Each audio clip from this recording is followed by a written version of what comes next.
I'd have looked myself.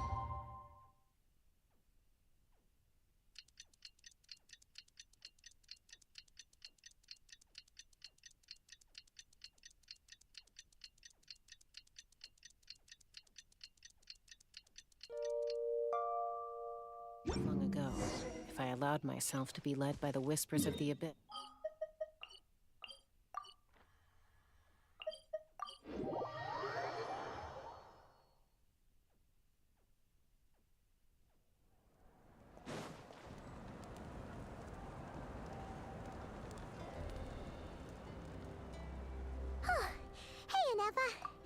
Sorry to keep you waiting. That is perfectly all right. My data indicates clear skies in the coming days. Current conditions for maritime travel, optimal. I'll be right. But are we really gonna set off without telling anyone again?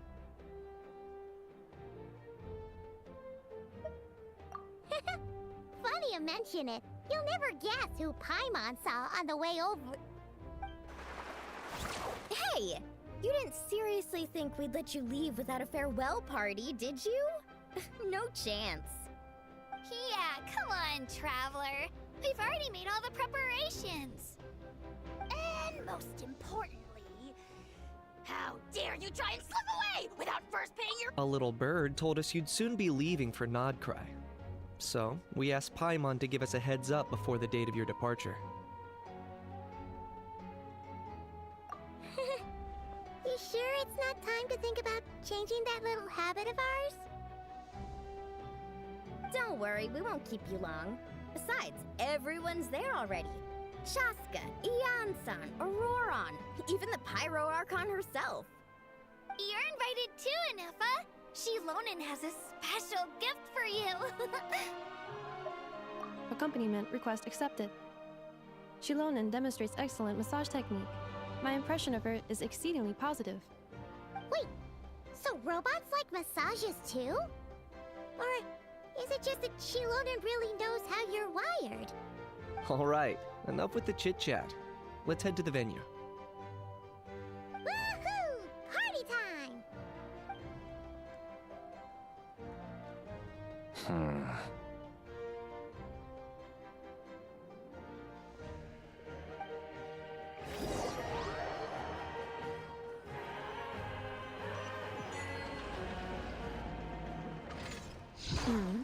Spit it out then. They've set off. Just as my calculations projected. About time I met this variable in person.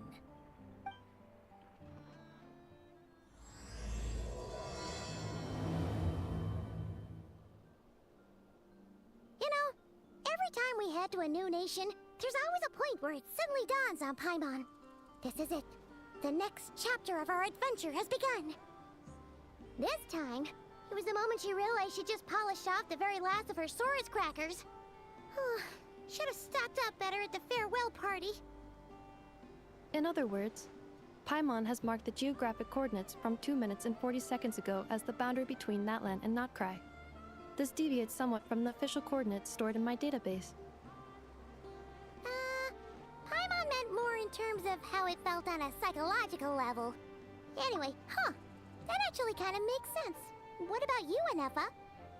Come to think of it, maybe we should be asking the other way around. So, when you came over to Natlan, what was the moment you felt like you'd left Notcry? In that case, probably when my sensors could no longer detect the moon's power. The moon? You mean, that one we can all see in the sky? Negative. I was referring to... Here we are. Paimon, Traveler, we have arrived in Notcry. Oh, wow!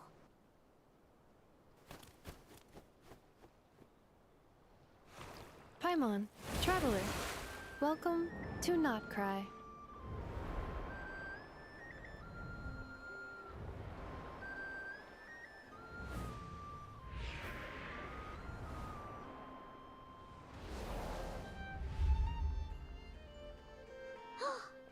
That must be Nasha Town up ahead! That's the place you were telling us about on the way over, right?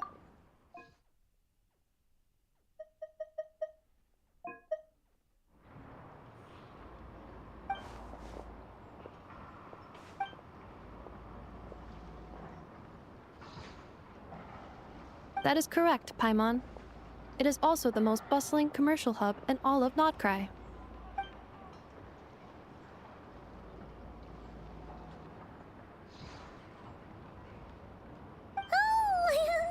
Sounds like the perfect place to start trying out all the local specialties! Huh? Is something up, Traveler? Paimon, this is where our spaceship landed when Ether and I first arrived in Tevat. Huh? Are you sure? But how come you've never mentioned that before? Seems pretty important to Paimon. Well, because those memories are really hazy. All I remember is Ether waking me up and us leaving the ship. But just now, setting foot on this land, I felt something. The kind of power I sensed in those moments.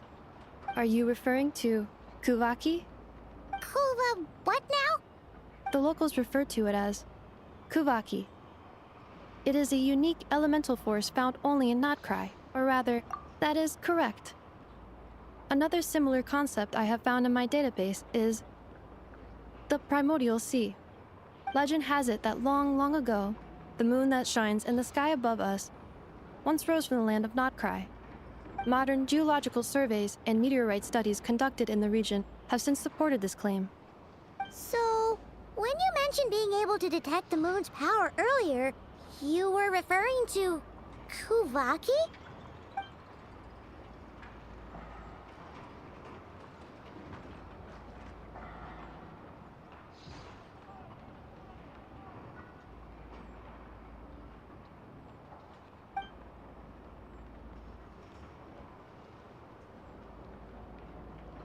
Wait, Traveler, you're saying we might actually find your spaceship here?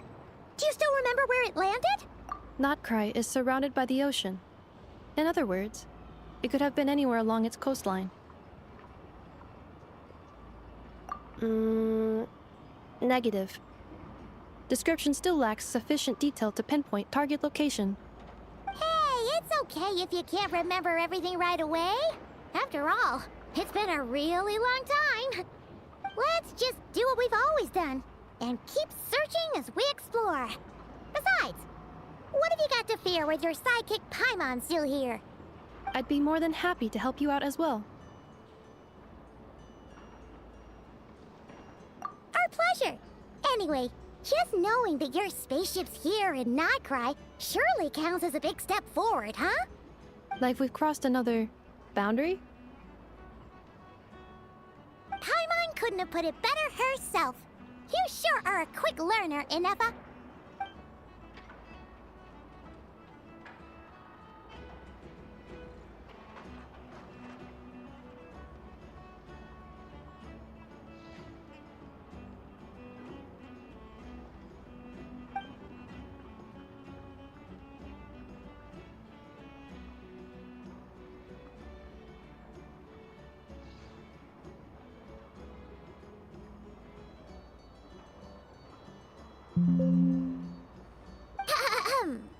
Well, as the best guide in the whole of Tivat, Paimon hereby does solemnly declare, Notcry, here we come!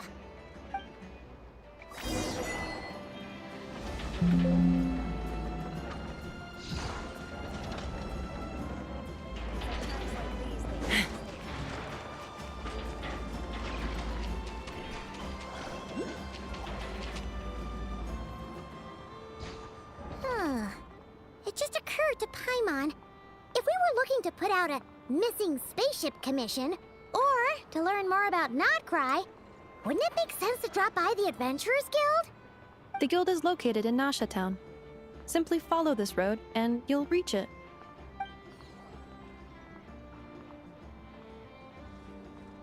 Huh?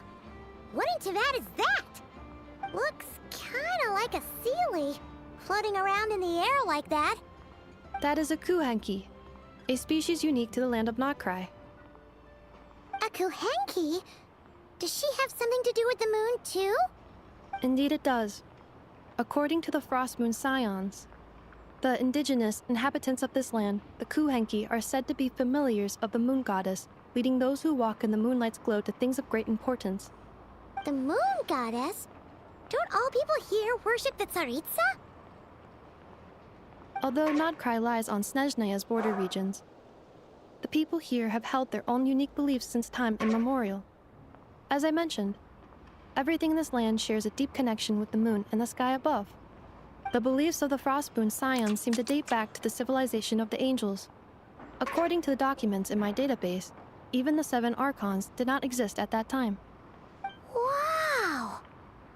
So the origin of their beliefs goes back even further than the Archon War? Correct. At some point, you may come across some statues of their goddess. The Frostmoon Scions carved these as well. Hey! Looks like she's floating away! I suggest you follow her. The probability of an ordinary person encountering a Kuhenki lies in the single digits. Many here consider them heralds of good fortune.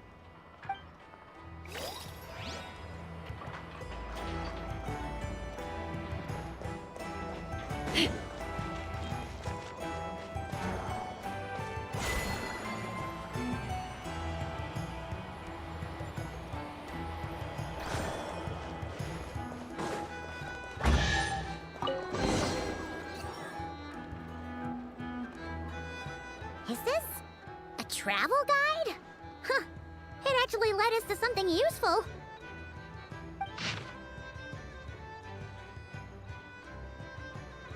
Are there any particular points of interest? Oh, it all looks pretty interesting to Paimon. If we have time, she'd love to see, pretty much everything. Recalibrating route. If we keep following the current path, we will arrive at an area of scenic beauty. From there, we will be able to identify both the Adventurers Guild and several must-visit specialty stores. Yikes! Why is Paimon suddenly getting the feeling that if she doesn't step it up soon, enough is gonna put her out of a job?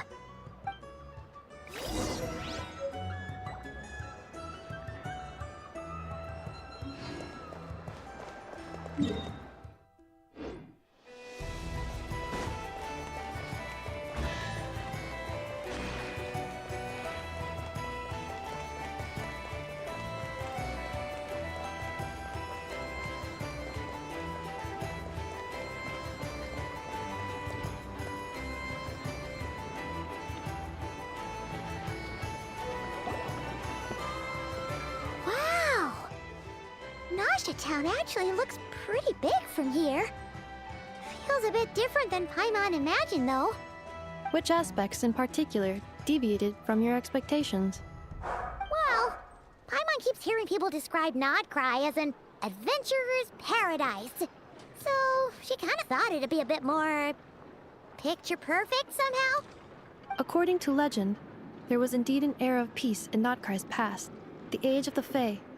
Tales of those ancient heroes are still told today. One of the most well-known is that of the Lantern Fae.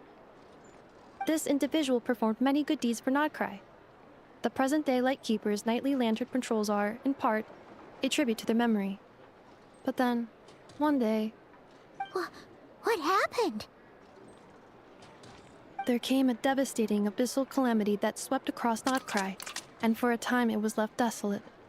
Heartbroken by what had become of the land they had so cherished, that Fae extinguished their light, just as the abyss had extinguished all hope. Nowadays, the paradise people speak of is more of an aspiration, or an irony, perhaps. An irony? Today, no official authority governs Nodcry.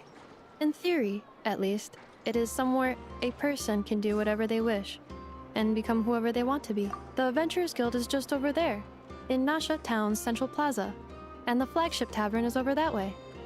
Hey, what's that building over there? You know, the biggest, tallest one. That is Aino's Boom and Blast Kuvaki energy cannon. It gets activated when the wild hunt threat level outside Nasha Town reaches a certain threshold. But according to the scan I just ran, the energy cannon appears to be malfunctioning, likely due to a recent discharge. The Wild Hunt? Isn't that the abyssal calamity you mentioned that's specific to Nodcry?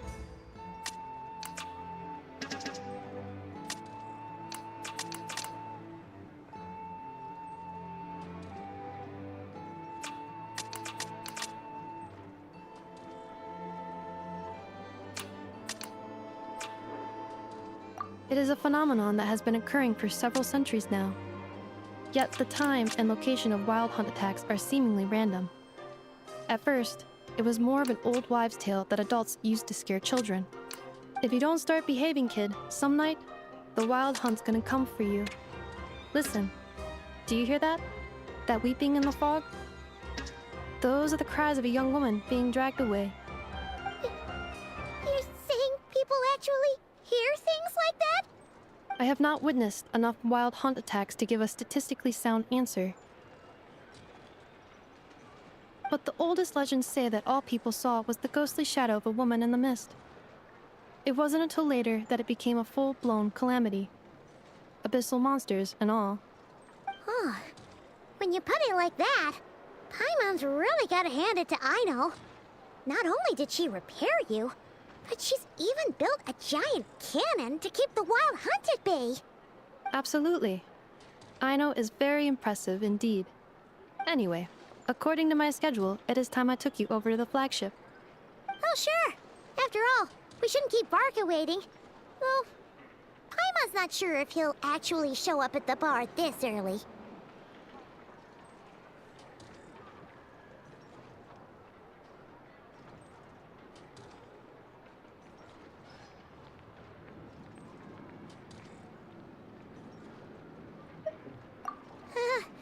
You're right about that.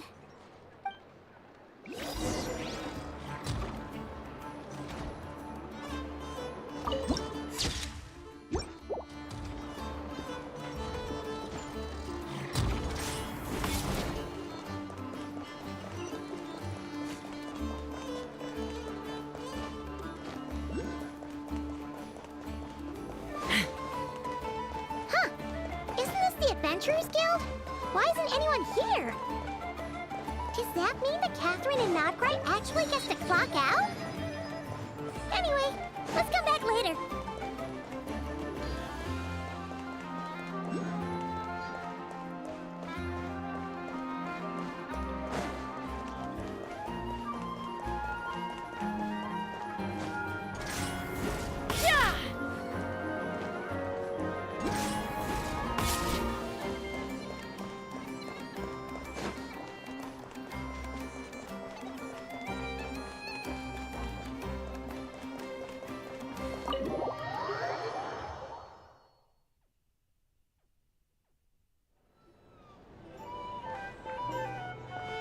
Here we are, the flagship. Varka told us to meet him here in his letter, right? Let's see.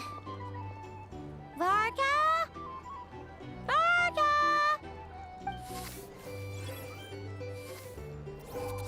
No matches, I identified. Huh. So he isn't here after all. Oh, guess we never did actually say we'd be arriving today. Hey, why don't we go ask the owner? If what they say is true, Varka's drinking prowess must have left quite the impression.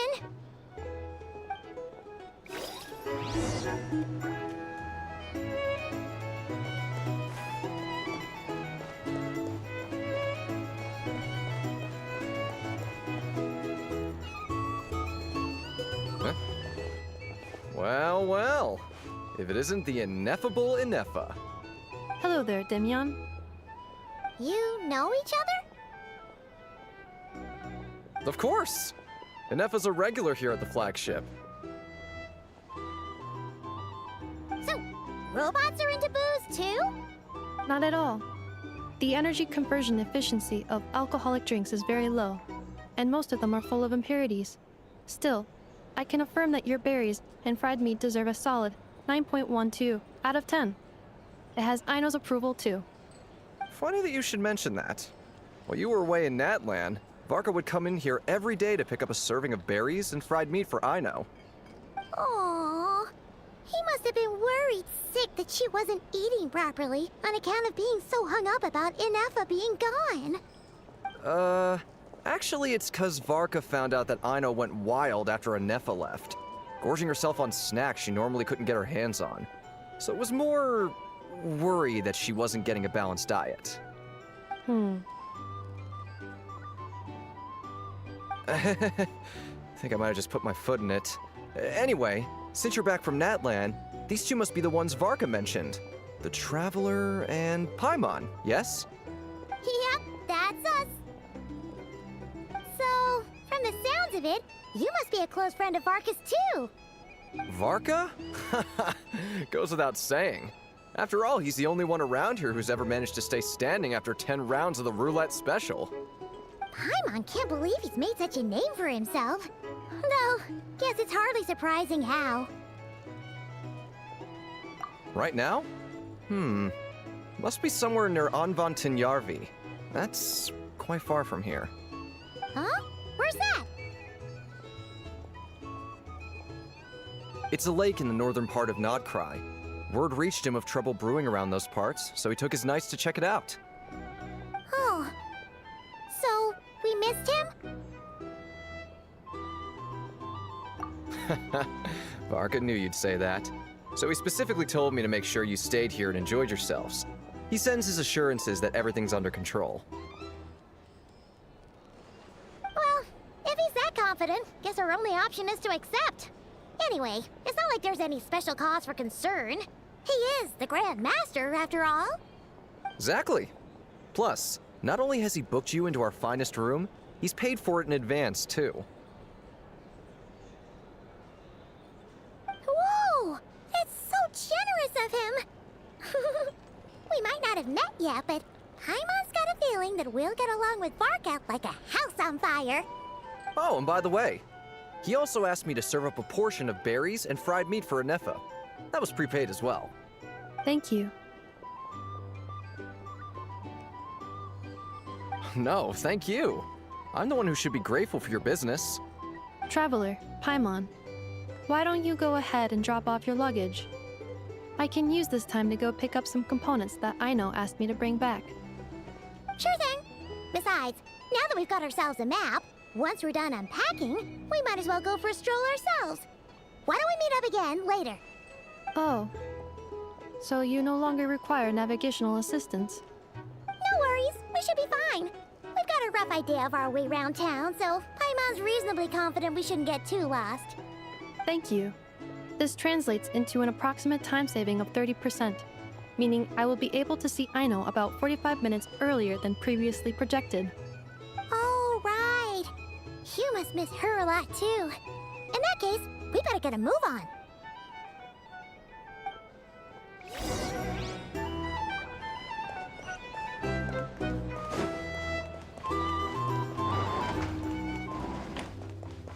It's so noisy. Back in my day, we'd...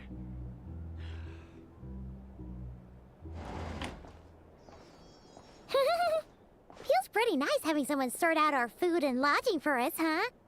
But is this really the flagship's best room? It's pretty big, make no mistake, but it looks a little... You mean it's got something to do with Nodcry's history? Oh, that makes sense. But what exactly was this calamity?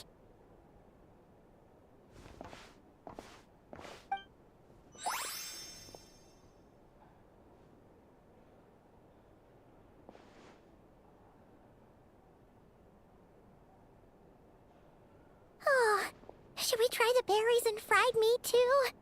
Paimon's getting hungrier and hungrier every time someone mentions it. Oh, sorry about that. Paimon wasn't watching where she was going. Please, there's no need to apologize.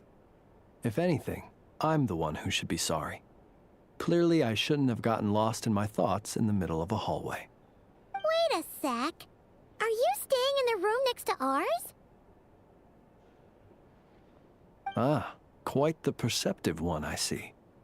First things first, allow me to introduce myself. My name is Kirill Chudamirovich Flintz, but please, just call me Flintz.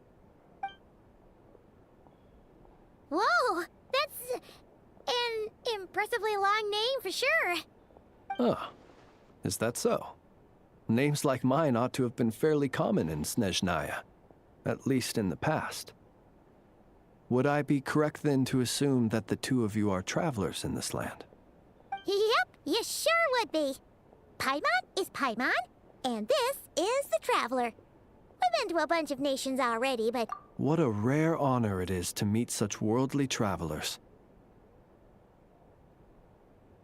Are you here for travel too? If only I had the time to spare. No, I'm just staying the night. Oh, so you're here for business? That's certainly one way to put it. I'm a Ratnik of Nodcry, normally stationed near the burial grounds to the north. My sole cause for being here today was to repair this lantern of mine.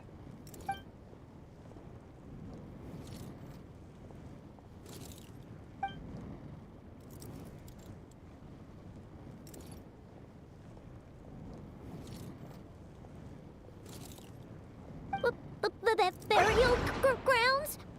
Your surprise is entirely understandable. Most people cannot even begin to fathom the idea of a life surrounded by tombstones and decay. But if you've heard of the calamitous abomination that is the Wild Hunt, you'll know that in their wake they bring a host of souls tainted by abyssal filth. That then is why we are stationed by the burial grounds, to hold the line where it is most vulnerable. Oh, so it's all about fighting against the abyss. Oh, sounds like a tough job. I thank you for your concern. But in truth, I've long since grown used to it. In fact, I like to think it rather suits me. If anything, I'd say I prefer the peace and quiet of a graveyard to the hustle and bustle of urban life. Paimon sort of gets it now. But even so, she's still pretty sure she could never get used to living in a graveyard herself. For one thing, She'd be too scared to fall asleep at night. Oh, I assure you, there's no need to worry on that account. The kind of ghosts you find in cemeteries aren't too big on talking. But even when they do, they're usually far more discreet than the living. Well, would you look at that? Who'd have thought we'd end up chatting this long? Must have a lot in common, huh? Forgive me, but I must excuse myself, for the time of my appointment draws near. And in terms I'm sure you'll understand, a lanternless ratnik is like a mapless traveler. A serious conundrum indeed. Oh, sure. In that case, you go right ahead. We won't keep you any longer. Not at all. Should the opportunity present itself, I'd gladly continue our conversation another time. You're always welcome to come visit my grave. I mean, the grave I stand watch over. Your visit would bring much-needed light to that place of final rest. Right. Well, if we get the chance. Then allow me to wish you a traditional ratnik's farewell. See you by the graveside. Ugh. Jeez. What a weirdo. Not to badmouth him at all. In fact, he seemed pretty cultured, but at the same time, kinda spooky? Must be all that time he spent around graveyards. His lantern? No, not really. You mean, Guess you've always had a nose for stuff like this. If you're worried, you can always ask him the next time we cross paths. Hey, don't you start spouting all that weird stuff too.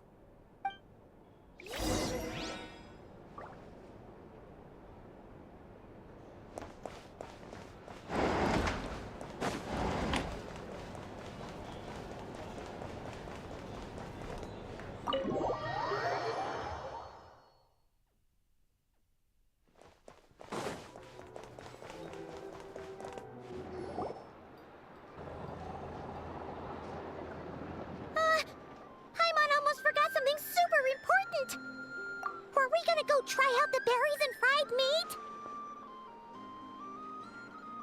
But now, heading all the way back to the flagship feels like such a waste. Please, accept today's boon. Come night or day, may the blessings of the moon goddess shine down upon you. Huh? What's going on over there? Wait, free food? Wow, the people here are so nice! Quick, let's grab some too. Paimon's super curious what their food tastes like. Moonlight illuminates the path before you, travelers from afar. Huh? How'd you know we were travelers? Just now were a song the birds in the sky, singing of your wanderings. You are no ordinary guests, it seems. The birds and the... what now? Forgive me. I should not have laid the words of others out as a welcome mat for our very first meeting. You, too, must be wondering who I am. I am Lauma, moon chanter of the Frost Moon's Scions. Please, as do our followers and other passers-by, accept today's boon. Happy to oblige. Paimon's name is Paimon, and this here is the Traveler. Thanks so much for sharing your yum. Think nothing of it. These fruits were the finest we found, delicacies gathered in the wake of the morning dew. It is my hope that partaking of them may lift your spirits to heights anew. The finest you found? Wow! That sure is kind of you, but wouldn't you want to keep those for yourselves? The first fruit of the harvest must be placed upon the moonlight altar. Not as an offering to the gods, but as a spark for lost hunters. For it is the blade of the starving that darkness most easily corrupts. As perhaps you have already heard, we Frost Moon's Scions revere and worship the moon goddess. We believe that together, virtue and compassion are the shining light that will lead us all out of the long, dark night. And now, with tides of haughty Fatui swarming into Nodcry, driven by greed, and greed alone. More than ever before, we must all unite under the banner of virtue. Huh! Look who it is again. Those unsufferably kind-hearted Frostmoon scions. Got enough for us too? That's right! 2 servings each! We're starving over here! The Fatui! After what you've been doing to our sacred statues, how dare you even show your faces? Wilhelmina, bestow today's boon upon our guests. You hear that? No slacking now. We'll have the very best you got. But, my lady, they... Please, you two, accept this meal. But remember this. Kindness is the first lantern left to guide those who stumble in ignorance. Come again? Let me finish. But should they still refuse to follow the moonlit path, then by our frosted blades shall we show them its shadow. You! Hey, look who it is. Tch, whatever. Just you wait. We'll be coming for you next. Huh? Where's the meat? Who wants to eat this garbage? Those stooges really are the worst. Ever since they came to Nodcry with all their weird equipment and built that so-called experimental design bureau, our lives have been turned completely upside down. Judging from how they reacted just now, it seems the Fatui already know who you are. Well, we have gotten in their way in pretty much every nation we visited, so we're probably at the top of their blacklist by now. I see. Then, on behalf of the Frostmoon Scions... because if they had gotten ahead of themselves just now, I'm sure you would have stepped in to help. Just as the birds and beasts put it, your arrival heralds joy to us all. Besides, for a weary traveler far from home, what better respite than to bathe in the moonlight? You will always be welcome at the Frostmoon Enclave, the place we call our home. May we meet again in the moon's gentle glow. These are delicious!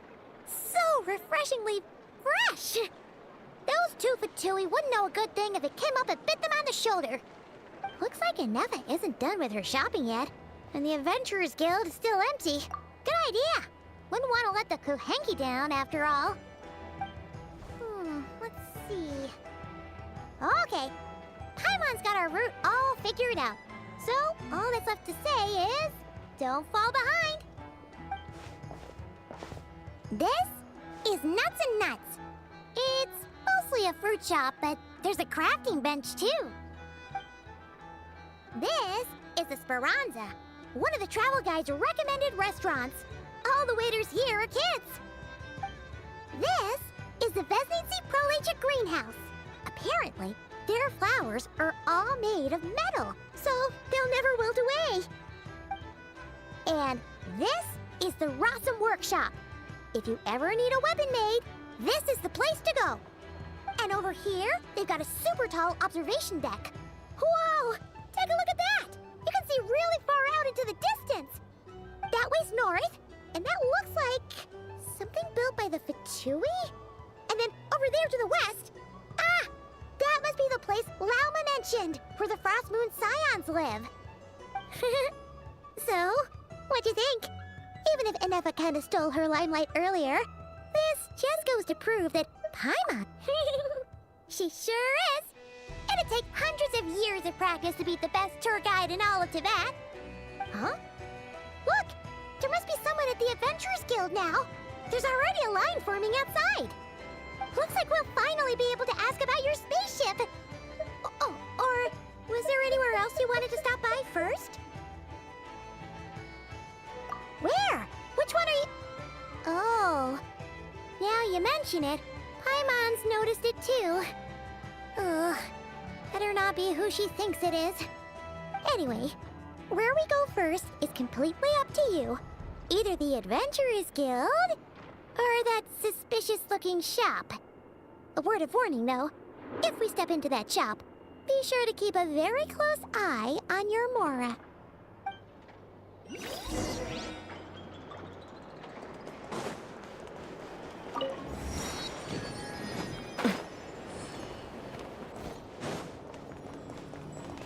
Take me up!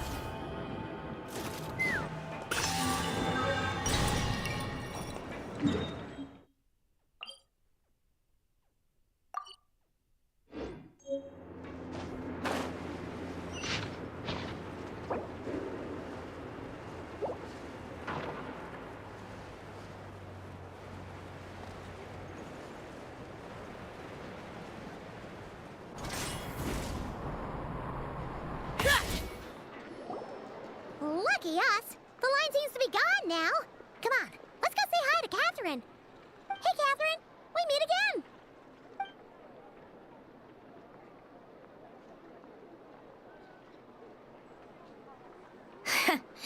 How ridiculous. Huh? They often say that mortals, shackled by their own flesh and blood, may fail to perceive the truth of this world, even when it is right beneath their very noses. Yet I had not expected to have the pleasure to witness such heights of absurdity firsthand. But Paimon must have gotten the wrong person? At second glance, you do seem a bit younger than Catherine. And you certainly sound a lot less friendly. A creator might forgive ignorance, but being mistaken for one of my own creations is beyond all pardon. Look very closely, for standing before you is none other than Marionette, 7th of the Fatui Harbingers. A Harbinger? I told you already, I'm not Catherine. Just how obsessed are you with my machines?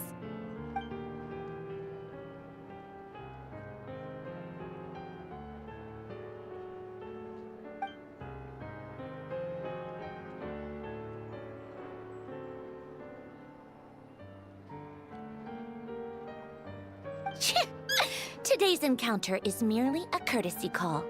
A friendly warning, if you will. You interfered with my work once before, with that little robot. I let it slide. After all, it was nothing more than a distraction, a side project at best. But we are in Nod Cry now, and as such, I strongly advise you not to stand in the Fatui's way.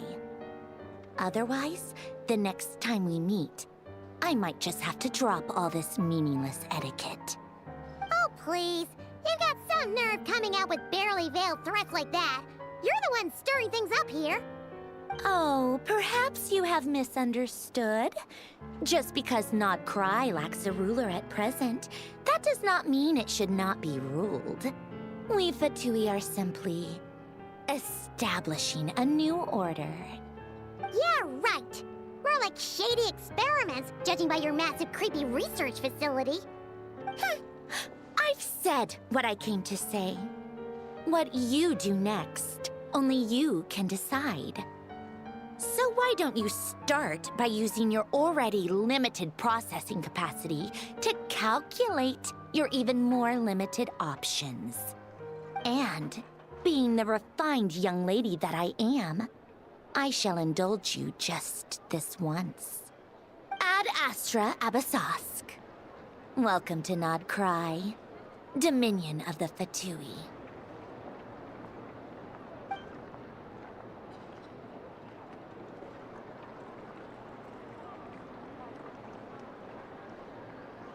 Ugh! Paimon's so mad right now! How can anyone so obviously evil be so annoyingly self-righteous? But if a Fatui Harbinger is here to greet us in person, that can only mean one thing. We'll have to be extra careful from here on out. Paimon hates feeling like she's being watched. Hey! The real Catherine's back! Ad Astra Abyssosque. Welcome to the Adventurers Guild. How may I help? I will do everything I can to assist you. Oh, you're so much nicer to talk to, Catherine. Please don't leave us again, okay? Hmm?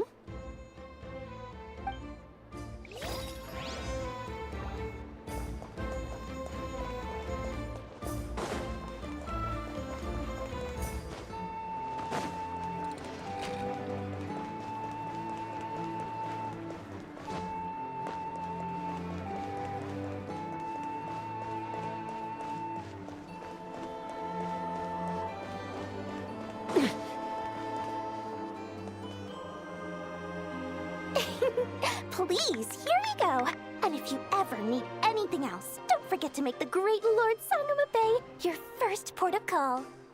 Oh dear. So it is the real deal. Of course it's the real deal. Everything you'll find here is 110% real, meaning every one of my deals is as real as a deal can... Wait a minute. Well, if it isn't my two most valued clients. And with no small thanks to your munificent patronage. Come. How could you just sneak into Not Cry like this without telling your dear Lord Sangama Bay? If I'd known earlier, I would have made an absolute pulled out all the stops to ensure that your boat ride over was as comfortable as humanly possible. Thank the Archons we didn't tell you. Oh, come now. You know as well as anyone how impeccably and conscientiously above board I am when it comes to doing business. Well, regardless of whether that's true or not, the main issue here is that we had no idea you had a branch in Notcry. A clever merchant always has a backup plan, or two, or three up their sleeves. As the saying goes, a rabbit with many burrows fears not the hunter's arrows. A merchant with stores galore hears no debtors at the door. Since you're both here in Nodcry, would you care for some of my finest local souvenirs? Whatever you're looking for, I have it. Or if it's Sumeru you're missing, I've got that covered too. We literally just arrived. Do we look like we're on the hunt for tourist trinkets to take back for our friends? My, your high-minded tastes never cease to impress. In that case, I know just the thing. You must be on the hunt for something like this? What's that? Your hat? Information, of course. Information about Nodcry, locked securely in the otherwise impenetrable vaults of the Lord Sangama Bay's brilliant mind. I knew it! I just knew you'd appreciate the value of my wares. On the back of all our pleasant dealings in the past, I'll even take a hit by throwing in some insider info for free. Wow. You sure are feeling uncharacteristically generous today. What do you mean by uncharacteristically? I am the most generous person forget it. Anyway, the long and the short of it is this. The moment I set up shop in Nodcry, it struck me how many different factions there were, all competing against each other for power and influence. Well, as they say, there's no time for business like a crisis. Things got even more turbulent after the Fatui pulled down 2 ancient moon's remnants.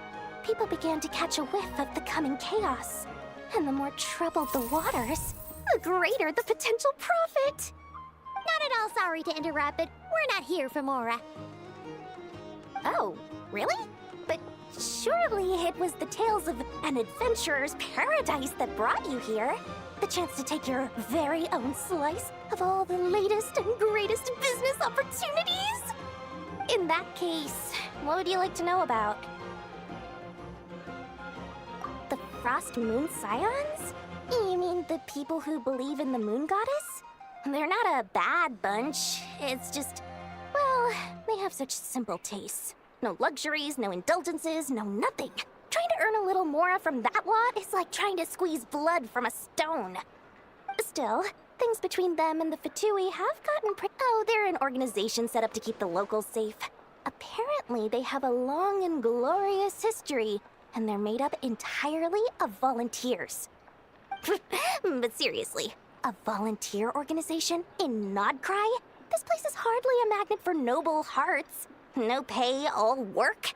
That's not a business model. The Frost Moon side. Still, things between them and the Fatui have gotten pretty tense. It's only a matter. Everyone knows they're here for the Ancient Moon's remnants, but no one's sure why they pulled them down in Nodcry of all places. Anyway, they've been acting mysterious enough, but if you ask me, that Kuvaki Experimental Design Bureau of theirs up north? I almost forgot to mention. Sooner or later, you'll no doubt end up doing business with some other merchants in Nodcry. And someone's bound to mention a place called the Curatorium of Secrets. Listen to my advice. Do not, under any circumstances, go there, no matter how much trouble you're in. The Curatorium of Secrets? What do they get up to there? Just a place that handles all kinds of disputes. But the owner will charge you an absolute fortune, and she has a temper to match.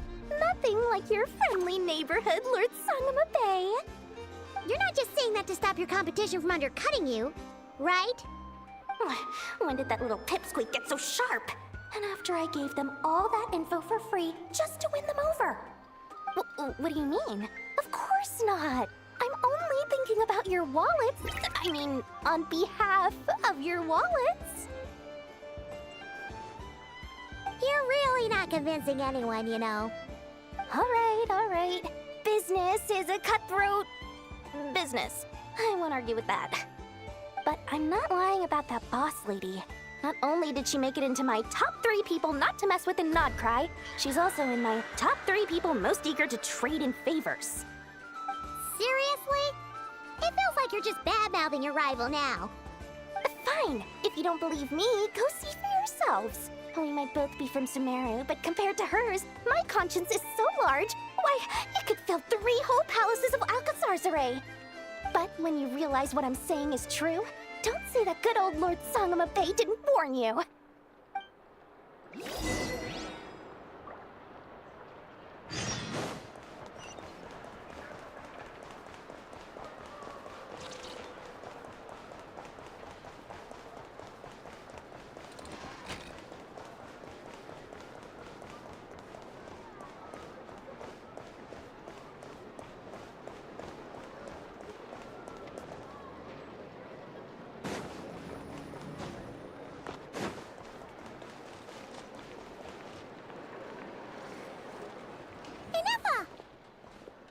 Hello. I was just about to start tracking your whereabouts. Did you manage to get everything Aino asked for? I did. What about you? Do you need me to navigate or introduce any more places around town? Not for now. We've seen most of it already. We probably need some time to process everything we've learned, though. Any progress with the spaceship? No. Catherine came back just now, so we asked her, but even she hasn't heard a thing. One possible explanation is the vast stretch of time that has elapsed. Additionally, given the limited resources available in Nodcry, it is entirely plausible that the wreck was scrapped for parts, or even mistaken for a pile of broken machinery. Aww.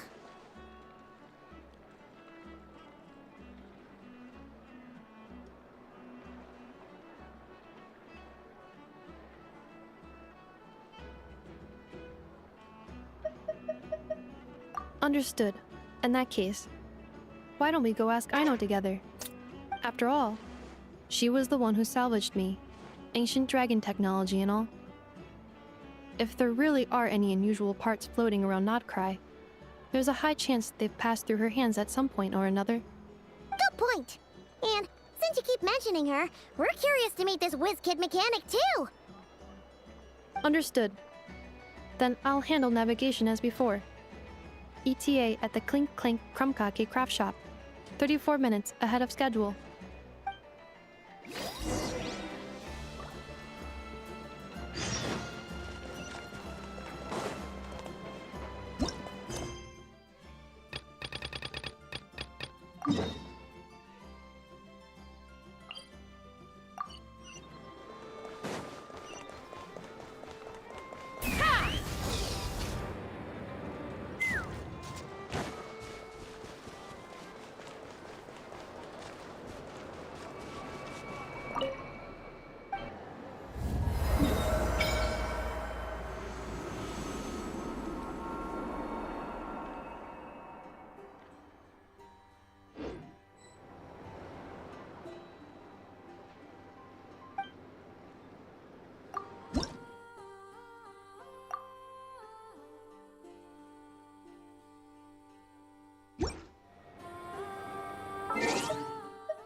there's still a long road ahead.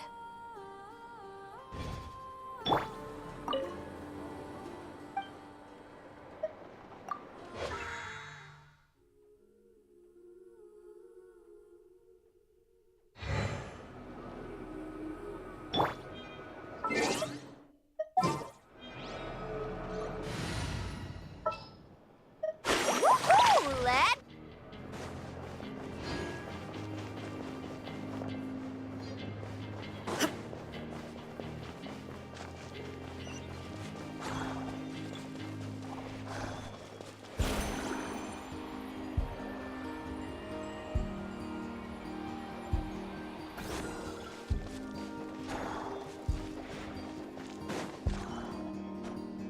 Oh no! There's a little animal trapped over there! Let's go help it out! Huh? That's weird. Why isn't it responding? The tides of Kuvaki affect everything in Nodcry. So much so that many creatures have evolved a kind of dependency upon it, growing stronger or weaker as it waxes and wanes. This little animal must have been caught here unprepared. So you're saying we need to use Kuvaki? Paimon will leave it to you guys then. Don't be scared! We'll get you out of there soon!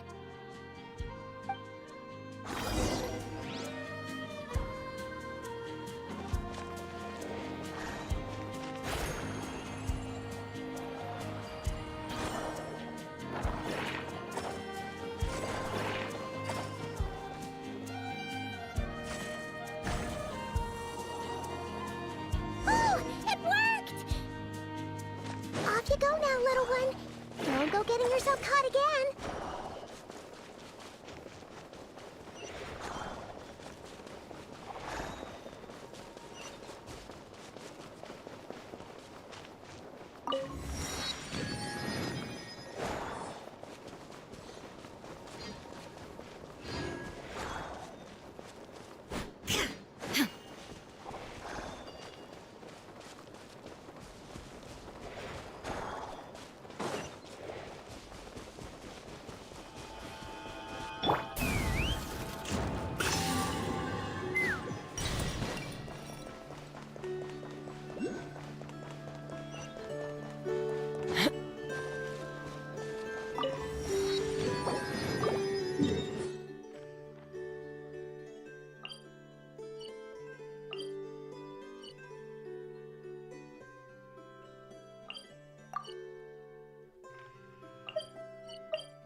Let's fly!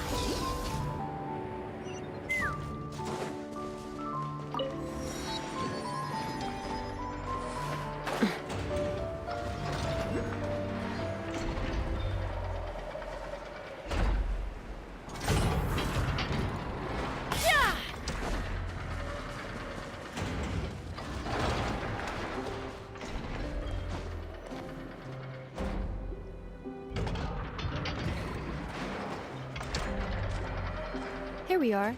The place Aino and I call home. Whoa! So many machines that Paimon's never even seen before. And then there's all these little robots. Did Aino build them all?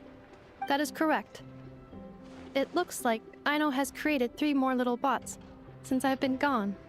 Aww. Well, you were gone for quite a bit. She must have missed you. I missed her too. I want her to see what I've become. Well, let's not keep her waiting any longer then. Come on!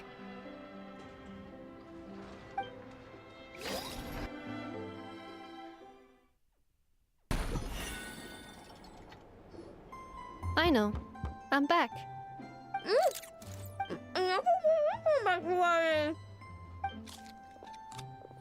Hmm?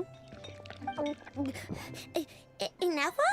You're back significantly earlier than I expected. Like a whole 30 minutes at least. Everything went very smoothly, which saved me quite a bit of time, so I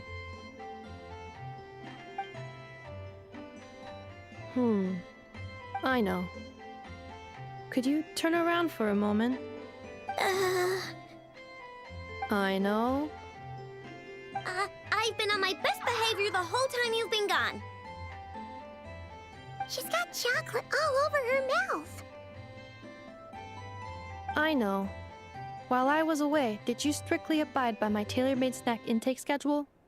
Oh, of course I did. 1 whole cake, 1 crumb cake, and 1 pack of chocolates a day, right?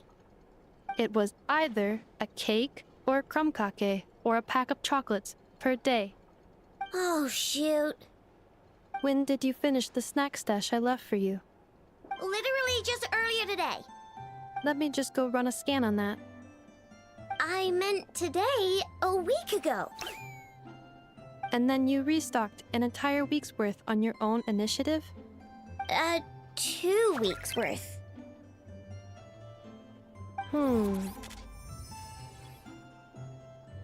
Why does Paimon feel like the roles in this household are pretty much the opposite of what she imagined? Calculation complete. Aino's recommended snack calorie intake for the next 4 weeks. 0. Ah, no fair! You're a meanie, Ineffa. This is what happens when you break an agreement. Oh, come on! Don't do this to me! I only ate a teeny bit extra every day. Just a teensy, weensy bit extra. That is objectively not a teensy bit extra. Oh, seriously? If you'd only arrived half an hour later, I would have had everything cleaned up and you wouldn't have noticed a thing. But now that I think about it, you even said you'd come back a bit earlier than you did, so I wouldn't have to worry. But then, you were away so long, and I was so worried about you. And that's the only reason I even... Oh. I know. I am very sorry to have kept you waiting. I'm back now. Welcome home. Oh. So, will I be able to keep eating snacks as usual now? Negative. Aww. Okay. Well, given that I am later than I initially projected, I'll let it slide. But just this once. Thanks, Ineffa! You're the best! I know. Allow me to introduce. It's the honorary knight in Paimon! I know. Uncle Varka talks about you guys all the time. Nice to meet you, Aino. Ineffa's told us all about you, too.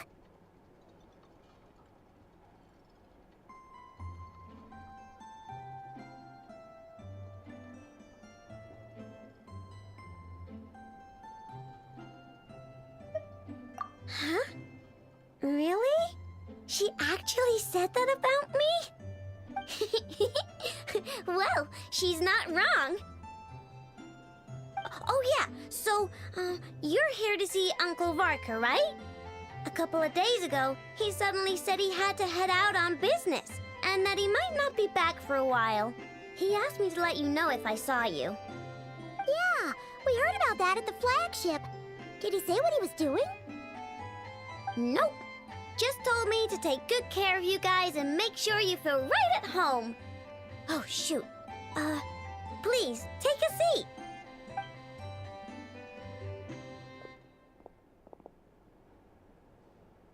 Do either of you need my help with anything? Anything at all?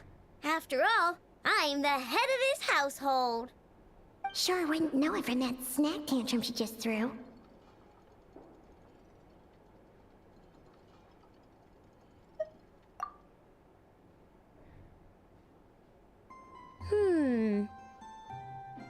A spaceship, huh?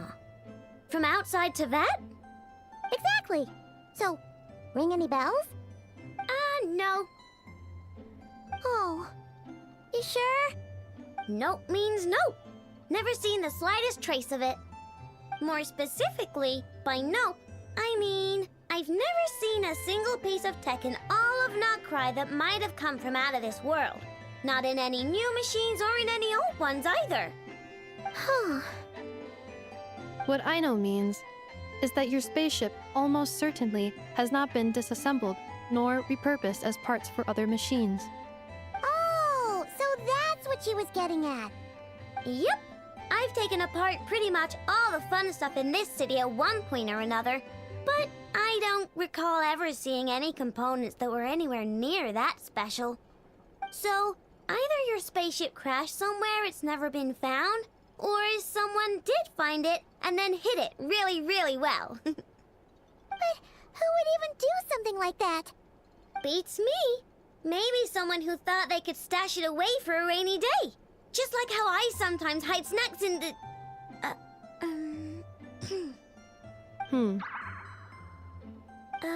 Anyway, long story short, I definitely haven't seen anything like that. Besides, sounds like it would practically be ancient history by now. If anyone still has any leads on what really happened, it'd be the Frost Moon Scions. The Frost Moon Scions? Huh? Haven't heard of them yet? Didn't Inefa tell you about their rituals? There wasn't enough time to delve deeper into their history and traditions. What kind of rituals are we talking about? I've never actually seen them myself, just heard bits and pieces here and there.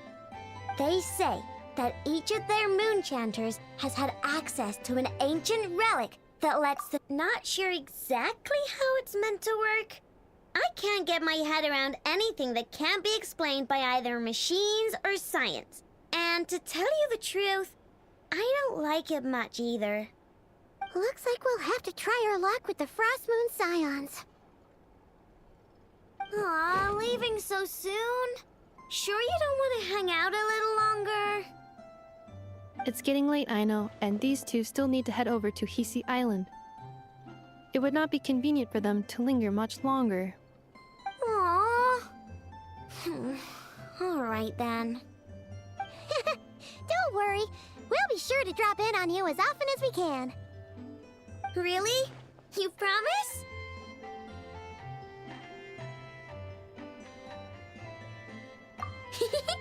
Sounds like my type of visitors. You're welcome anytime. I'll be staying to look after Aino today, so I won't be going with you. Hey, don't sweat it. We'll find our way just fine. I'm glad to hear that. Also, I must admit, I have very much missed the charging bed that Aino made for me. Oh, are you here to play with me?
Pyroclastic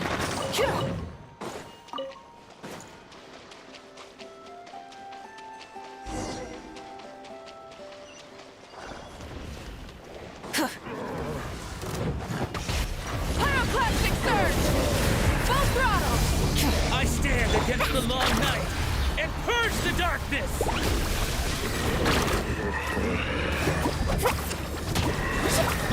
Inazuma shines eternal! To burn it down! Take me up! Open fire! Strike them down! Catch an epic wave!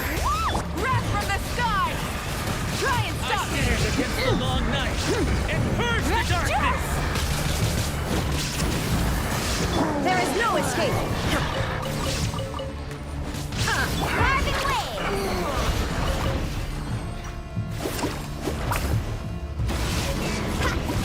Rise with the sun! Now you shall perish! Pyroclastic surge! Illusion shattered!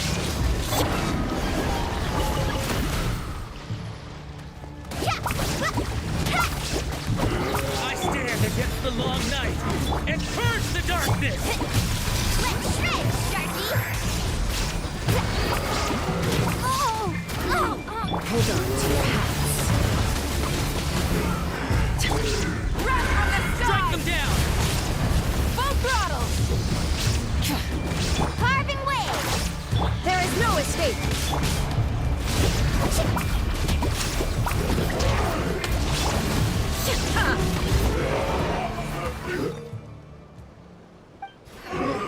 Strike them down!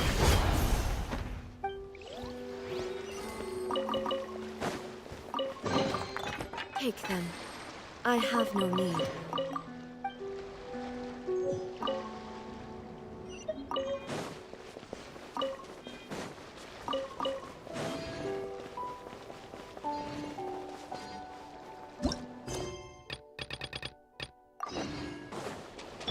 Let's ride!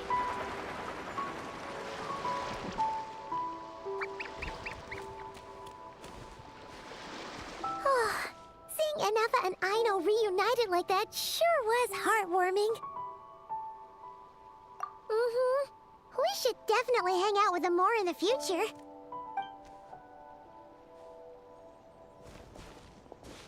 Speaking of homes, we must already be close to where the Frost Moon Scions live. The vibe here feels different, just like the scenery.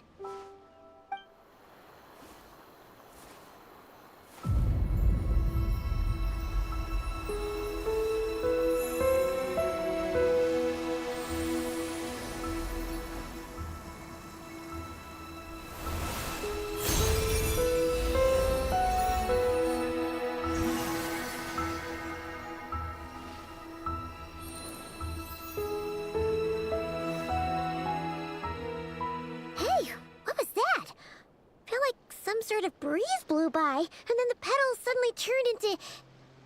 Huh? Is that a Kuhenki? She looks different from the ones we saw before. Hey there! What's your name? Huh. Doesn't seem able to speak.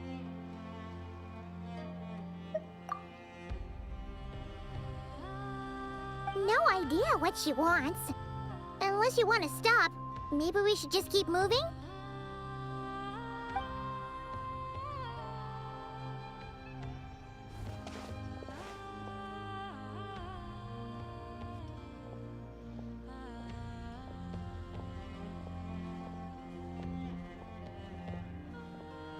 She's following us! Go on. Go on now. We've got stuff to do. Best you find someone else to hang out with.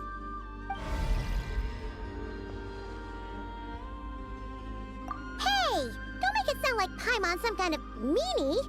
Paimon had no idea what she wanted, okay? Ugh. Anyway, Next time Paimon sees her, Paimon promises she'll be nicer. Seeing as we're on our way over to meet Lauma anyway, we can ask her about it while we're there.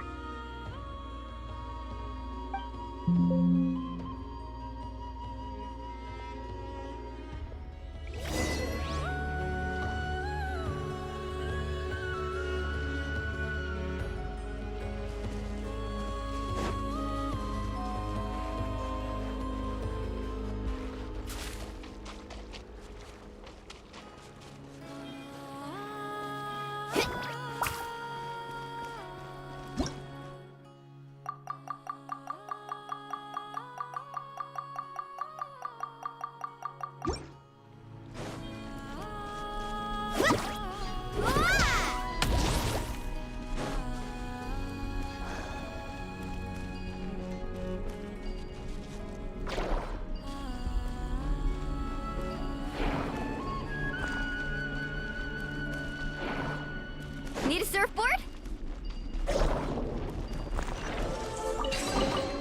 I told you today's our lucky day.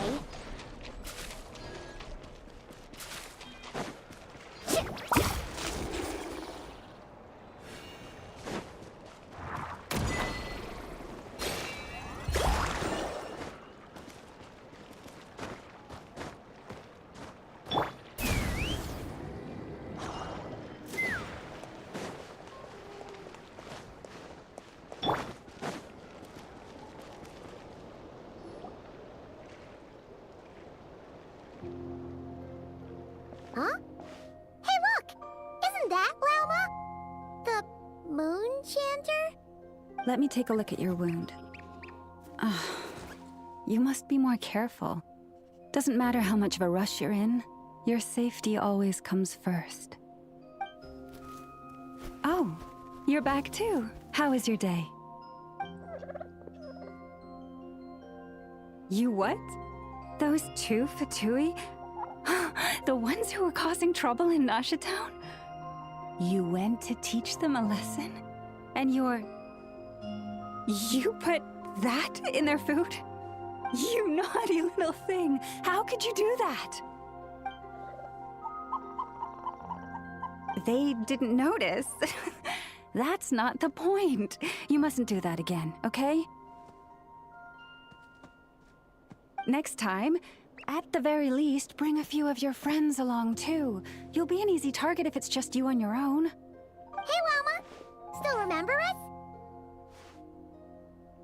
Oh, it's the Traveler and Paimon, isn't it? Welcome to Not at all. Those who come with kindness in their hearts are always welcome with the Frost Moon Scions. Were you just talking to those animals? I was indeed. The Frost Moon Scion's bloodline is unique, for throughout our history, there have been many among us who could communicate with all living things. What was that? Oh, is that so?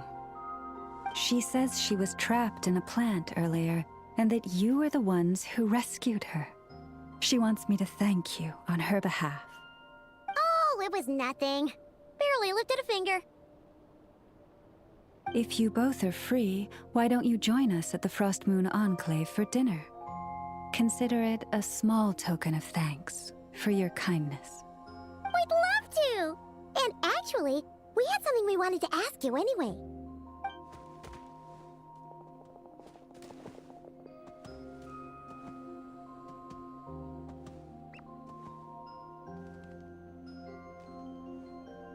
Oh. You're interested in the story of Kutar? Kutar? Yes. Kutar is our moon goddess. The moon maiden who guides us. But up close, this one somehow seems a bit different from the one in Nasha Town. It's like it's more... natural? Or like... more harmonized in its design. That is because, ever since the Fatui arrived in Nodcry, they have been modifying and defacing our statues as they please. These statues were made by the Frost Moon Scions who settled here hundreds of years ago, crafted from the very finest Lunasol stone. Not only is this stone exceedingly rare, but it also brims with Kuvaki. I suppose the latter must be what caught the Fatui's eye. For a time, we put up fierce resistance, but now, this is the only one left that still retains her original form. We heard they even pulled some ancient moon's remnants down from the sky. That's right. The two largest remnants landed in Nodcry. One here on Hisi Island, and the other on Paha Isle. The Fatui built their research facility on top of the remnant over on Paha Isle. But they've had their sights set on the one here, too.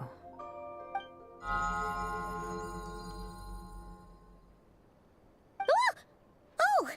It's that little Kuhenki again! Surely that can't be.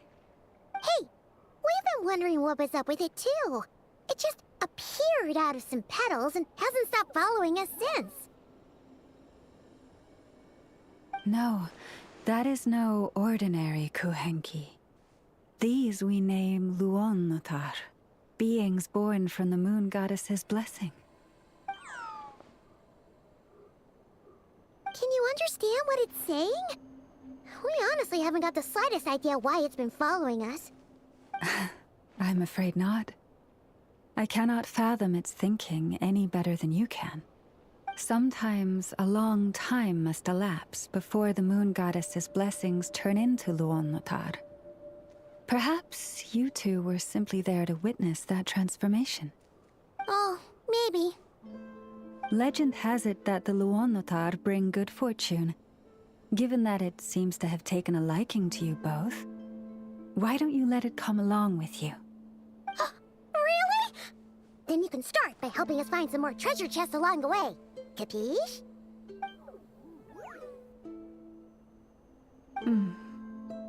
Twilight approaches. If you would hear more of the moon's story, then let us make our way to the Frost Moon Enclave. Beneath the gentle moonlight, I shall share this tale in full.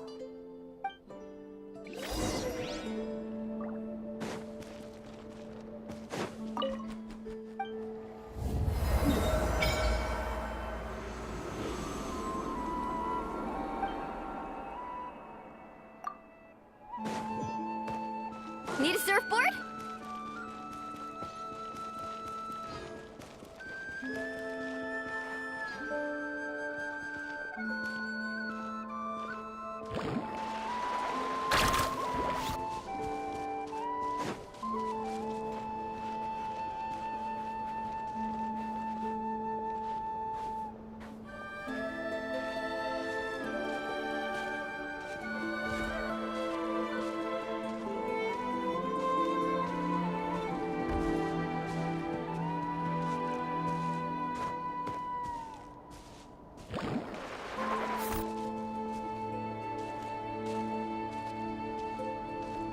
Oh, Lady Lauma, you're back.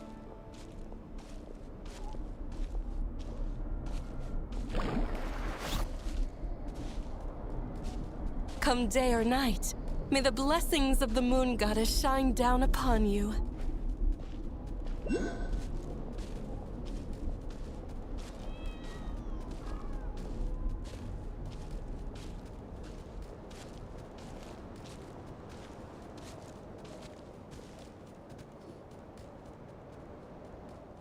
Lauma, you have returned. Wilhelmina, this is the Traveler and Paimon. Kindly arrange for 2 additional dinner settings for our honored guests. Of course, my lady. Wow! Everyone along the way here pretty much saluted you. Are you, like, super important around here? I am but a moon chanter. One entrusted to convey the moon goddess's will. Nothing more. She's just being modest. The Moon Chanter holds the highest rank among us Frost Moon Scions. Lauma is our leader. Wilhelmina? I know. I'll send word to the kitchen. 2 meals coming up. Whoa! Paimon had no idea you were such a big shot. It is merely that the unique traits of our bloodline have manifested themselves especially strongly in my person. That is no accomplishment of my own. Please, follow me this way.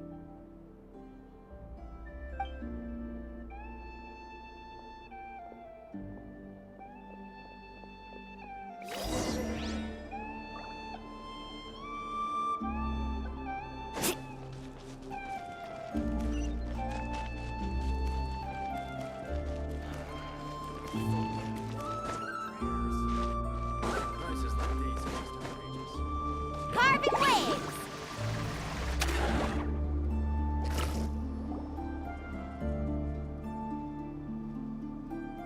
Even to this day, I am still trying to piece together the many fragments of our past. It is a story not only of the Frost Moon Scions, but also of the moons themselves. A story of the moons? Yes. We Frost Moon Scions are the last descendants of the ancient golden realm of Hyperborea. Its former glory may have faded, but what remains is a memory uniquely ours. In the distant past, Teyvat had not just one moon, but 3. It is said that they were created by the primordial master of this world, cast into the firmament to keep peace in the land below. Firstborn was the eternal moon, largest of the 3. Legend has it that it was her immense Kuvaki that gave rise to the ocean tides. Next was the frost moon. Smaller than her big sister, yet brightest in radiance. Her glow became the cold, undying lantern of the night. Finally came the iridescent moon, smallest of the sisters. Most of the time, her light was barely visible to the naked eye. Yet when she shone, her fleeting halos were all the more mysterious for it. Wow! Sounds like it all happened so long ago. So, what happened to them afterwards? Afterwards, well, as you have seen, the 3 moon goddesses perished. This happened in a war triggered by the Descenders, and of the 3 lunar husks, only the frost moon survived unbroken, while the others were shattered to pieces. Oh, so that's why there were ancient moon's remnants in the sky. Yes. It is also said that when the moons shattered, most of their fragments rained down upon this land like stardust. That is why Nodcry is blessed with such an abundance of Kuvaki. As for the remnant that the Fatui recently pulled down, that belonged to the Eternal Moon. Wait a sec. But you just said that 2 of the moons were shattered, so where are the remnants of the iridescent moon? The iridescent moon's remnants were never found. What happened to her after the war remains a mystery. Some say she vanished in an instant, while others believe that her remnants are simply too delicate to leave a trace.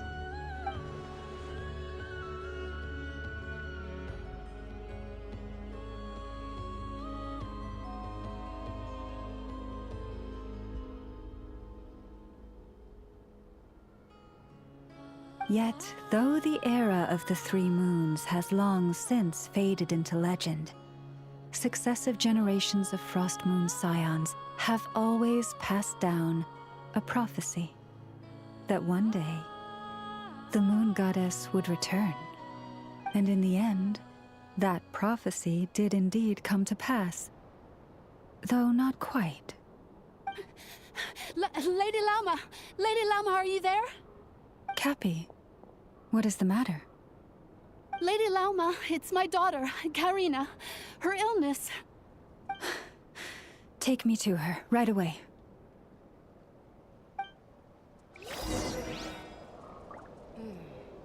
Now where in the put that book? Ho!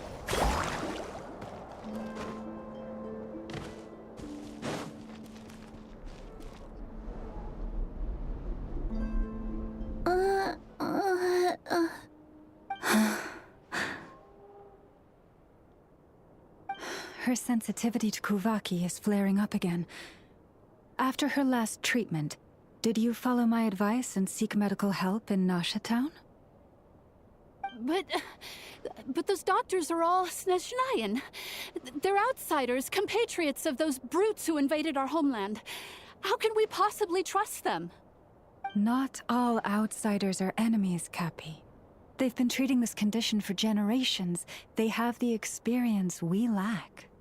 But we're Frostmoon scions. Should we not remember what the outsiders did to our moons? Surely the Lady Kutar will reward our devotion. But Cappy, Kutar is long... This isn't the time for debate. O lost child, snow-swept and buffeted by the howling winds of the frigid night, let not the silver flame within you fade. By the frost moon's grace, I shall warm you, curled up as a fledgling in frozen soil. Praise be to the moon goddess, my Karina.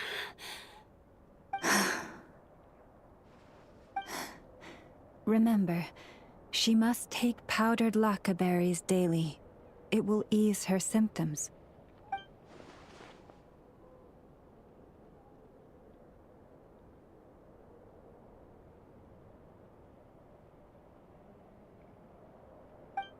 Llama?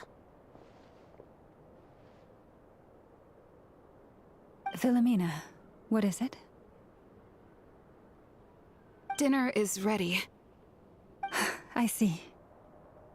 Cappy, let her rest here for the night. I'll have someone bring her a blanket. All right. Thank you so much, Lady Llama.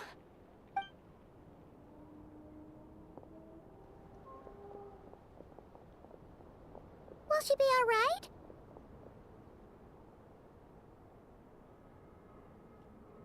Yeah. If there's anything at all we can do, please don't hesitate to ask. Thank you for your kindness. For now, though, Karina should be fine. She'll be feeling a lot better tomorrow.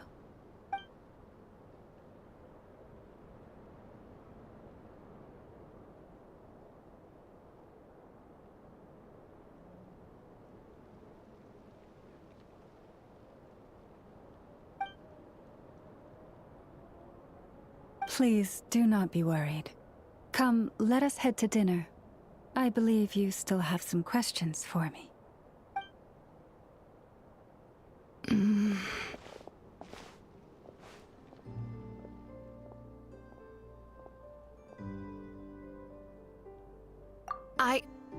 Oh, sorry. Yes, I'll be coming too. I was just thinking about something. Oh? Lauma makes such an unshakable moon chanter. Calm, capable, someone we can count on. Deep down, though, I know she's been quietly carrying the burden for the rest of us. Traveler, Paimon. Believe me when I say that as a fellow Frostmoon scion, I do worry about Lauma. It's just that sometimes it's hard to say it to her face. Could I ask you to look out for her? I can tell she really trusts you. Thank you. It means a lot. Sometimes I really admire her strength, but at the same time, I can't help feeling powerless myself.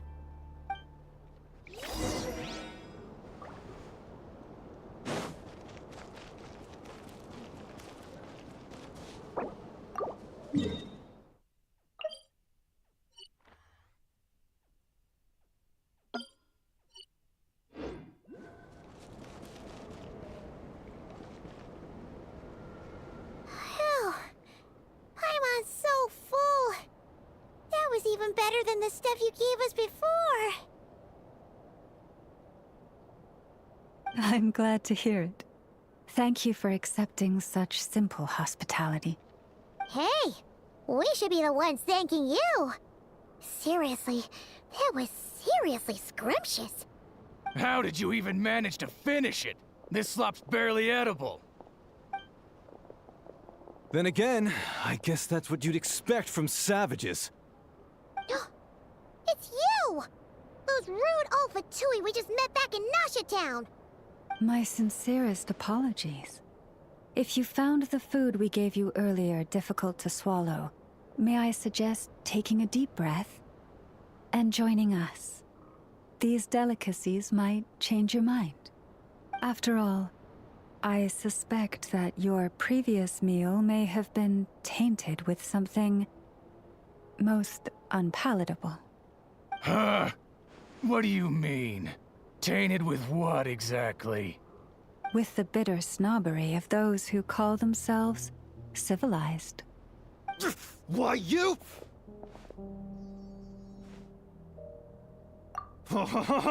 Looking for a fight? Sure, I'd be more than... Hold it! We're not here to brawl. Yet. We're here on official business. Orders from above. We're here to deliver the Frostmoon Scions a warning. Or rather, a final ultimatum. You have 3 days to hand over the relic and reveal the whereabouts of your so-called Kutar. If you fail to do so, the Fatui will immediately begin the cleansing of Hisi Island. Which, by the way, is the sovereign territory of the Tsaritsa of Snezhnaya.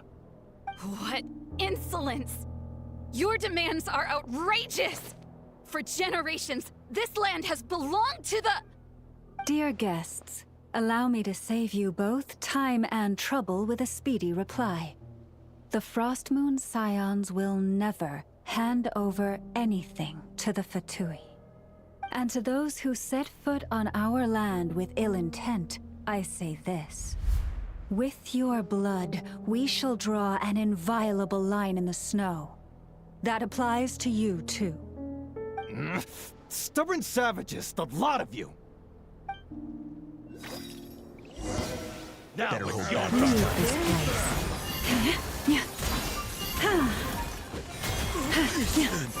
this place. Do it. Burn it down! Illusion shattered! You poor lost lamb. You're pretty sharp. You'll pay for this. Mark my words.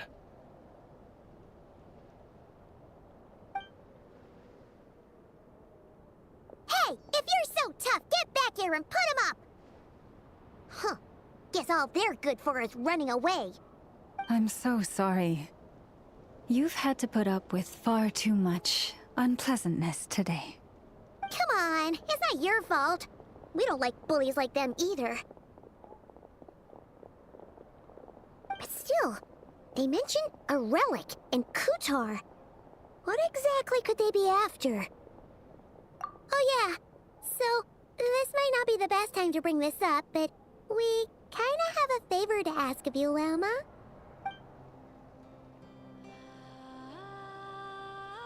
I see. So your questions concern the sacred relic too. Please, do not hesitate to speak your mind. Unlike those insolent intruders, you walk in the moonlight with open hearts. You stood by us when we needed your help, so it's only right that I return the favor. But let us continue this conversation somewhere more fitting.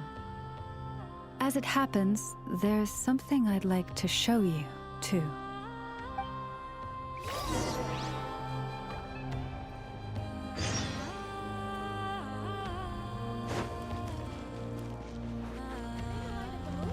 Guide you on your way. Whoa! Now that's one huge statue. This is the statue of our goddess, the Moon Maiden Kuthar. Let's ride!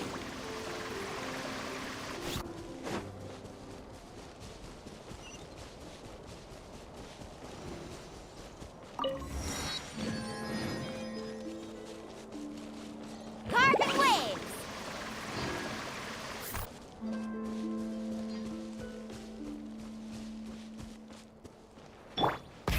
Rev the engines!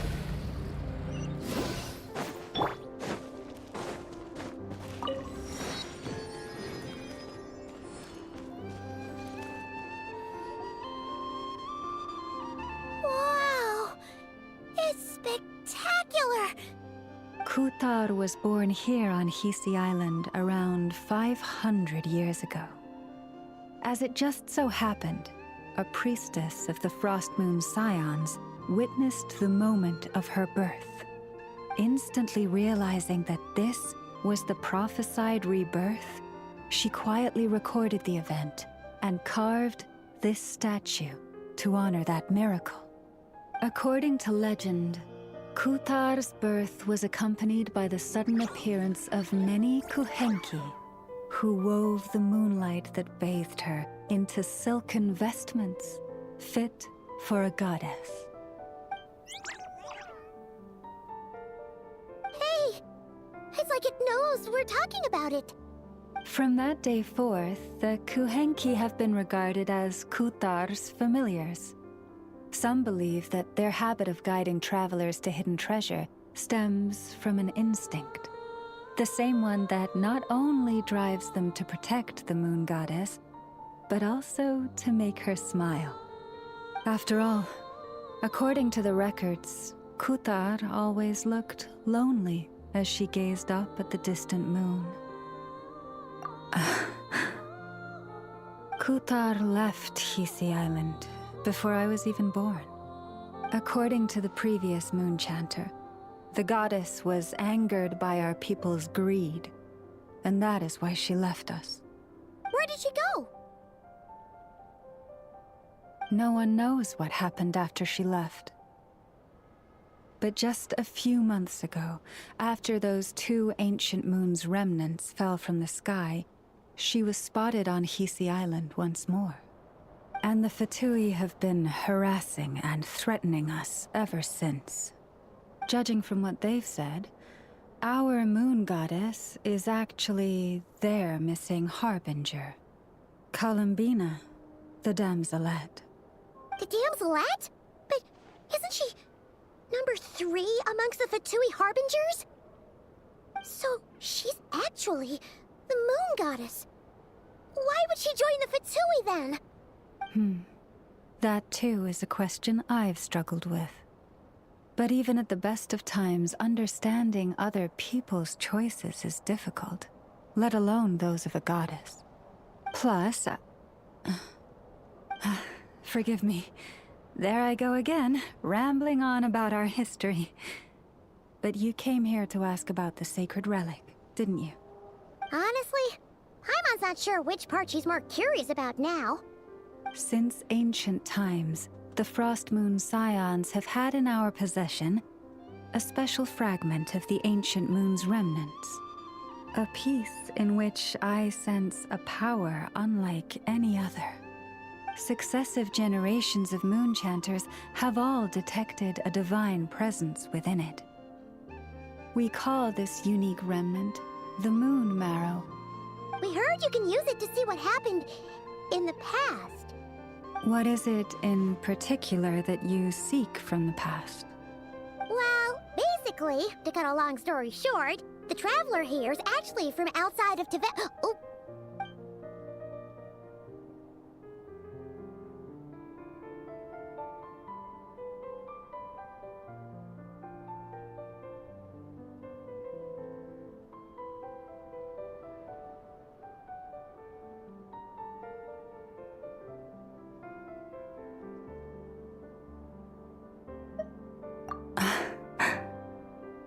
Thank you.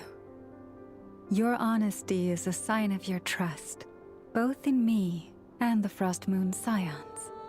Unfortunately, though, I won't be able to use the moon marrow to shed light on your past just yet. Our people revere the moon marrow as a sacred relic. I'm only permitted to retrieve it from the secret chamber in which it is hidden once a year, on Moon Prayer Night. Oh, really? So, when's the next Moon Prayer Night? Judging from the tides this evening, a little less than 2 months. Huh? Does that mean the date changes every year? The ceremony is held on the night when the moon is closest to Tevat. This is also when Nodcry's Kuvaki reaches its peak. Only then can the seal on the secret chamber be lifted. Oh, guess we've got no choice but to wait. I am truly sorry that I cannot help you sooner. But, as the Moon Chanter, I swear that I will do everything I can to help you find the answers you seek. Think nothing of it. After all you've done for us, you deserve nothing less. Who'd have thought today was only our first day in Nodcry? Feels like so much has happened already. If I may be so bold, what does family mean to you?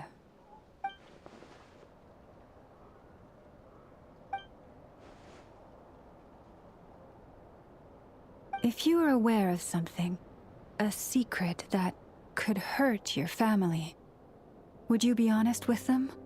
Or try to hide it?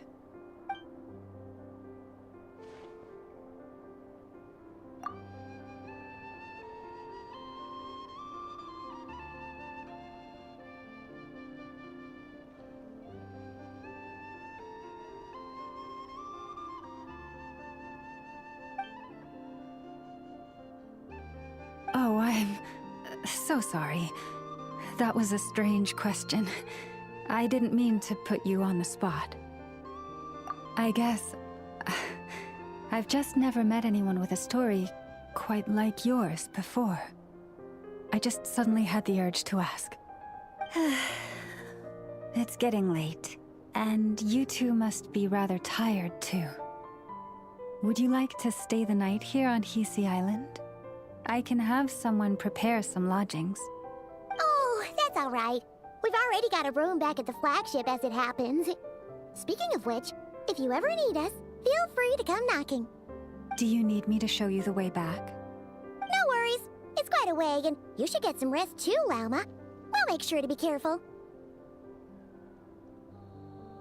Understood. Then I won't keep you.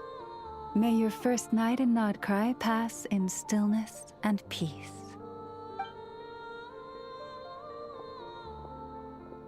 So, what you thinking? Sure was an eventful day, huh? The good news is, we're not at a dead end in the search for your spaceship yet. We can always learn more about this place while we wait. The usual drill, huh? Paimon's really getting sleepy now.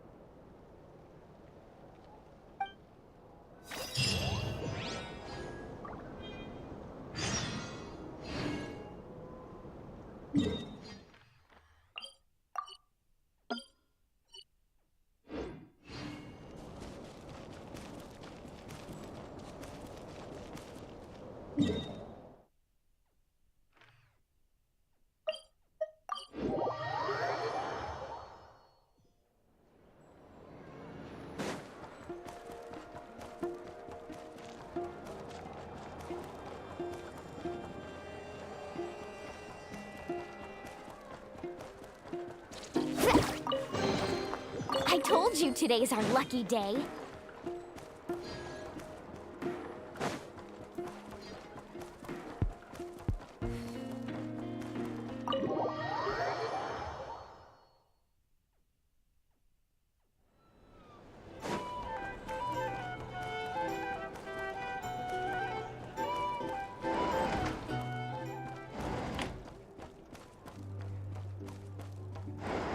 Off we go.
Hey, what are you doing here? Oh, these flowers. I remember when you first appeared, there were flowers like this all around you.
Who goes there? How did you get in here? I am but a passing traveler. I followed your song here. I'm very sorry if I've intruded. The Kuhenki. She brought you here.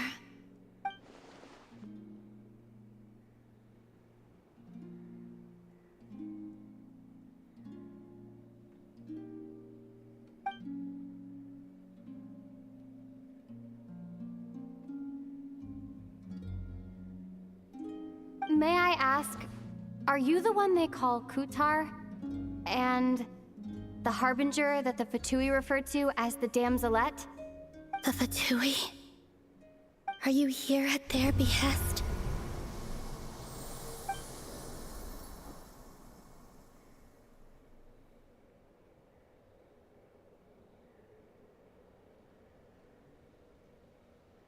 Please don't get me wrong.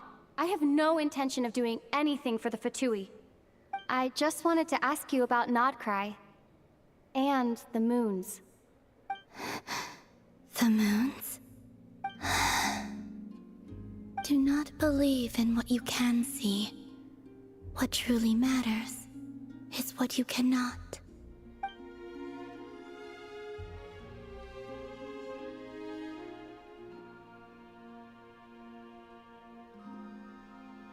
What do you mean?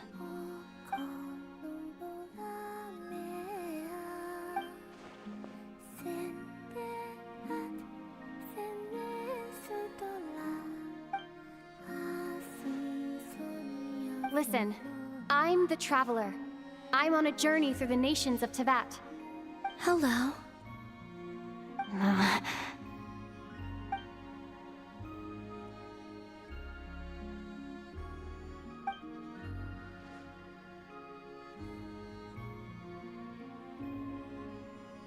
Could you tell me your name?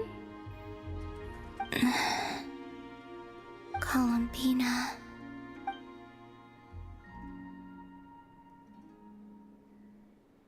Kutar, the Damselette, the Moon Goddess. Pick whichever takes your fancy. I do not know my own name.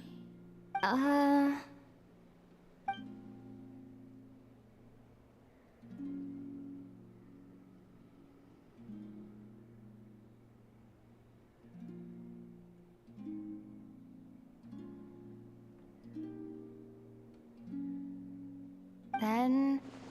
Columbina. Hmm?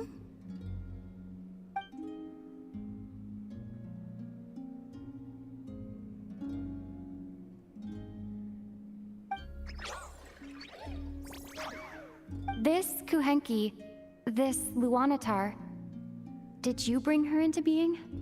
Come here, little one.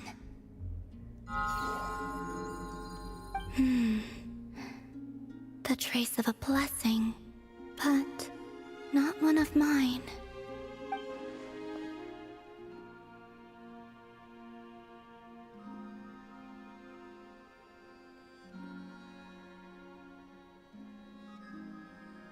People always assume I can do many things. Assume I have done many things. But I haven't. All I ever wanted was to.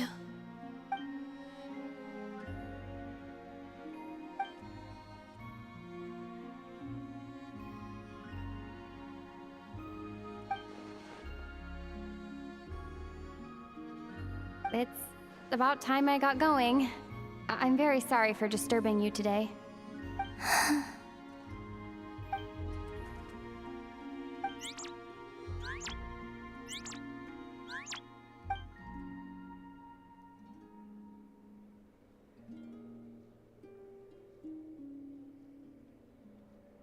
Columbina, that Kuhenki...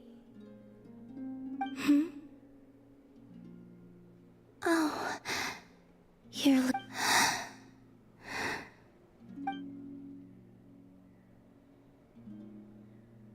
Go then.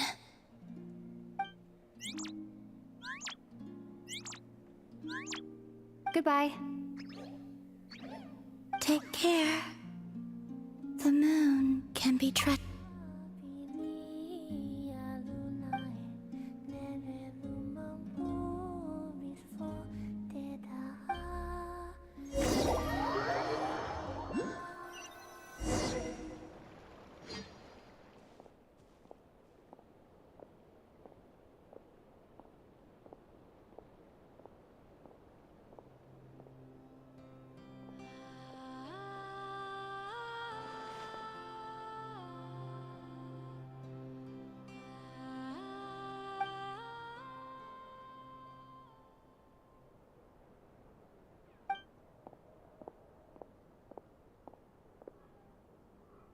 Wait, is that... Ether?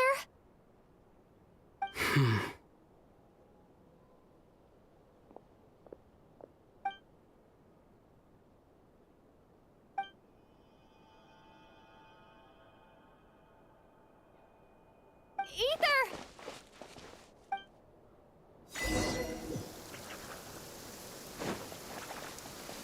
Ether!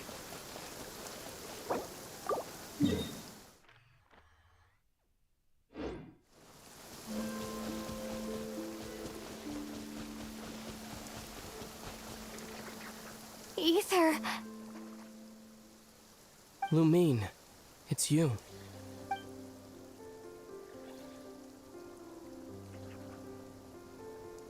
Why are you here on Hisi Island? If I told you I was here in search of the Frost Moon Scion's sacred relic, what would you think?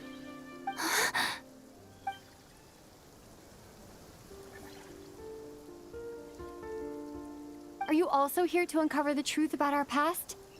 That's right. What happened to us in the past? How we came to Tevat? Why our spaceship crashed here? There are things I want to know too. But I'm not about to sit around waiting for another 2 months to find out. Wait! Wait? But I still have unfinished business.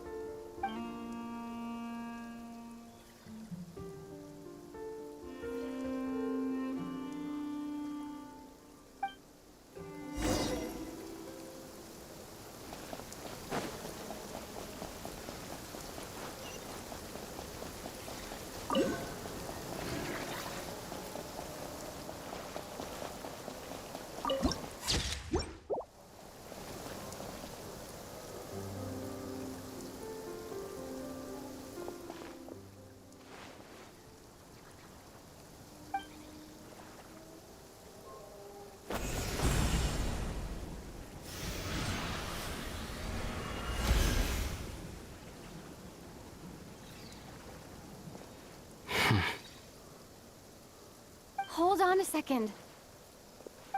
What's wrong? That's the Frost Moon Scion's sacred relic. We can't just...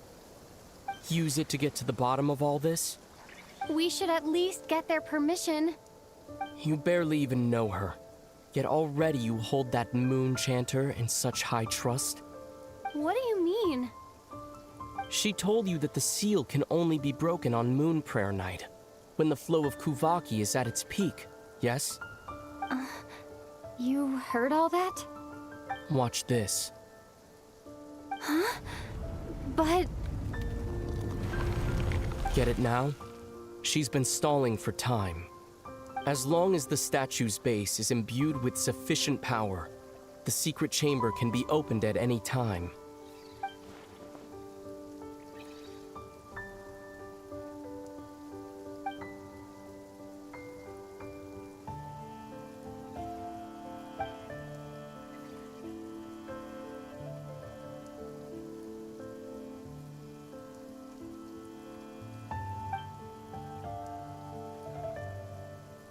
Is it such a sin when I don't put all my cards on the table for you, but not when someone else is doing it?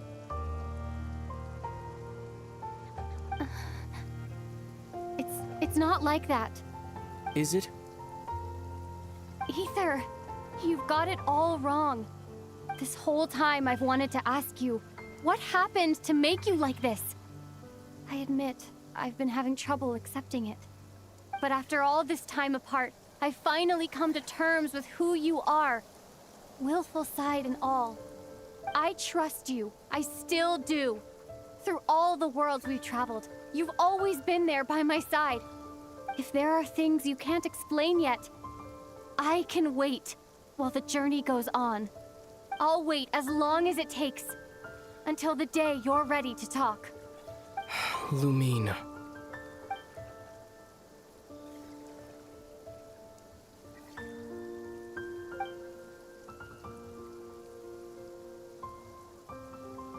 I'm not looking to borrow the Moon Marrow simply because of our past. It holds answers about the very origins of Teyvat. I've always believed that if you want the truth, you have to see the whole story for yourself. I'm not asking you to trust me, Lumine. Just don't try and stop me. If this choice weighs on your heart, then let me go in alone. Forget this meeting ever took place.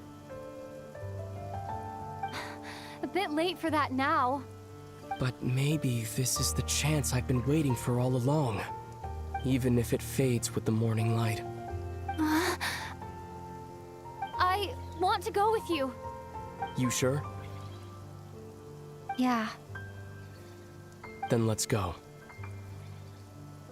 Ether.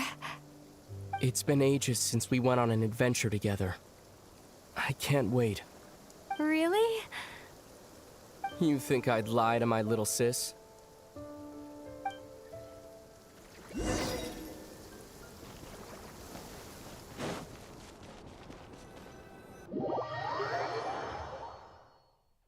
From what I understand, the path ahead is likely to be full of trials and challenges.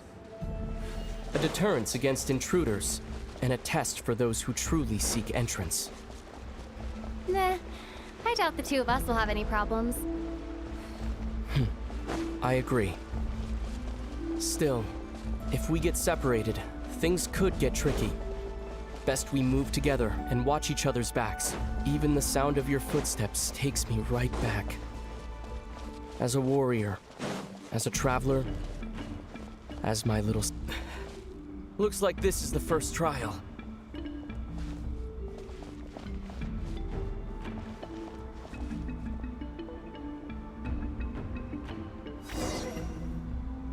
Lumine, do you understand how Kuvaki works?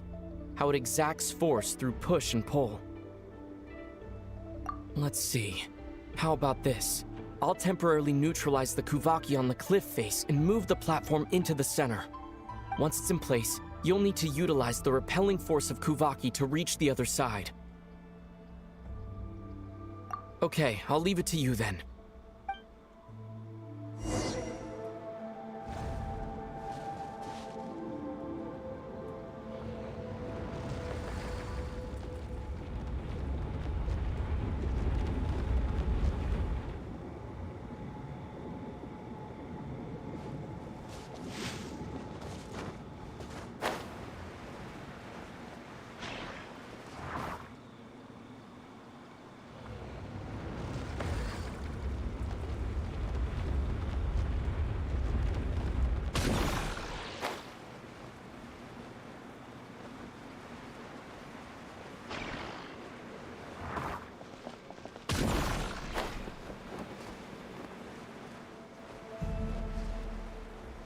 This should help Ether get across.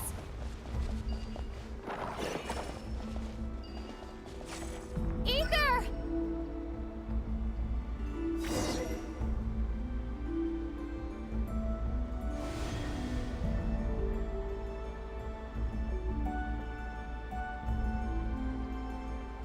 We make a pretty great team, huh?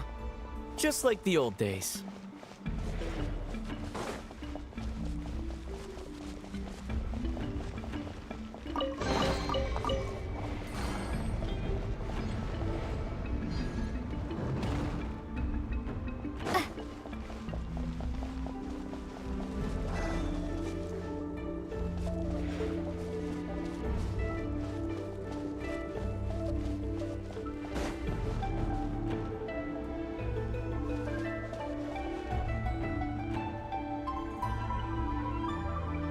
A wide open space. Must be in for a fight.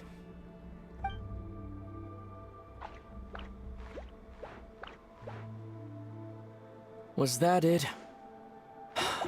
What a letdown.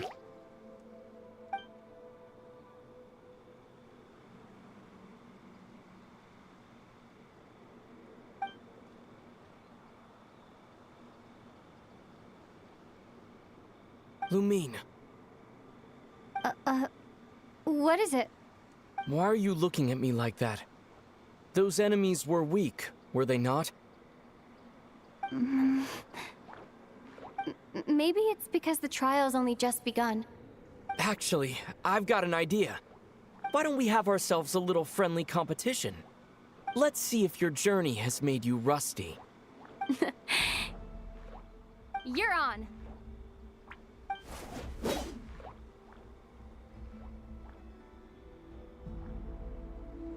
I won't lose to you, Ether.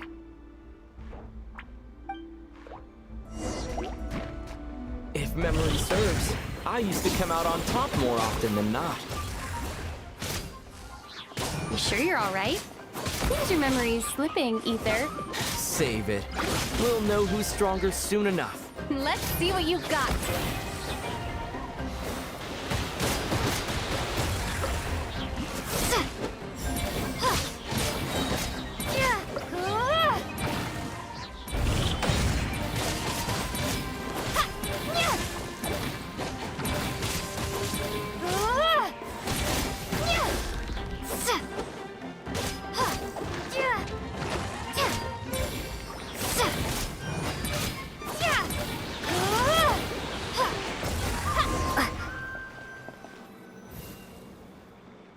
Been slacking off on your combat training? Or has no one been around to keep you in shape? No, I just wanted to let you win. Been too busy practicing your excuses instead, huh?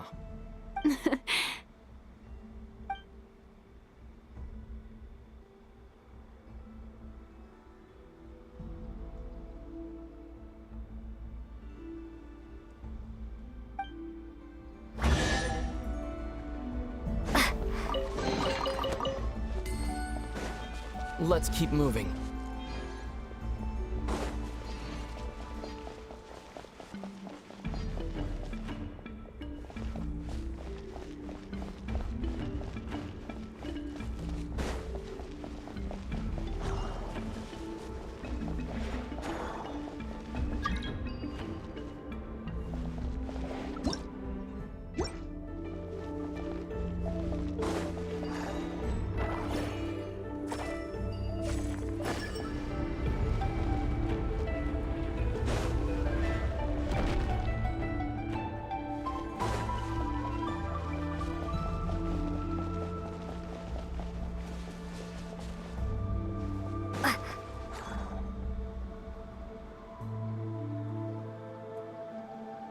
What is this place? No sign of any monsters. Feels like a ritual site, but something's missing. It's ahead, inside that thing that looks like a mirror. I can feel it, but maybe it's sealed within? Can you open it using Kuvaki? Apparently not. Do you think it might have something to do with the Frost Moon Scion's bloodline? Ether? If this is about strength of blood, what could possibly stop us? Let me give it a try. Why don't you check around for other clues? Sure.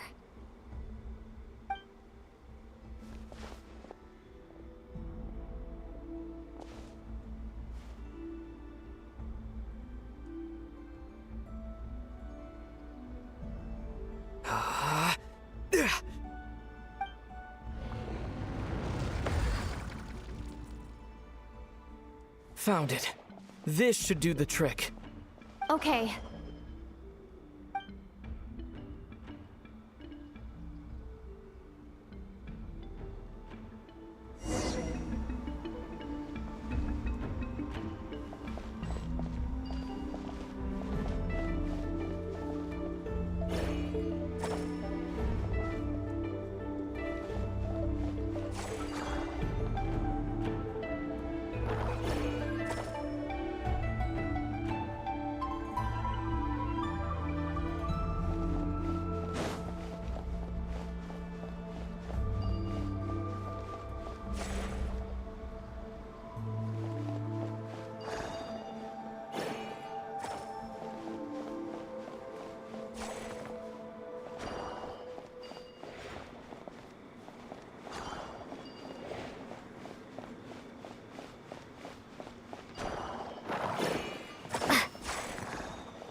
Got a reaction.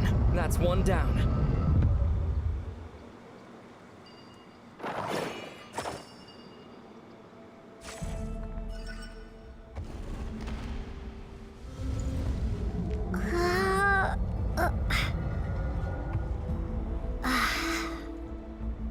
Nicely done.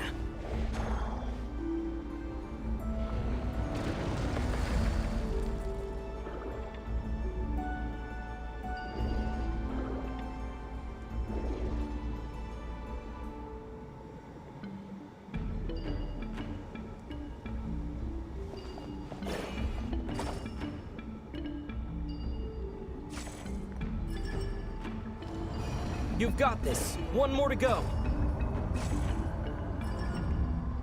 Good work, Lumine.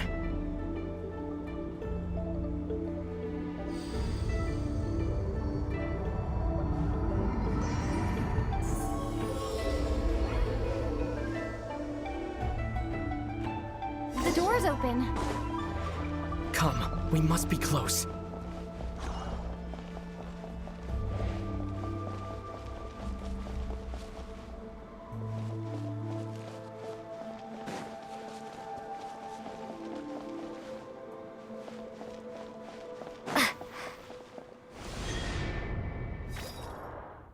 Stay on your toes now.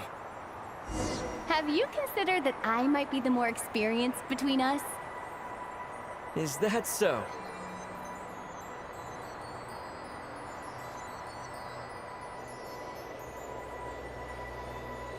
So, will you be heading off again after we're done here? Maybe. Maybe not. Another cryptic response. Don't worry about things that haven't happened yet.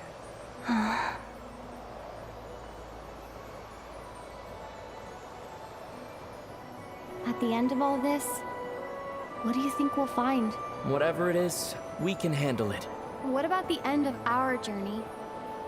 That's not something we need to worry about right now.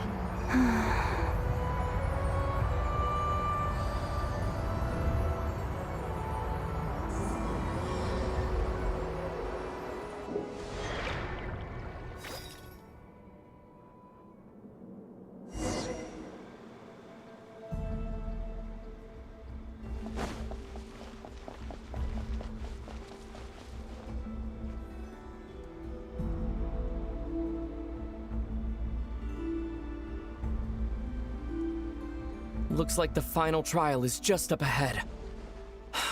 Ready for battle? When have I ever not been? What's wrong? Going on an adventure with you side by side, it's been so exciting. But at the same time, it just feels surreal, I guess. Maybe because it's been so long. You know, this is only the second time we fought together since the day we both woke up in Teyvat. Maybe that's it. Lumine, let the light of our blades come together once more, just like they did in the past. Ether. This is a night of miracles, an adventure that belongs to us. Let's not weigh it down with worries and regrets. This is our adventure.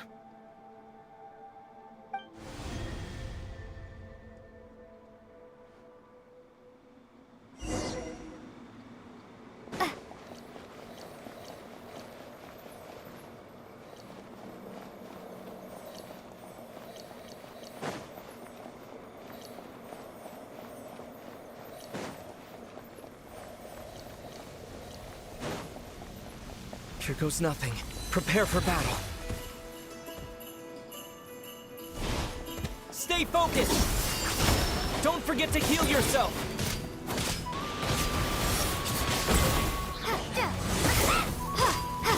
Now's our chance!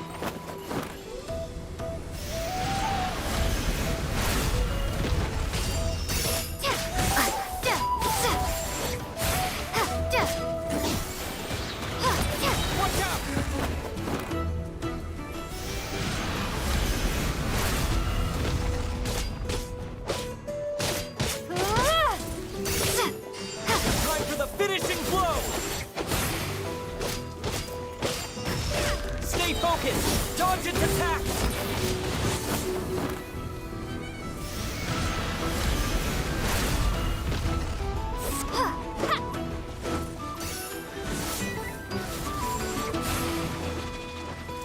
Watch out!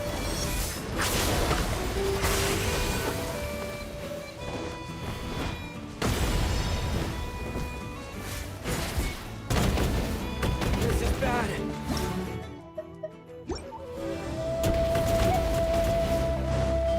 Stay focused! Dodge its attacks!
Need a surfboard? From what I understand, the path ahead is likely to be full of trials and challenges. A deterrence against intruders, and a test for those who truly seek entrance. Nah, I doubt the two of us will have any problems. I agree. Still, if we get separated, things could get tricky. Best we move together and watch each other's backs. Even the sound of your footsteps takes me right back. As a warrior, as a traveler, as my little... Looks like this is the first trial.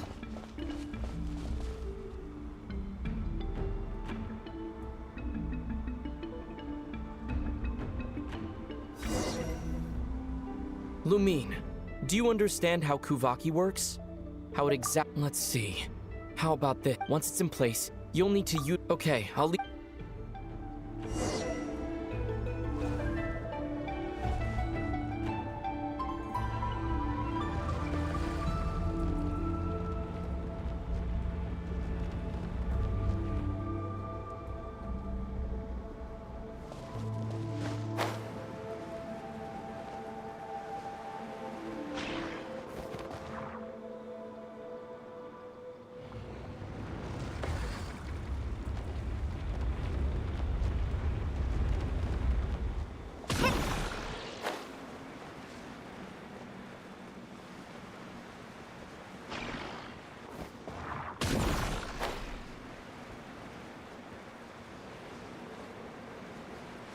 This should help Ether get across. Ether!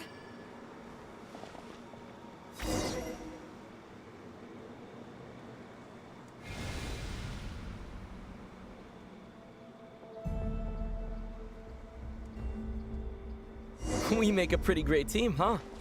Just like the old days.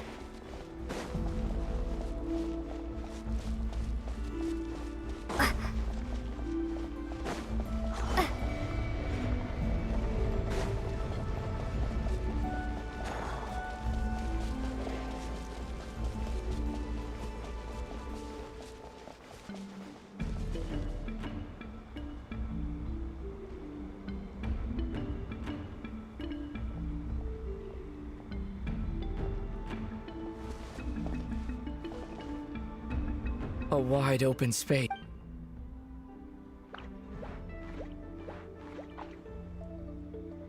Was that it? What a letdown. Lumine. What is it? Why are you looking? Maybe it's... Actually, why don't we have ourselves... Let's see if your journey... You're on.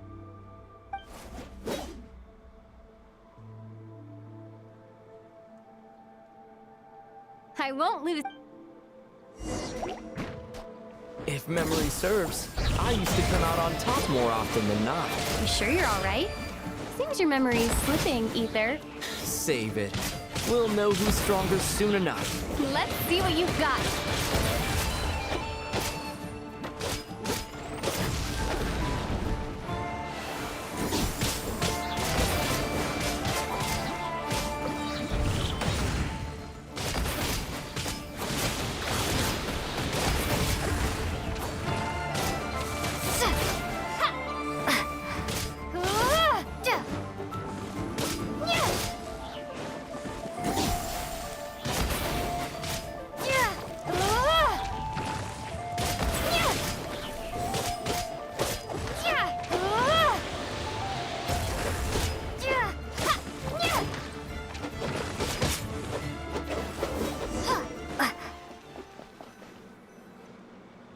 Been slacking off on your combat training?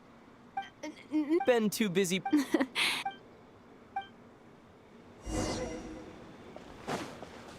Let's keep moving.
What is this place? No sign of any. Feels like a. It's ahead, but Can you open it using. apparently not. Do you think it might? Ether? If this is about strength, let me give it a try. Sure.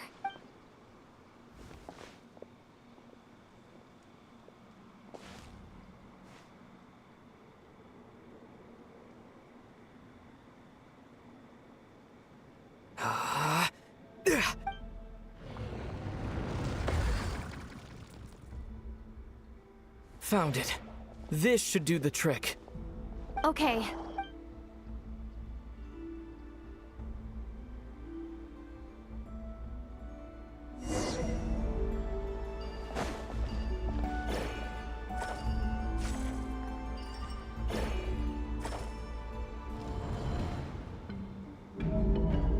Yep, that got a reaction. That's one down.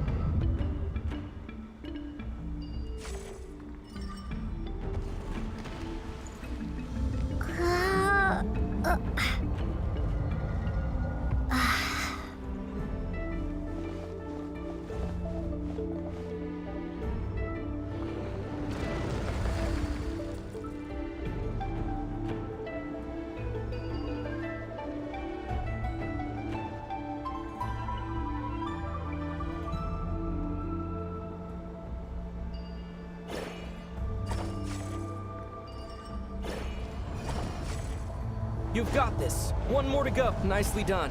Good work, Lumine.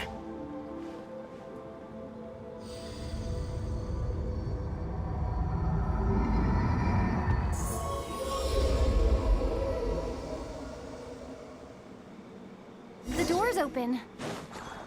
Come, we must be close.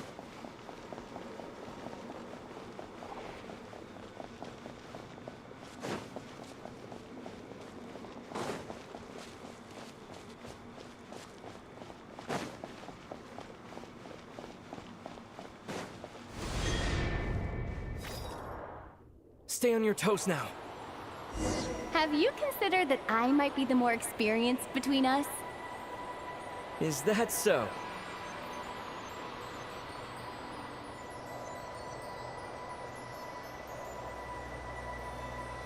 So, will you be heading off again after we're done here? Maybe. Maybe not. Another cryptic response. Don't worry about things that haven't happened yet.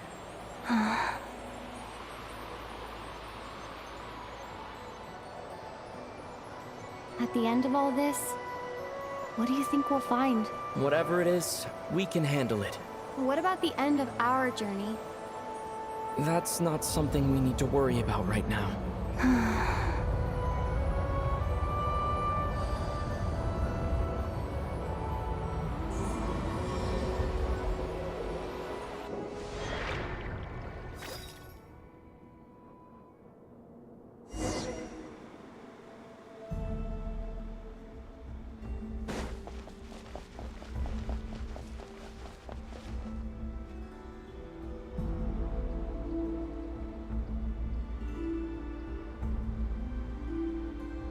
Looks like the final. When have I ever...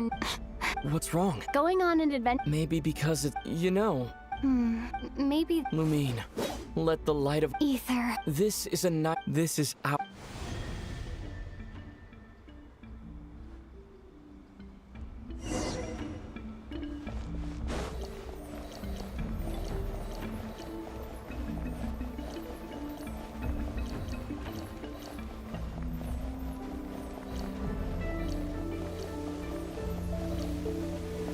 Here goes nothing. Prepare for battle.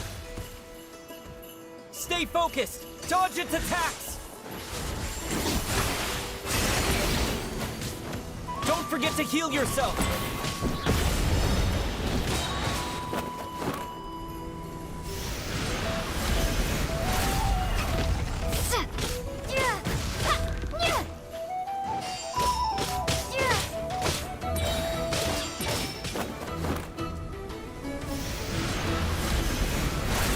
Watch out! Now's our chance!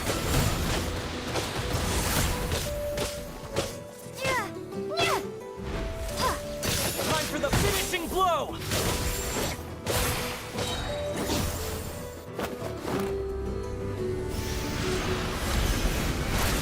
Stay focused! Dodge it to... It's over. Nicely done. Flawless execution.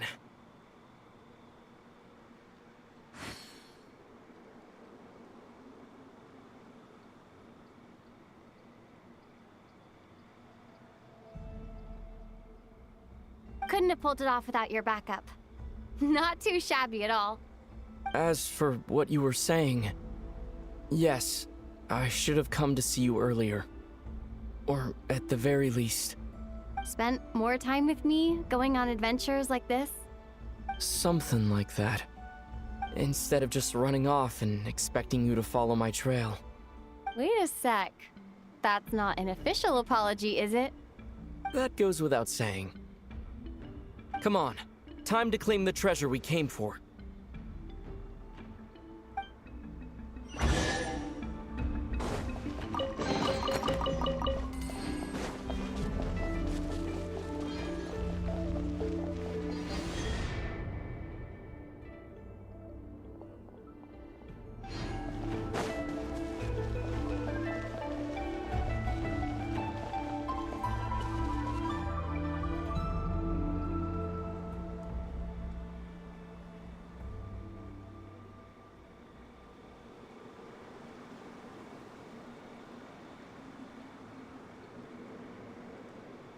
So this is the Moon Marrow, the treasure we've been after.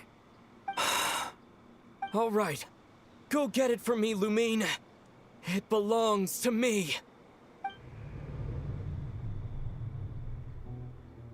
What's wrong, Lumine? After everything we've just been through, you still don't trust me? Don't you want to know the truth too? Just like I do? Rest assured, I'll share the truth with you afterwards. Now go, bring it to me.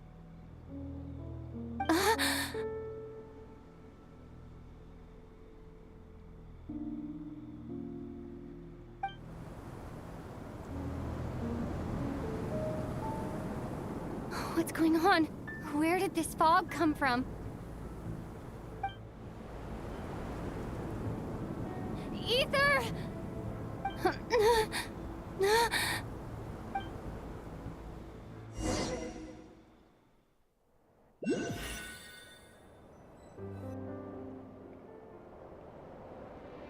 Ether!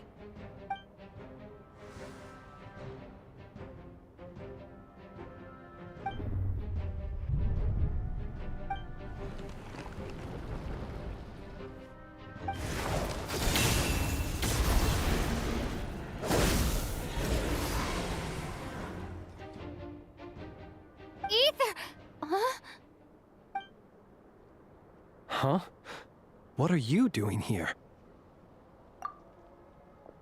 Yes, we ran into each other at the flagship this afternoon. I'm honored you still remember.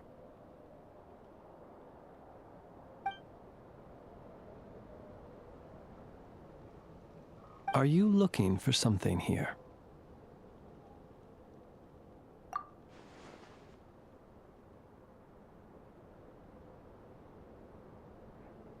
And you just happened to end up surrounded by the Wild Hunt. Sorry, I did not intend to come off as pointing fingers. Indeed, perhaps our courses of action do not differ so greatly. Not exactly. We Lightkeepers are accustomed to patrolling at night. A long-held tradition, you understand. I was just passing by when I noticed that the Wild Hunt had struck. So I simply did what I am duty-bound to do. As a matter of fact, I just saw someone leaving in quite the hurry. Was that your companion?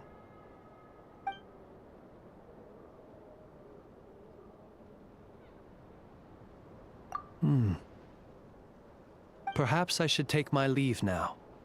After all, my patrol isn't over yet. Nodcry is a dangerous place to be at night. I'd advise that you head back soon as well.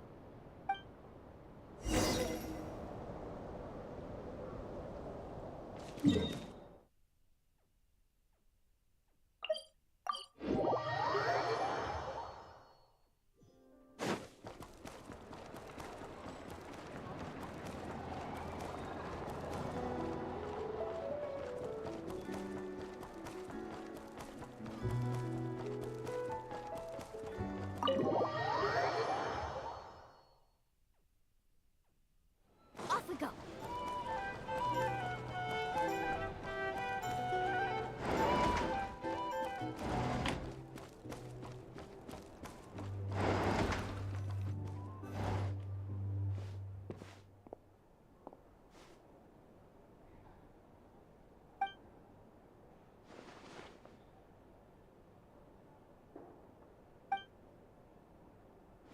Paimon woke up and saw you were gone, so she made you a cup of berry juice to help you sleep. Her own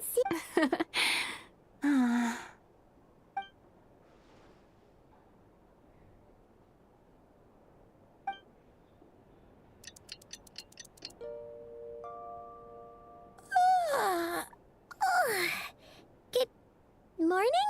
If now still counts as morning. When did you get back last night? Did you sleep?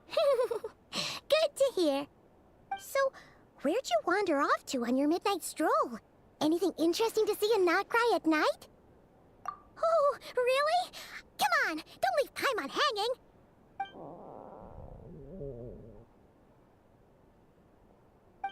All right. Guess we'll have to feed your stomach before we feed Paimon's curiosity. Let's go grab something to eat while we talk.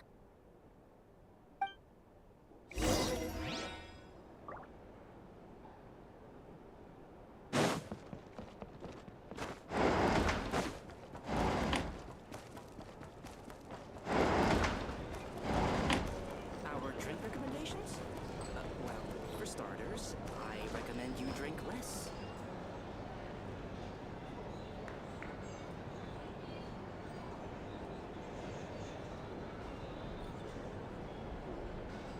Phew! This is just the best, huh? Free food, free lodgings. This bark is friend for life material, that's for sure.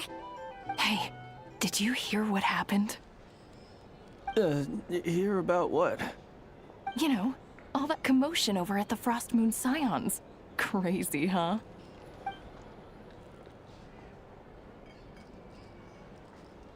Huh? What happened? See what I mean? Completely oblivious to what's going on around you. The sacred relic of theirs. It's been stolen. Hey, slow down! Paimon knows you're hungry, but you don't have to worry about her stealing your food. At least, not today. What? Was it those Fatui? No idea, but the news has already spread right through Nasha Town. What did their high priestess what do they call her again? The moon something? Anyway, what did she say about it? What could she say? She's the one who discovered it was missing.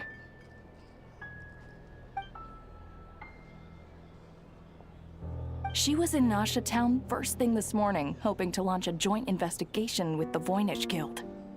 Whoa! Did you hear that? Lauma and the others, their sacred relic's been stolen!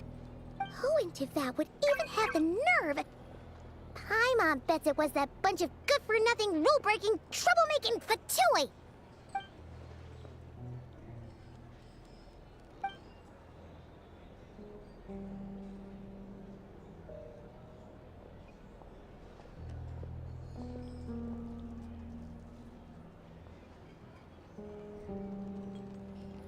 Huh? What's wrong? You feeling okay? A joint investigation? Good luck getting any takers. Unless there's some reward or a business opportunity to sweeten the deal. Same thoughts here. So just a few minutes back, she switched gears and headed over to the one place that might actually be able to solve this. The Curatorium of Secrets. Ah! You scared, Paimon! What is it? Huh? Okay, just... Hey! Paimon's not a baby, you know! Quit pulling her arm!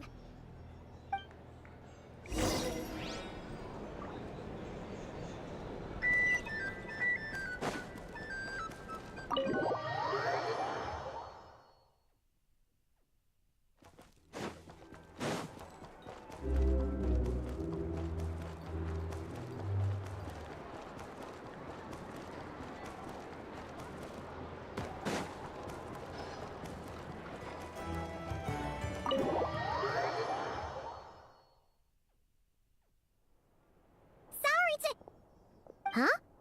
There's no one here. But didn't they just say Lauma came this way a few minutes ago?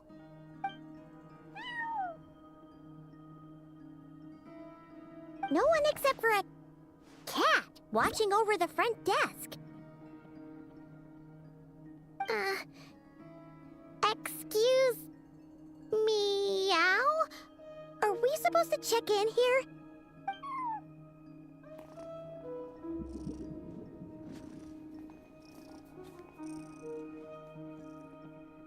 No idea what that means.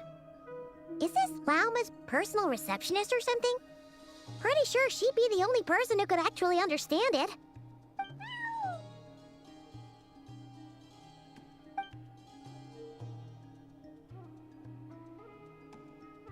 Huh? It's heading into that room! But why not? Like I told you already, that's just...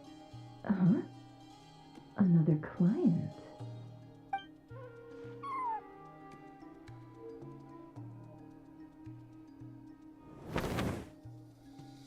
Ah!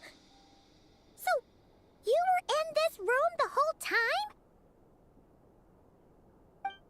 Something I can do for you? Traveler. Paimon. Oh, you're acquainted then? Yes. They visited Hisi Island yesterday. We had dinner together. Allow me to introduce you. Traveler, Paimon. This is Nefer, boss of the Curatorium of Secrets. Pleasure to meet you. They are travelers who arrived in Nodcry just yesterday. Greeted by the birds and beasts of this land, they are kind-hearted souls who walk in the moonlight's glow.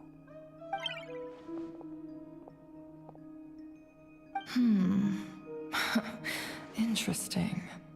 Thank you, Lauma, but you need not have introduced them. They are great heroes, renowned throughout the nations beyond our borders. Oh, really? Do not forget, I deal in information. Just because most people in Nodcry pay scant attention to foreign affairs, that does not mean the same goes for the Curatorium of Secrets. They're the heroes everyone was talking about before. The ones who saved Natlan during the Abyss Crisis.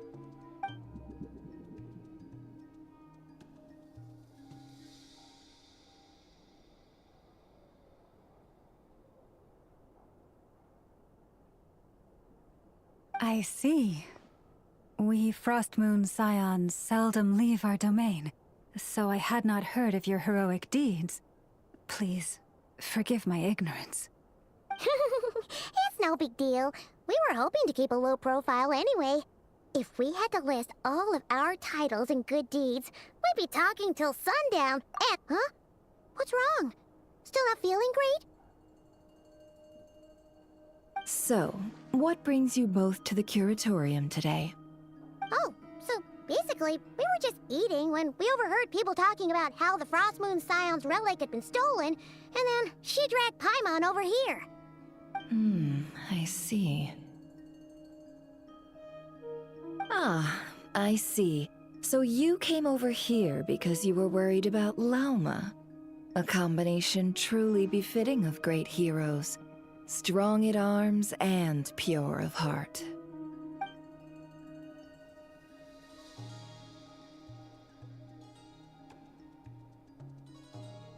In that case, Lauma, I've got a suggestion. Why not ask these battle-hardened heroes to take the commission for you? Honestly, it's a little beyond the means of such a modest establishment as ours. Your modest establishment? Unable to handle a commission? You just don't want to take it, do you? You're right. I do not. What kind of commission is this? Surely it's not to recover your stolen relic? Yes, that is it. Recovering the relic is both my duty as a moon chanter and a step toward fulfilling the promise I made the Traveler, to help uncover the truth of the past. But Nefer has already declined our commission multiple times. And yet, just as it always has, the moon will continue to illuminate the sky above the Curatorium.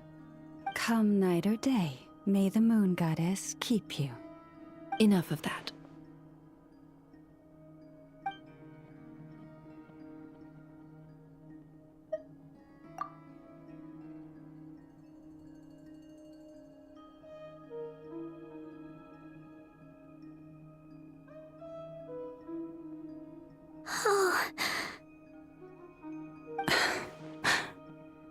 So, according to her, she never came into contact with the relic. So she suspects her brother may have taken it. I understand.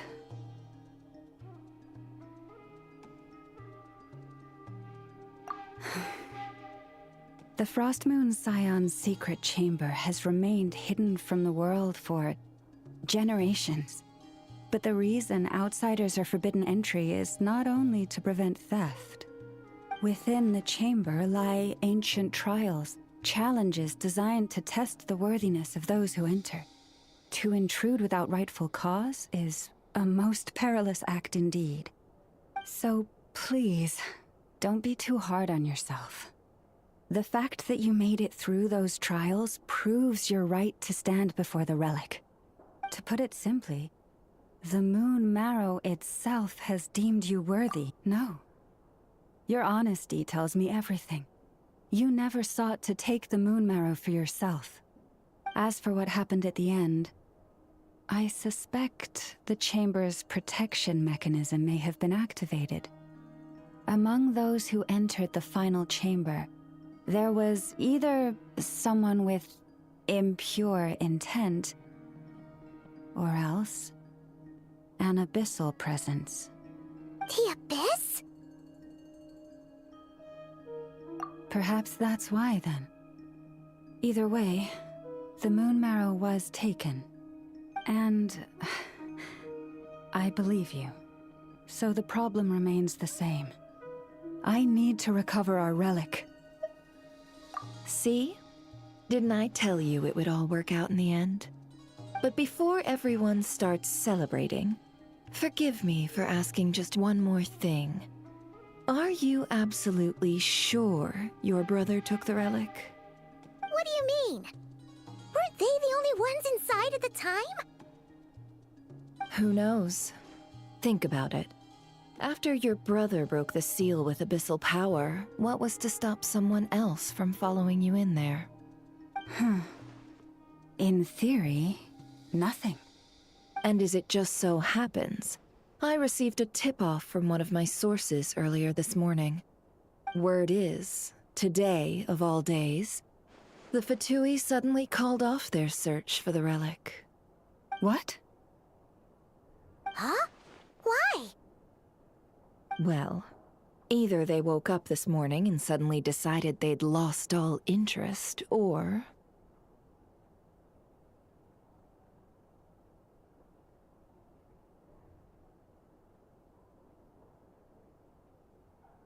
Exactly.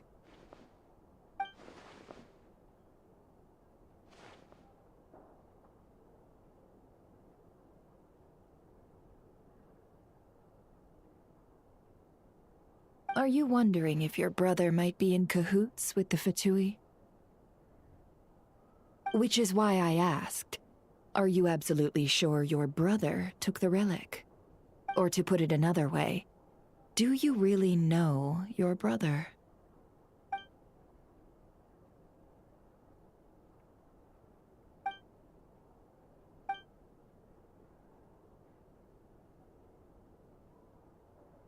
In other words, it's highly likely that the Fatui already have the moon marrow. So, basically, all we need to do is find our way into that Fatui research facility, and we should be able to get to the bottom of this, right? Congratulations, you've found your answer. Looks like the curatorium won't need to lift a finger this time. Well, Lauma, there we are. On behalf of our long-standing cooperation and the great hero by your side, I'll waive your consultation fee. But just this once. You're really not planning on helping us? I think I've helped more than enough already. If we're to stand any chance of infiltrating that facility, we'll need the help of a specialist. Just so you don't get the wrong idea, let me make myself crystal clear. The Curatorium of Secrets has always striven to abide by a policy of strict neutrality. We do not take sides with any faction in Nodcry.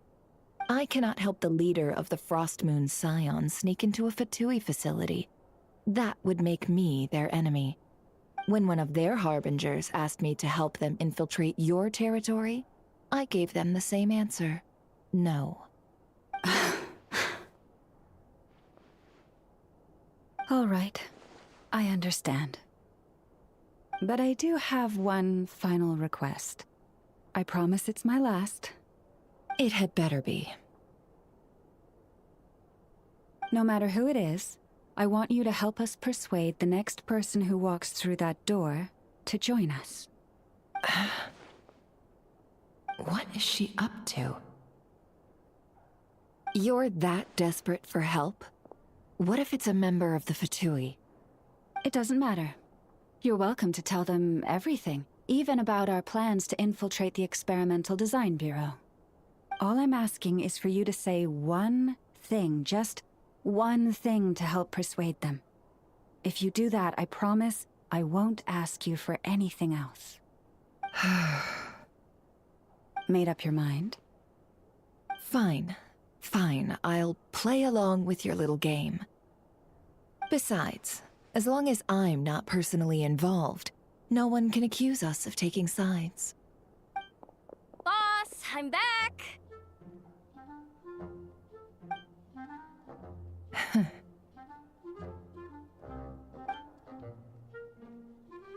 You won't believe the luck I've been having today. Remember you sent me to find that runaway cat, yeah? And you said I'd only be back after dark?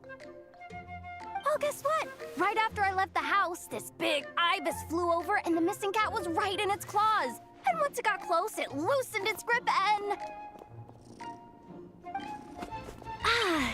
Boss, you're meeting clients. I'm so sorry. I'll get out of your way.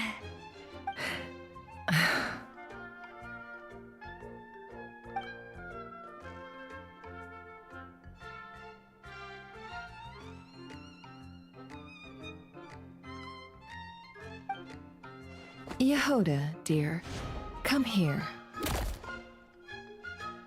Huh? Me? Is something the matter? Oh, hi there. My dear Yehoda, I have a request. Yikes! Why does the boss sound so scary? Did I do something wrong? Would you be so kind as to accompany these 3 delightful clients of ours and help them infiltrate the Fatui's Kuvaki Experimental Design Bureau? What is going on here? Boss usually just says things like, hey, go do this, or you, go take care of that. Why is she being so scarily polite?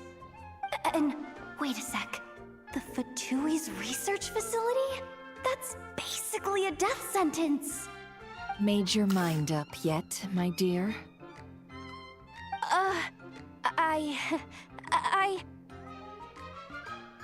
What is up with Boss today? Am I supposed to say yes to this? Or maybe it's because the mission's too risky, so she's actually looking out for me? Why is everyone looking at me like that? Is this some kind of test?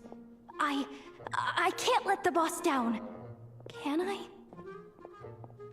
Have you made up your mind?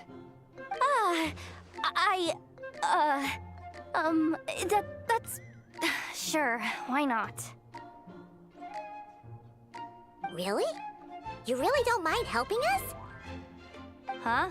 Oh, yes. I mean, no. Of course, I guess I do. Oh, thanks so much! We owe you big time!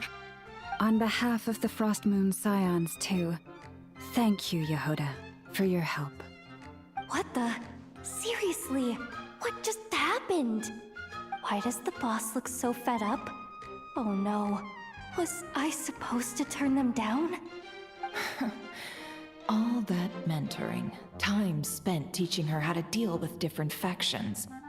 In one ear and out the other. Never. You got what you wanted. You promised that was it. I know this goes against your principles. I won't forget the favor. Trying to get me to change my mind now? Of course not. I just wanted to say thank you. So, thank you. Oh. Yehoda, we'll leave the planning to you. Let's discuss the details elsewhere. Huh? Oh, okay. Oh, what have I gotten myself into? Oh, by the way, Yehoda, before you go... What is it, boss? You're fired. Huh? Effective immediately. As in, this exact moment. The curatorium will take you back, of course, but only once you've completed this commission for our 3 clients. What? Is there some issue? Well, here's the upside. Without me taking a cut from your commission, you'll earn more. Seriously? Can someone explain what's going on here?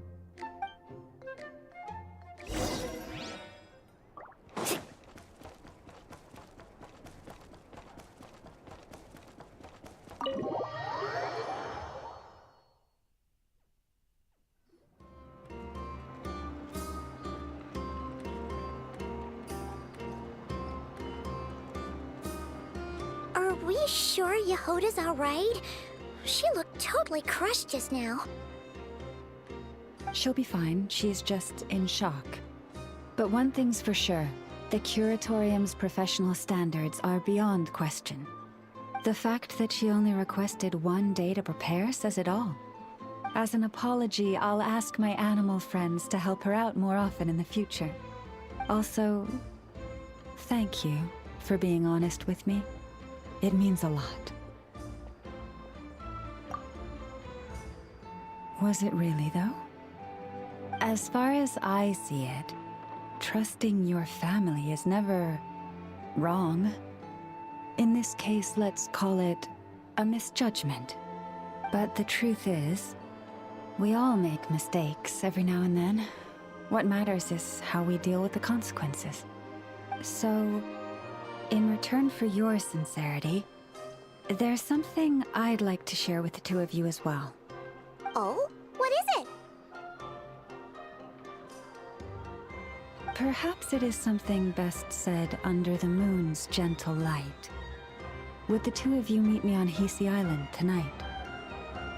Oh, it does sound important. You're right. There's too many people here. Somewhere quieter makes a lot more sense. Thank you both for understanding. Then let us meet beneath the moonlight.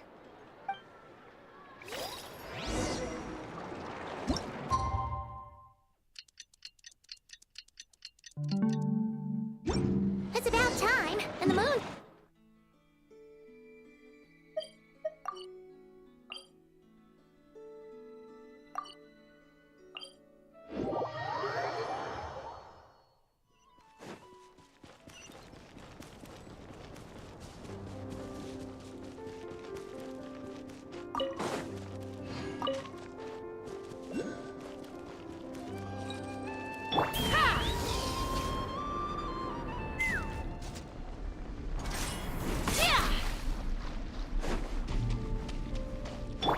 Let's ride!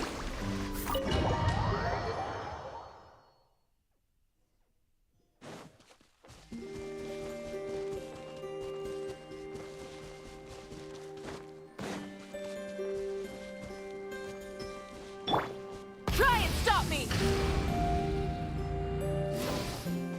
Take me up!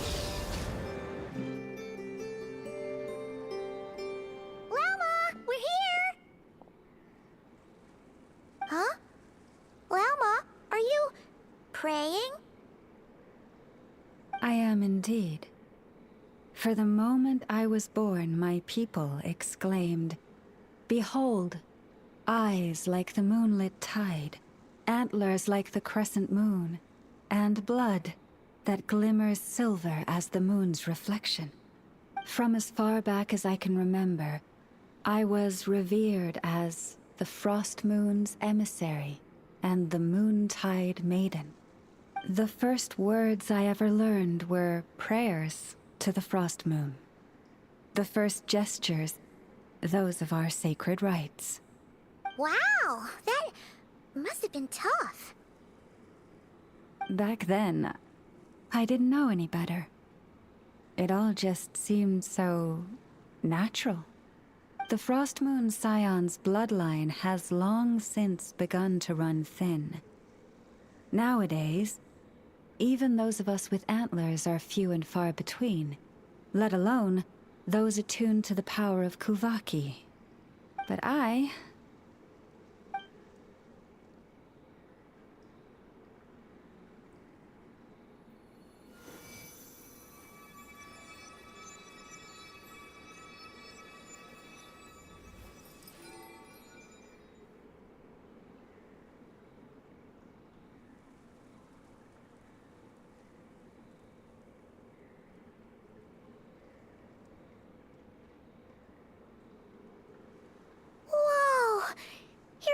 colors are so pretty.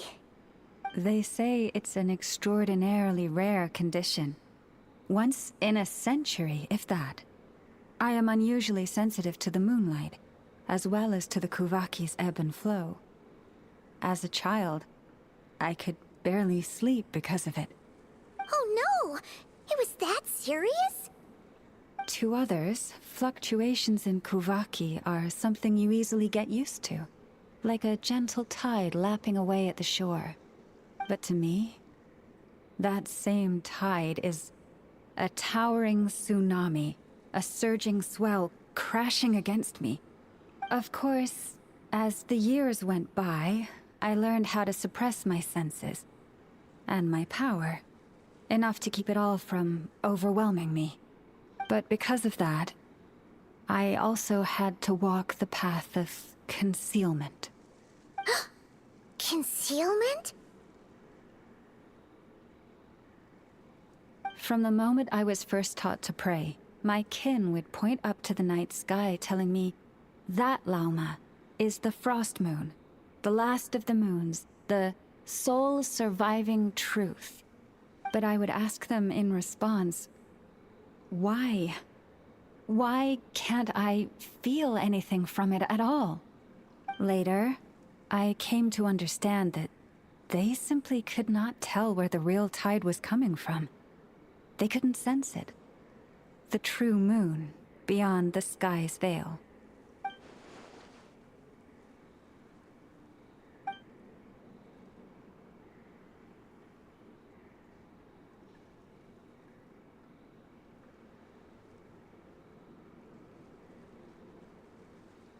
The moon is false. I reached that conclusion long ago. But there was no one I could tell. Not a single soul. At least, not until now. Am I the one who's wrong? Is it the moon that is false, or my own senses? I asked myself such questions time and time again.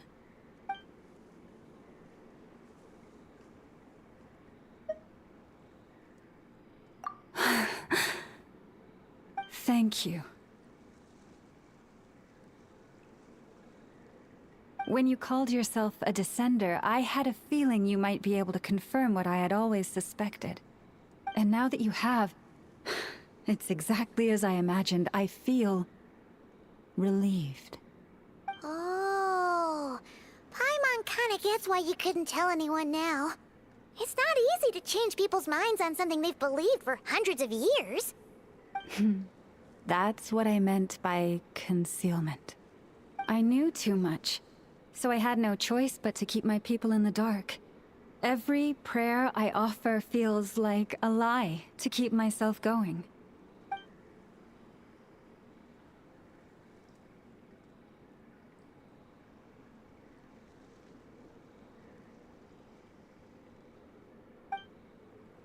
You've already met our Kutar, haven't you? Huh? When was that? And, more importantly, when were you planning on telling Paimon? Ah, no wonder.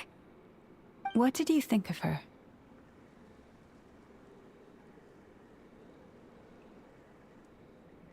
What exactly do you mean by up in the clouds? I understand what you mean. She is quite indifferent to the world outside herself. But I find it hard to hold that against her. Yes, it was shortly after the fall of the ancient moon's remnants. I asked her what the Frost Moon Scions meant to her, and why she left in the first place. Yeah? So, why did she?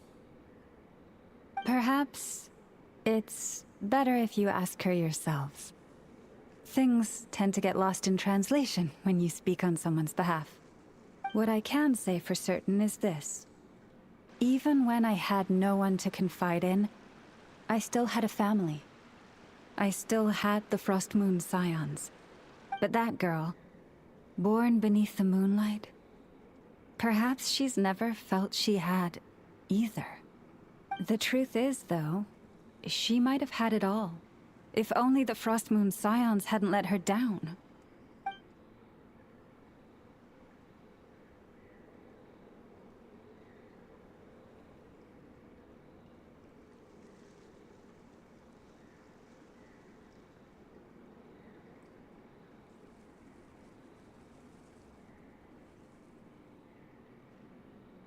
The Frost Moon Scions now walk a path of error. They offer their prayers to a false moon, and to a goddess who can no longer answer them. I want to change all that.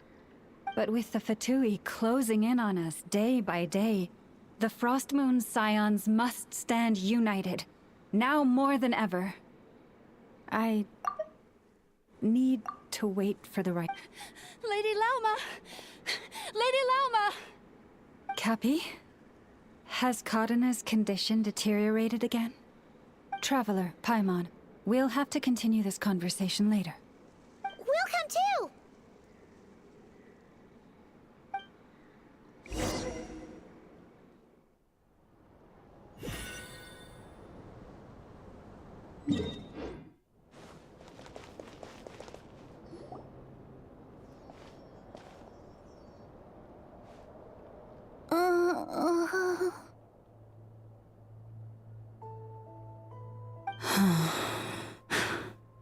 Why?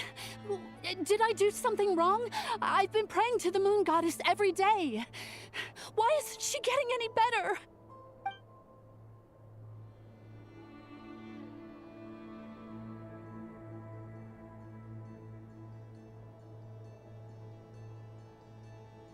Cappy, I need you to wait outside. I'm about to start her treatment.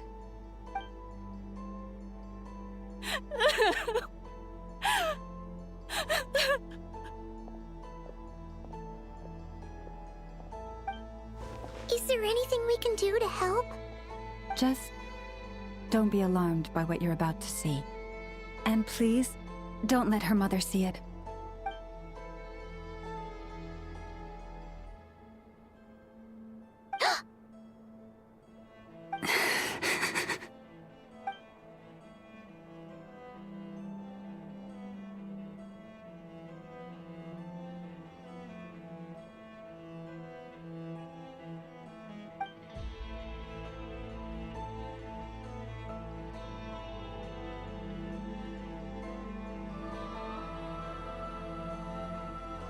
Shh. Please. Help me keep this a secret. She looks much better now. But, Lauma, was that...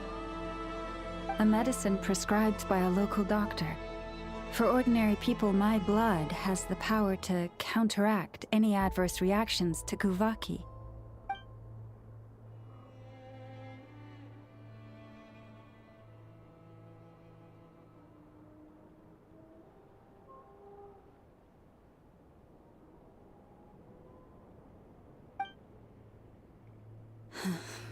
So, now you know another of my little secrets.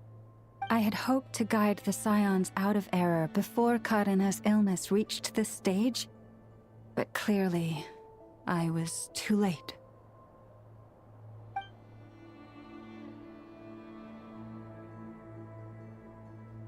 My life is as hidden from sight as the far side of the moon. Yet people only look to the bright side for guidance. If the day ever came when the two sides were reversed, could they truly accept it?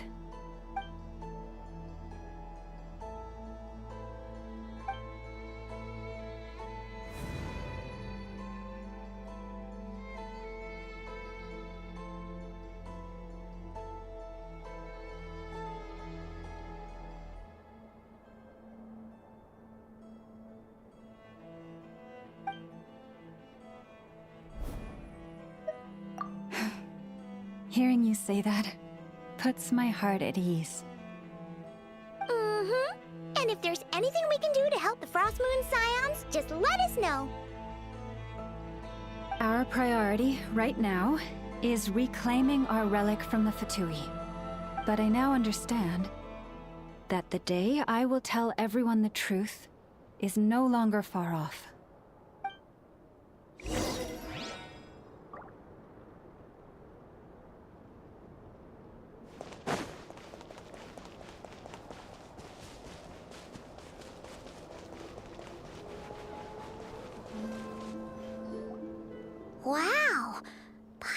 I'd never have guessed Llama had all that bottled up inside.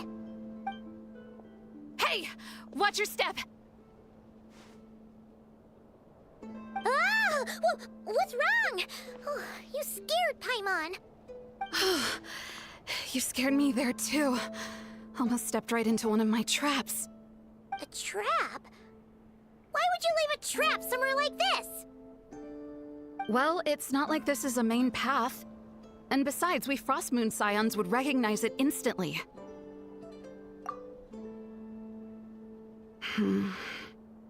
Alright.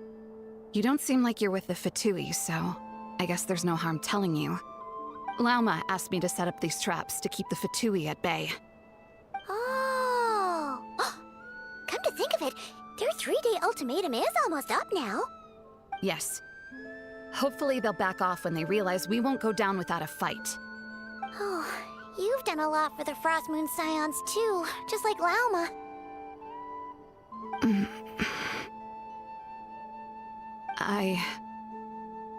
Philomena? It's nothing. I was just wondering if any of this is really worth it. What do you mean? Our people. So many are stubborn, stuck in their ways, clinging to a truth they refuse to even question. Do they really deserve everything Llama's doing for them? Well, yes, but even so, no. I shouldn't be saying this. Just forget it, okay? Bye. Huh? Why did I say all that? Or really, why am I still doing any of this? Either way, this will be my final night with the Frostmoon Scions. Wow, she sure took off fast. So, are we heading back to the flagship for a break, or what? Wait, you're not thinking of visiting that damsel light up in Cloud Cuckoo Land, are you? Huh, given who she is, pushing her won't get us anywhere. Hey, why don't we... Let's bring her something tasty. If she doesn't want to talk, we'll have to win her over with food. Hey, no harm in trying. At the very least, it shows we're trying to be friendly. Let's see. How about Ineffa's 9.12 out of 10 berries and fried meat, the Frostmoon Scion's boon of the day, and one of your signature dishes. Your choice. Should be a good mix of meat and veggies. There's bound to be something she likes.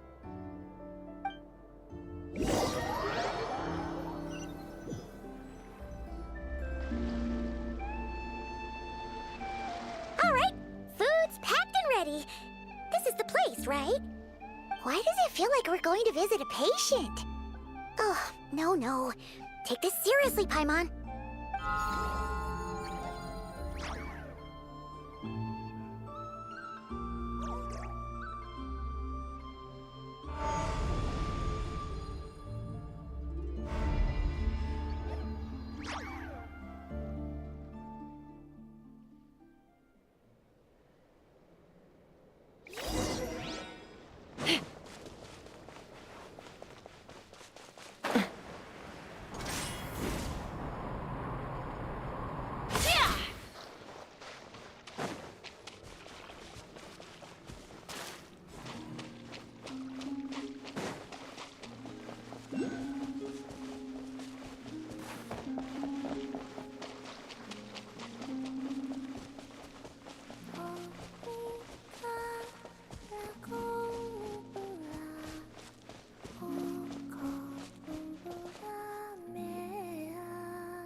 Remind me, Who are you again?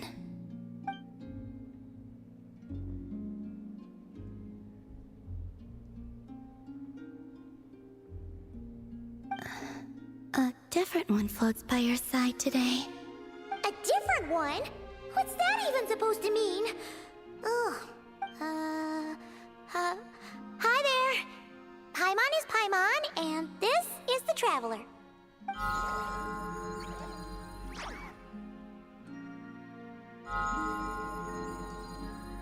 Oh, there you are. Between the two, I suppose you're cuter. Wait, what do you mean Paimon's less cute than that floaty thing? Columbina. What is it? What's your favorite kind of food?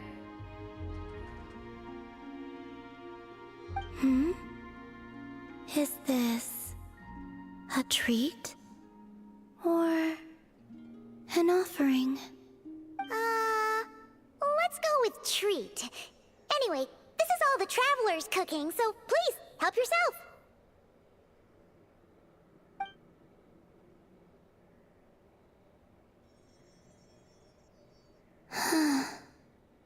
Oh, that wasn't exactly a yes, but she didn't turn it down either.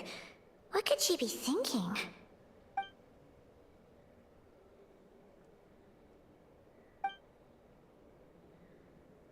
So, what do you want to ask?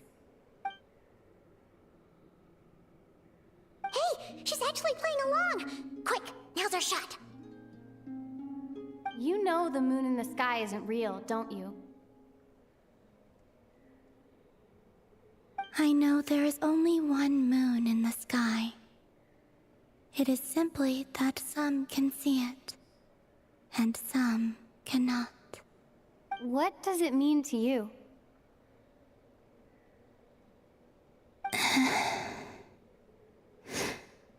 The missing prologue. What?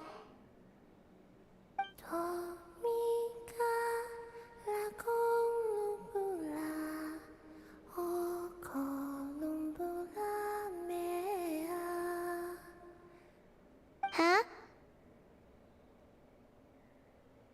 What does that mean? Isn't she going to explain herself? Can you tell me more about that melody? You were humming it last time too. It must be important to you.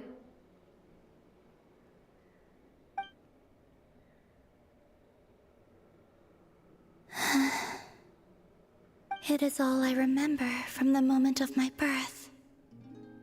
A melody. A few lines of lyrics. Like a lullaby from a foggy dream. Oh, so who was singing it? I do not know. I have nothing else. Just that song. Huh? And the Frost Moon Scions who found me. They had nothing either, but hope. Before I even knew what was happening, they were already calling me their goddess.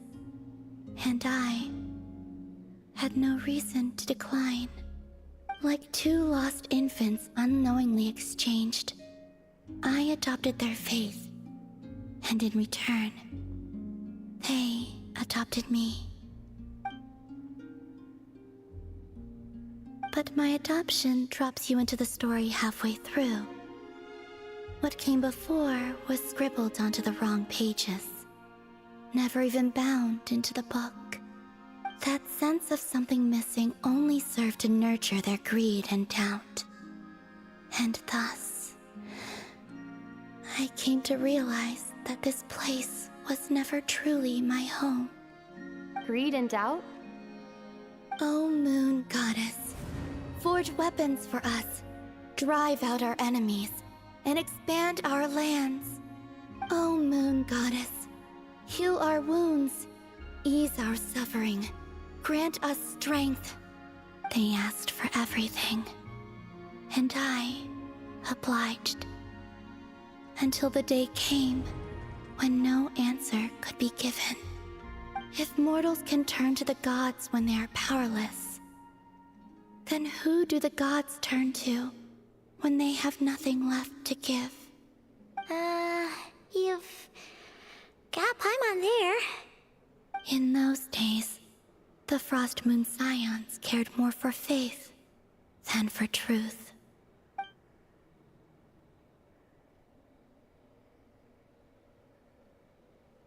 Reality rewrote the sky in words I could not understand. I did not want to read a tampered version, so I simply stopped looking. The real beginning of my story lies up there, on the moon, forever beyond my reach.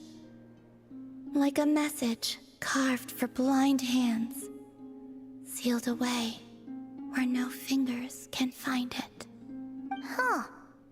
So that's how it is.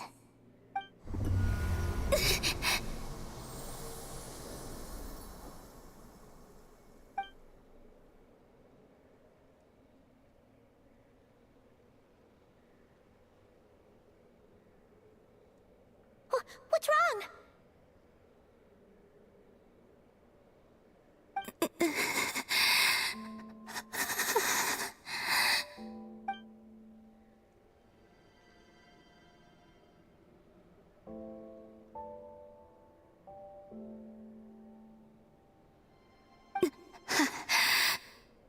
You should go. What, now? But you really don't look well. Did something just happen? Is there anything we can do to help? No. Aside from answers, I have nothing else to give you in return. This is the price of running away from home a second time. Running away from home?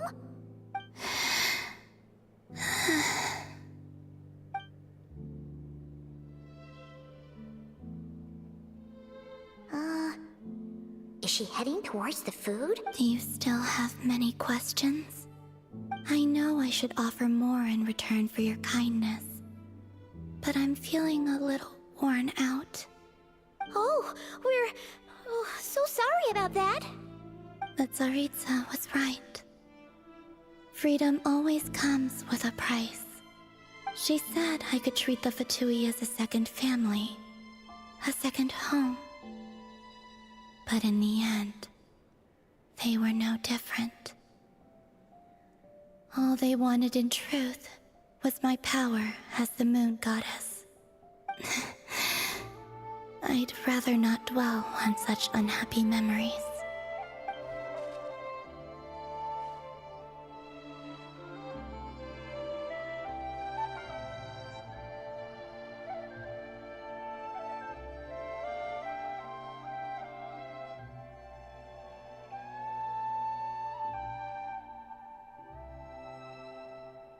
I have fulfilled my promise to the Tsaritsa, though it has used up much of my power. So you see, this has nothing to do with betrayal. So, you're just staying here for now, resting and recovering your strength? Yes. What about these flowers? They have grown in Nodcry for many generations. They're highly sensitive to the ebb and flow of Kuvaki.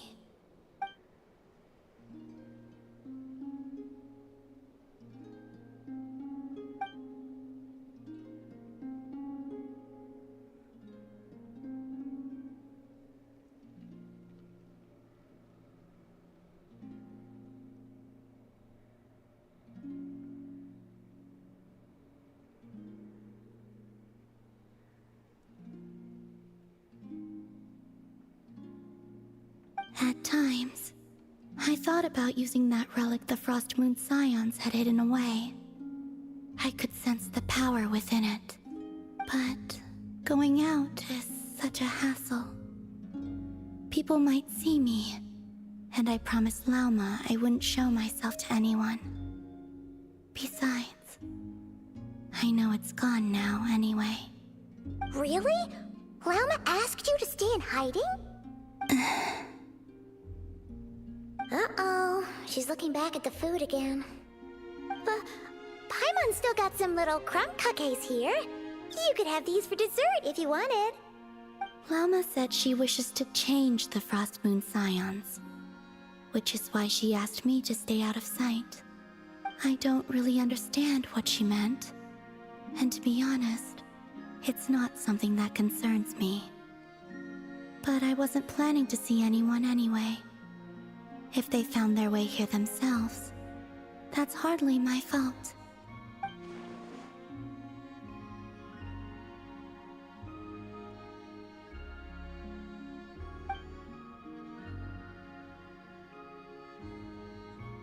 Lauma, the Maiden of the Grove. She is quite unlike any Frost Moon Scion I have ever met before. After hearing my story, she actually apologized for how the Frost Moon Scions treated me back then. She told us she feels like she's been living on the far side of the moon. Is that so?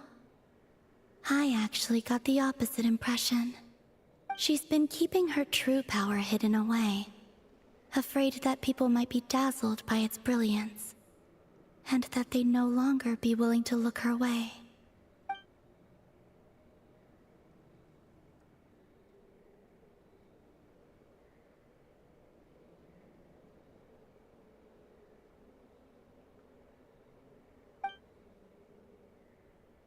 So, what do you wish for now?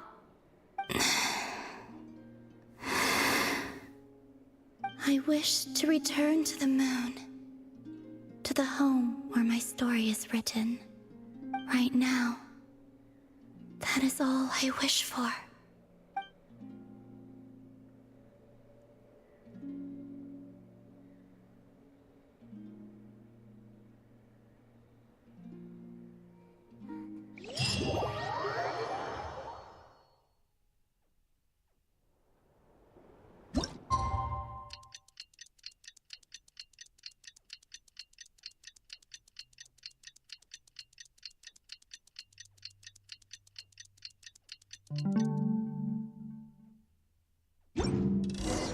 Tonight's the night we infiltrate the Fatoui's Experimental Design Bureau. Come on, we better go meet up with the others.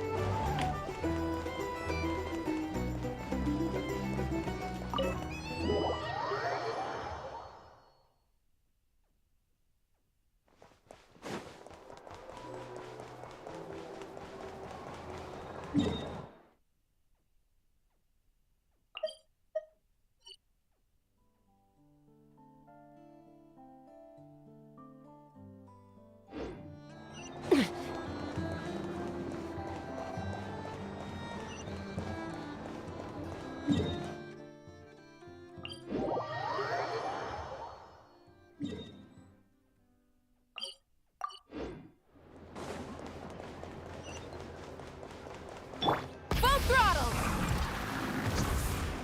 Hip.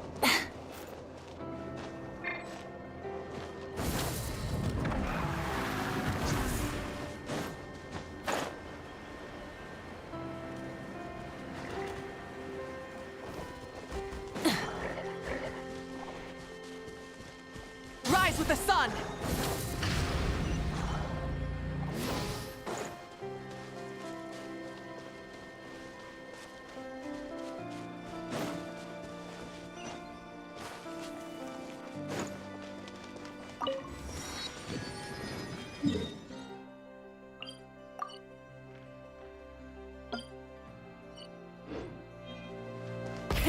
Rev the engines!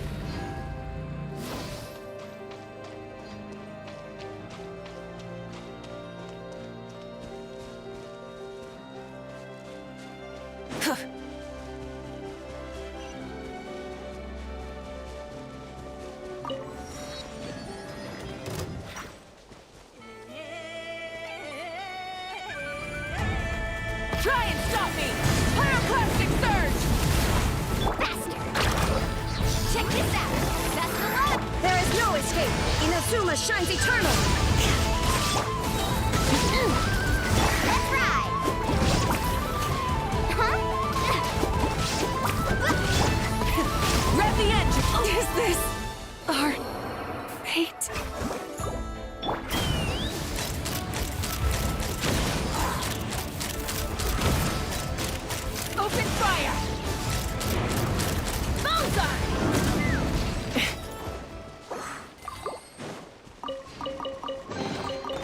Ooh, shiny.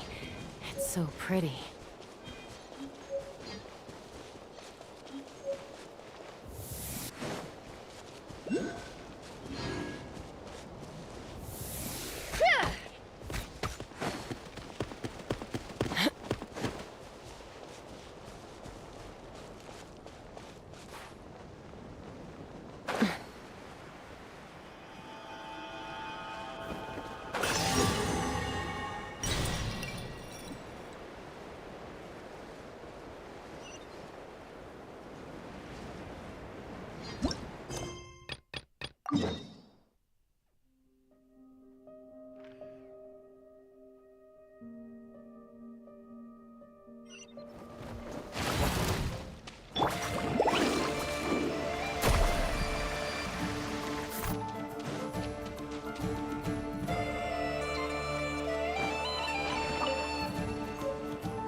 Take me up!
Huh? How come you're here by yourself, Lauma? Where's Yehoda? I haven't seen her. Seriously? Don't tell Paimon she's ditched us on our first mission together. I don't believe so. Nefer and I have our differences, but that shouldn't interfere with our shared objective. Recovering the relic is my duty. But as far as she's concerned, there's plenty to gain here too. In Nodcry, it's common knowledge that the Curatorium has a nose for profit and opportunity. The same way aphids flit from flower to flower in a never-ending quest to make honey. Huh. Sounds like you know her pretty well. Still, Yehoda sure is taking her sweet time.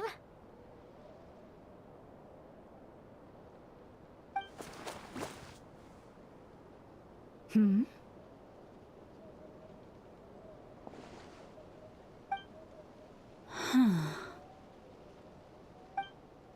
I believe we may have misjudged and underestimated Miss Yehoda. Huh? What do you mean? As a former employee of the Curatorium, I'm confident that she possesses both professionalism and integrity in ample measure. Huh?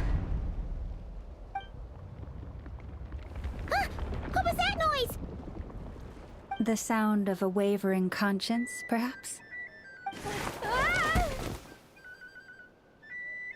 Whoa! Something just fell down! Hello, everybody! What kind of an entrance is that? Wait a second. Have you been hiding nearby this whole time? Yeah. I was just, scouting things out from up high. Darn it. How did Jane Doe even notice me up there? I can't believe I'd only realized I'd run out of smoke bombs this morning. What if something goes wrong inside? How am I supposed to make a quick getaway now? Thought I could just hang back and wait for the clients to get cold feet. But nope. Turns out they're all completely fearless. Don't they know how scary the Fatui are? Really sorry, everyone.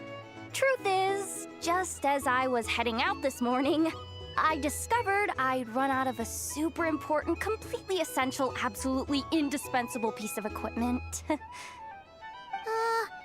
So, what are we gonna do? Well, as I see it, there are two options. Plan A is we take a detour to Nasha Town to restock, though who knows if any shops will still be open this late. Plan B is we call it quits right here, disband the team, and I'll go home. My place is only like a 10-minute walk from here, so... Personally, I vote Plan B. Bada bing, bada boom! Maximum efficiency, minimal effort.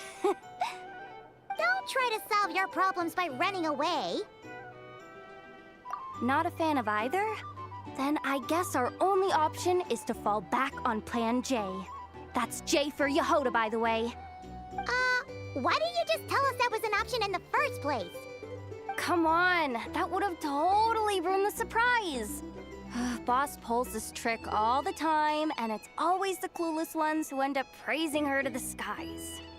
Feels like you just threw shade at a whole lot of people. I have faith in your professionalism, Yehoda. You don't need those flashy tricks.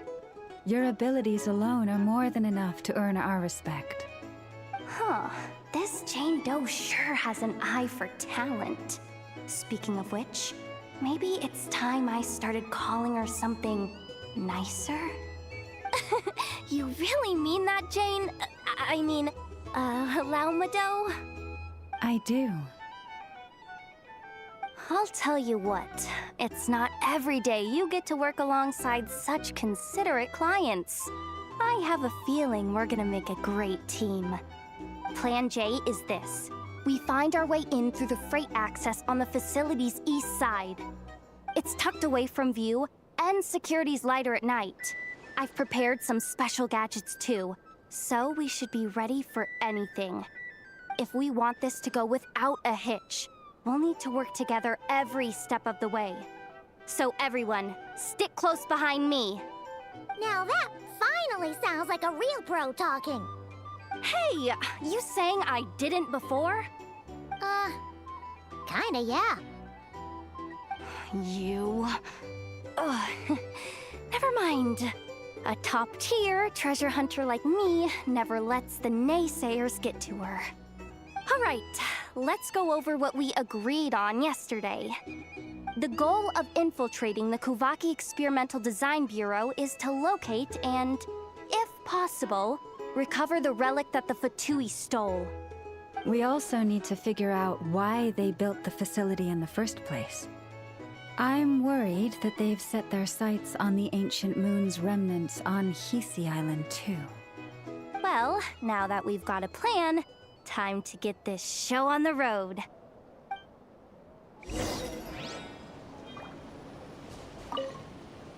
Everyone ready? Yeah, all right then.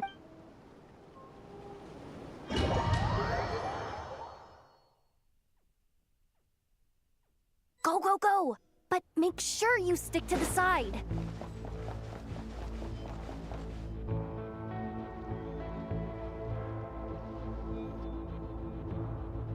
Just as I thought. There's a gate controlling access from the outside. Good thing I brought this keycard, huh? Well, technically, I stole it. But no need to tell them that, right? Ooh! Is it top-level clearance? Of course. That goes without saying. Let me read it out loud for you. Fatui Experimental Design Bureau number 183574, maximum clearance. Maintenance intern. That doesn't sound very top-level to Paimon. Never underestimate interns. Even the most legendary of thieves started out as rookie pickpockets, you know? Besides, if it wasn't for this person's selfless generosity, we wouldn't be able to just waltz in like this, would we? Feels like you're trying really hard to change the subject. Allow me to teach you the first rule of treasure hunting. First and foremost, use every resource at your disposal.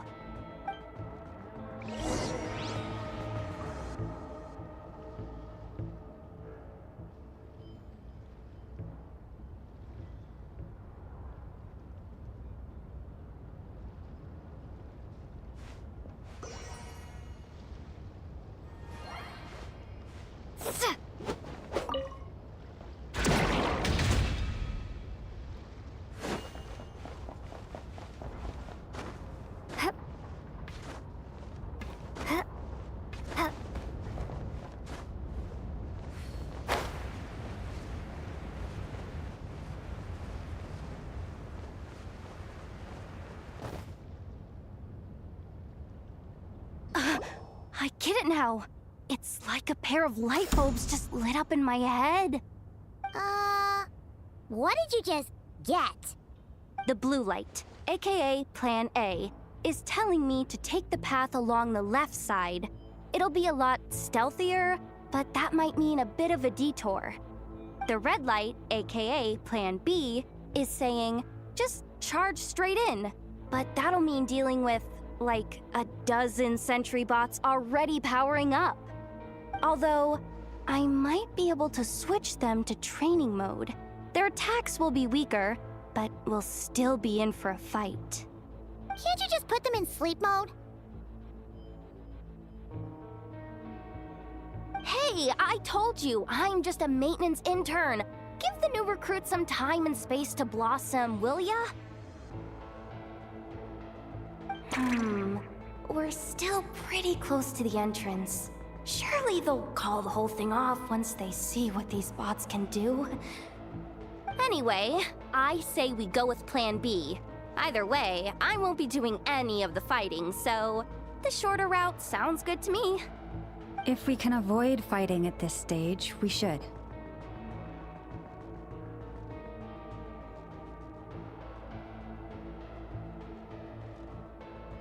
Plan J is to call it a night so we can all make it back to bed before sunrise.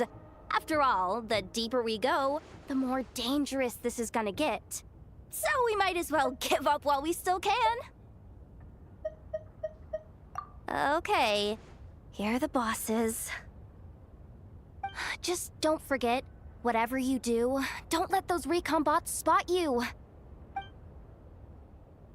Let's see.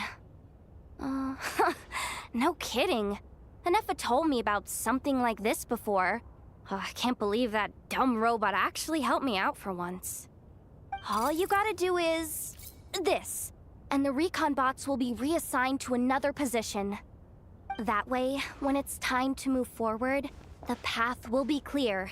Which reminds me, it's about time I taught you the third rule of treasure hunting. Go with the flow. What about the second one? You skipped that one. Huh? Did I? Oh geez, must have gotten them muddled again. I mean, the second rule is exactly the same as the first. Guess that's what you meant by going with the flow, huh?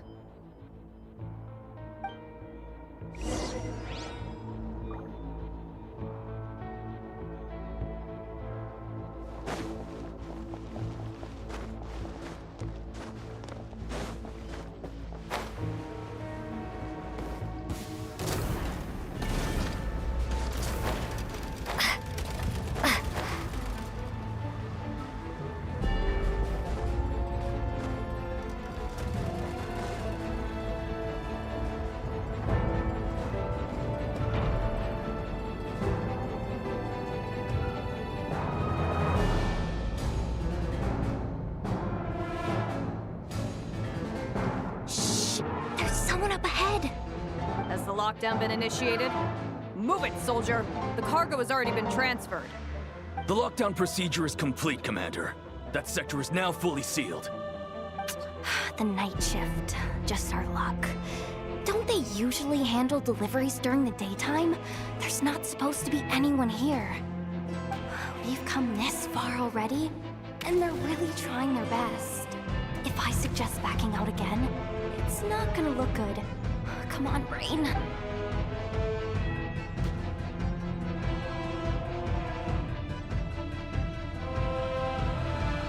Got it! The freight shaft to the upper levels. We might have a shot there. Let me see. Huh? The recon bot in the middle's not responding? A double lock failsafe? We've been outfoxed. Stay calm. Stay calm. One step at a time. Let's just find a way across first.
Protect us.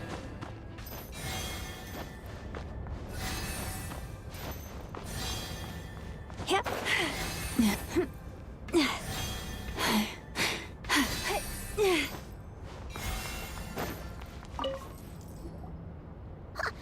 do we do now? There are guards here too. Don't worry. Bots are way easier to deal with than people. At least their behavior is predictable. First, let's find a safe spot to land. Good.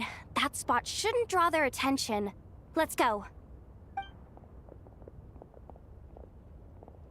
Let me just try something. Maybe I can use the terminal to command them to move out of our way. Security verification? With 10 questions? Are you kidding me? You really trust me that much? Fine. I'll do my best. But just to be clear, if I can't answer a question, I'm backing straight out of the terminal. No way I'm Come on, Yehoda. You can't give up now. Question 1. What is our motto? Oh, I know this one.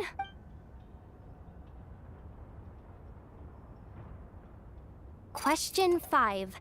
The name of the Harbinger in charge of this facility. This one should be... the Pale Star Edict. I've heard one of Boss's informants mention that before. Final question. Enter employee ID. And it's timed? Okay. 183574. Confirm.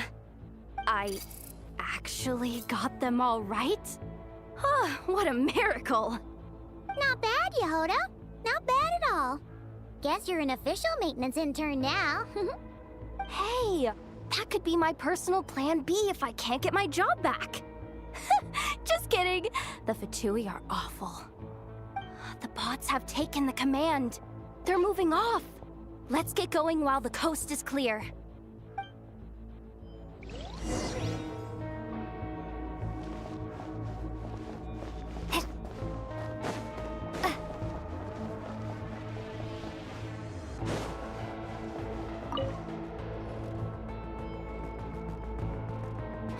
Didn't think they'd even cut off the supply of Kuvaki. they're being really cautious. If we can somehow divert some emergency power into the system, we might be able to force boot this thing. What do you mean by force boot? How do I explain this? It's like dumping a whole bucket of water into an empty pool so that the little ducky gets to swim around again. You should probably just ask Aino instead. So, we just need to find that bucket of water, right? Huh. Paimon thought your explanation was great. Kinda adorable. In a childish sort of way. Hey, you could have just skipped that last part. Here, bucket, bucket, bucket. Where are you hiding? Judging from the concentration of Kuvaki, over there. Wow, you can sense that, Laumado? That's incredible.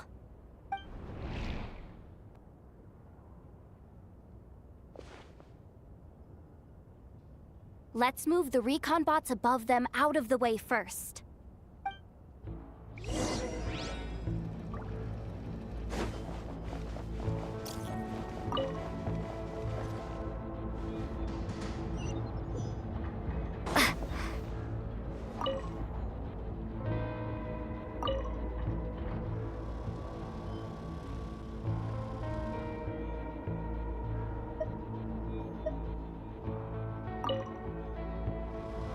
All right, that should keep the alarm from going off.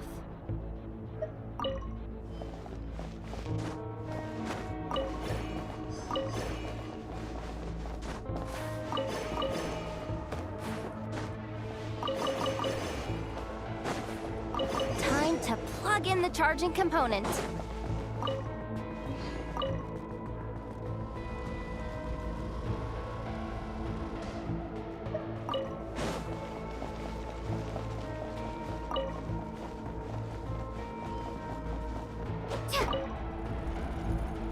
Running at last.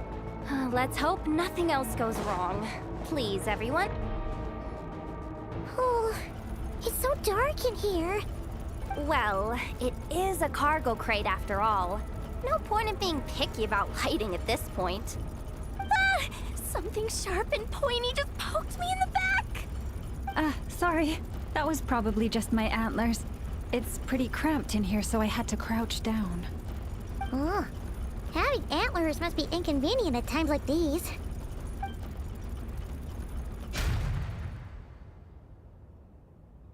Ah! What's going on? Don't tell me something's gone wrong already. Looks like there was only enough juice in the emergency power supply to lift us this far up. Ugh. Awkward. Am I gonna get docked for this? Based on the boss's policy of docking pay for every screw-up, No, wait a sec. I've already been fired. Doesn't look like it's moving again anytime soon. I think we can get through if we follow the ventilation duct along the outer wall. The entrance has gotta be somewhere. Don't worry, this was totally part of the plan.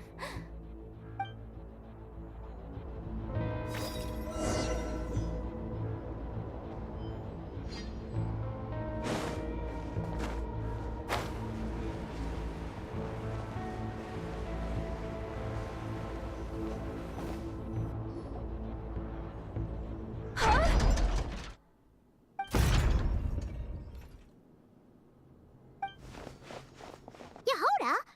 How'd you end up outside? Looks like she slipped out at the very last second, just before the gate shut. Impressive reflexes, I must say.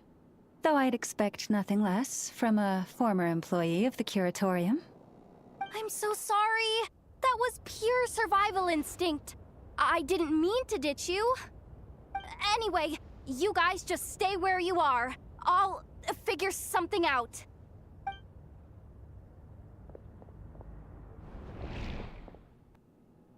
Hey, there's a terminal nearby. Hang tight! Can you hear me now? The duck security protocol has been triggered. The gate must have dropped when it detected a living presence. Wait, so we're trapped in here? I'm checking what I can do from this end. Watch out for the laser up ahead. What laser?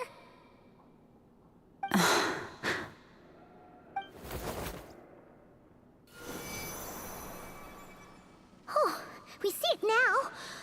Good thing we didn't move. Got it. I think...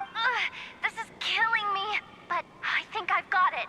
I can try adjusting the direction of the Kuvaki flow inside the duct. If I've got this right, you might just be able to dodge the lasers by utilizing the Kuvaki's pull in reverse.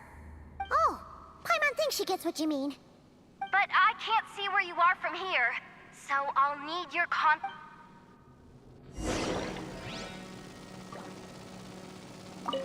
Sure thing.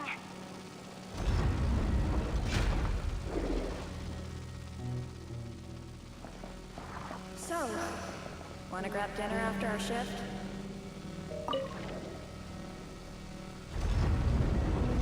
How about the flagship? Too far. And besides, we're not exactly in with the locals.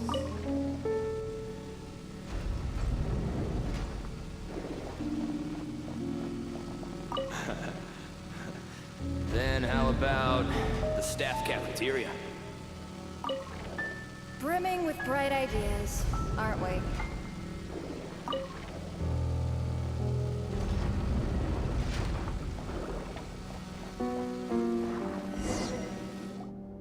Oh, we made it to the other side. And all thanks to Yehoda. What? But the gate hasn't opened. How's she gonna meet up with us? No irregularities detected in the duct. Confirm. Confirm. Confirm. Ugh, just confirm the command already, you useless excuse for a terminal. You piece of robo-junk, you mindless pile of scrap. What the? Insufficient clearance?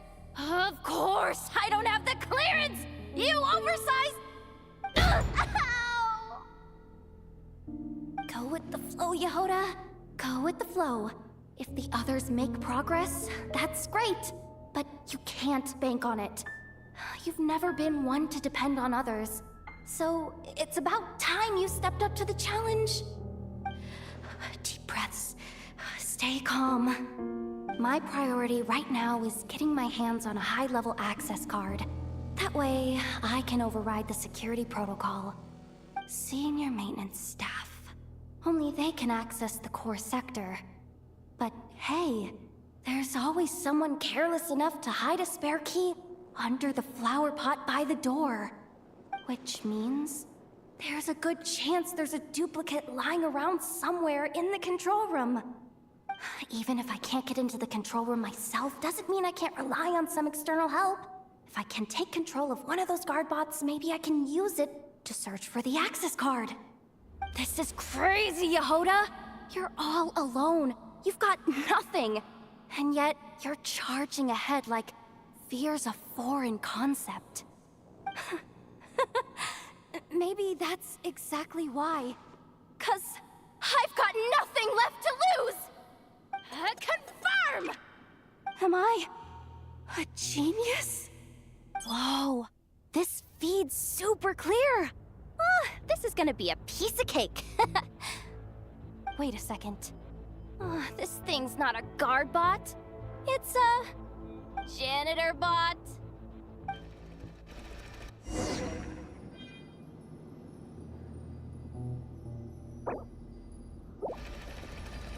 You think Marionette even knows what we do down here?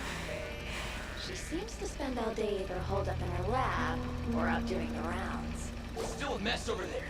Go clean it up. Why? Planning to skim a little off the top?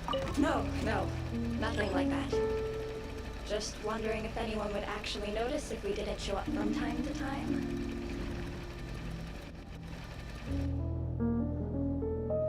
Let me see. There There it is! Hey! Why'd you stop? You haven't finished sweeping that corner. But, I can see the carve from here. Guess I have no choice but to swallow my pride and stay in character for now. Sweep up the crumbs by my feet. Yeah, good luck with that. What are you gonna do when they ask for a progress report?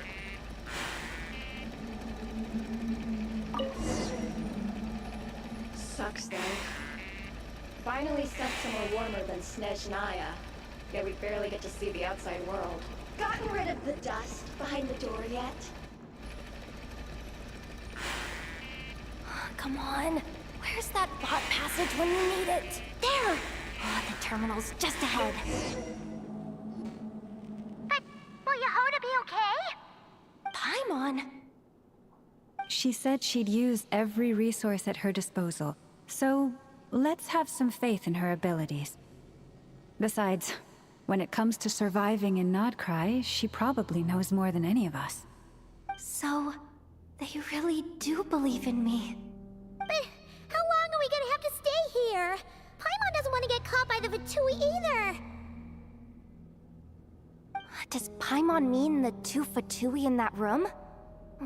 Let me see if there's a way to distract them. Wait, did you hear that?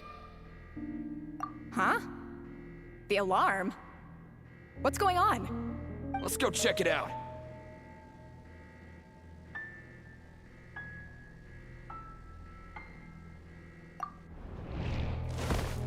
This looks like somewhere important, but there's nothing here. Hey guys! It's me! Yehoda, are you okay? I'm fine. I managed to swipe a high-level access card and triggered an alarm to draw the guards off. But we don't have much time.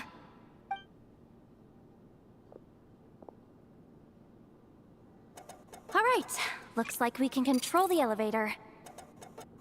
Come on, hop in. Let's take it further down.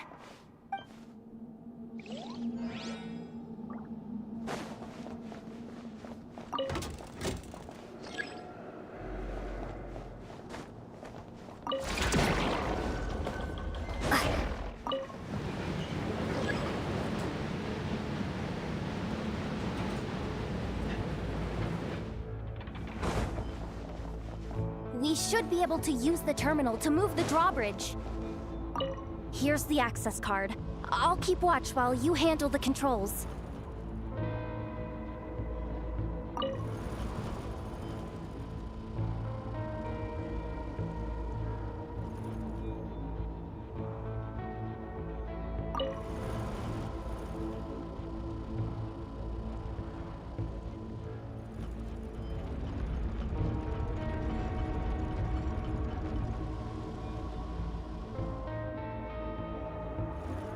All done. Let's keep moving.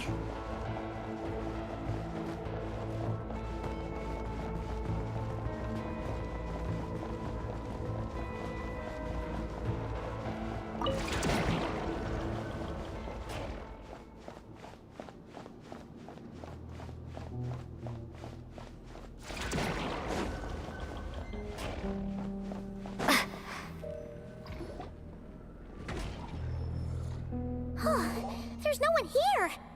That's good news for us. Let's head inside. Looks like a rest area for the Fatui's Oprishniki. Huh?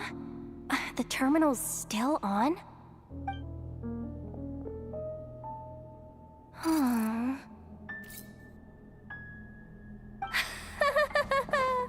Looks like that good news is now half good news, half bad news. What do you mean? Well, it seems like that alarm I just triggered was so high level that even the guards in the rest area went to investigate. That's the good news, by the way. And what's the bad news?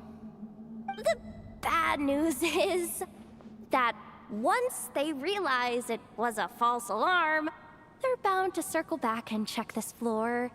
And then, we're toast. So, we've gotta move fast here. If you need me to run a quick search, say the word. Analysis of Kuvaki extracted from the moon marrow suggests that its energy core bears some close relation to the power of the former Three Moon Sisters. It is suspected that there is a link between the Frost Moon Scion's hidden relic and the shattered remnants of the Eternal Moon. Come on, none of this is important right now. Just tell us where you hid the darn thing. Access denied. You do not have permission to view this data? Even with a high-level access card? Who does have permission then? Good idea. Pulling it right away. Wow. What's with that huge hollow structure down below? That might just be it. Secluded, out of the way. Exactly the sort of place they might be keeping the relic. Looks like that's about all our current clearance gives us access to. Based on what we know so far, it seems like the rest must be hidden inside that massive hollow beneath us. I could sense something beneath the water down there. Something unsettling. If they've gotten their hands on the moon marrow, odds are it's hidden down there too. And here I thought we were almost done. But nope, we're going deeper and deeper into the danger zone. Chin up, Yehoda. Once this job's done, you're buying yourself the biggest nod-crying hot dog in town. Deal's a deal.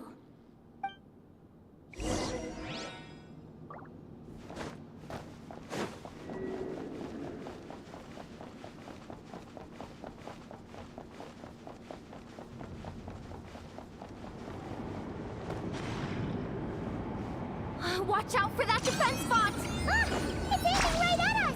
You'll have to use Kuvaki to deflect its attacks back the way they came!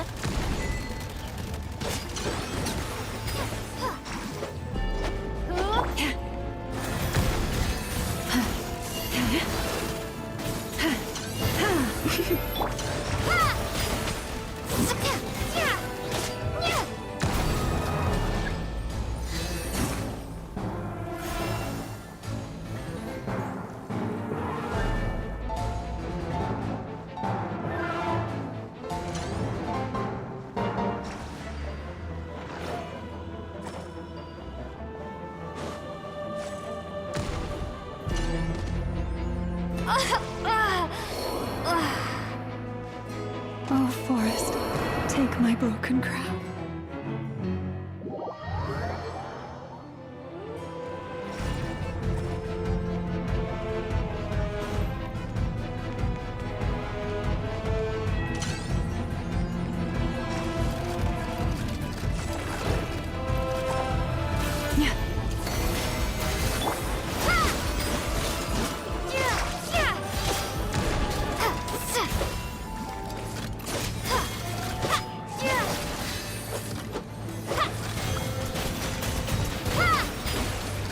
You poor lost lamb. Its attacks are getting faster!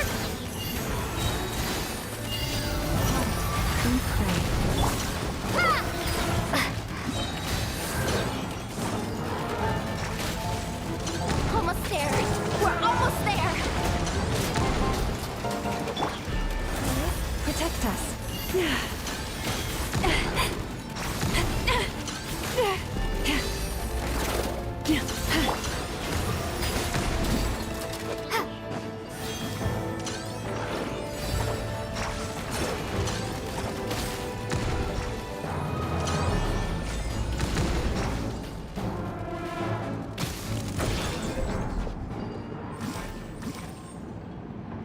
It's finally down.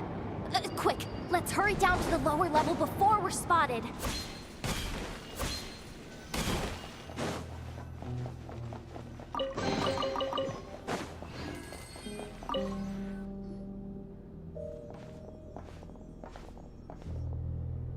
That switch looks suspiciously obvious. No way I'm pulling that. But you guys, go ahead. Hey, wanted it first. Shouldn't you be the one to pull it? Not a chance. I'm just the guide, remember? At most, I'll help you look for an escape route. They don't seriously think pulling this thing's gonna lead to treasure, do they? I'd be amazed if it doesn't set off an alarm. Besides, I didn't even bring my smoke bombs. Which reminds me of the actual second rule of treasure.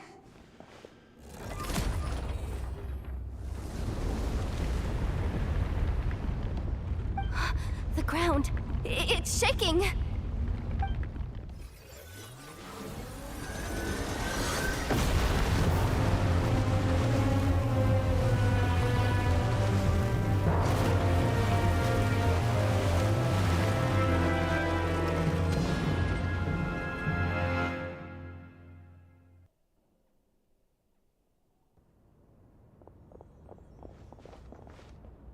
Wait, did the surface of the water open up? This is bad. This is really bad. I'm getting put on the Fatui's blacklist for sure. Don't worry, Yehoda. You've helped us so much. If they try anything, we'll protect you.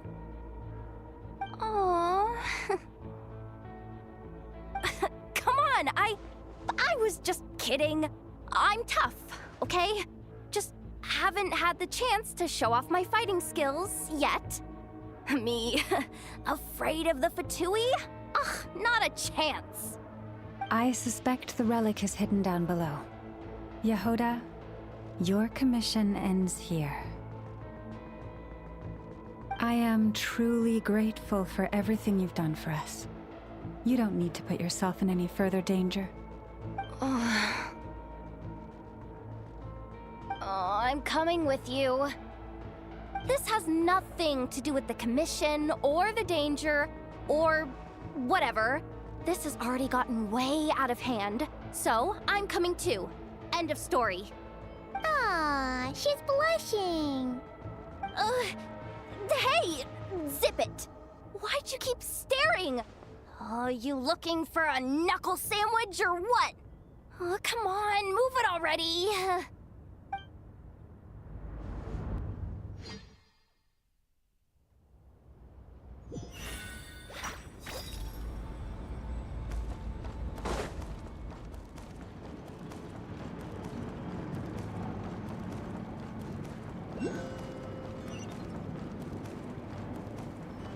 Carbon waves!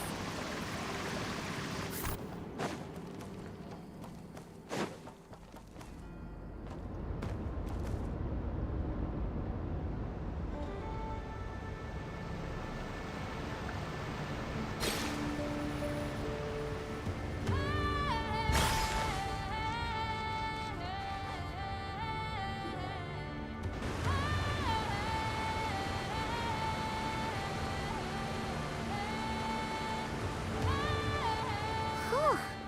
It's really deep down here. What is this place?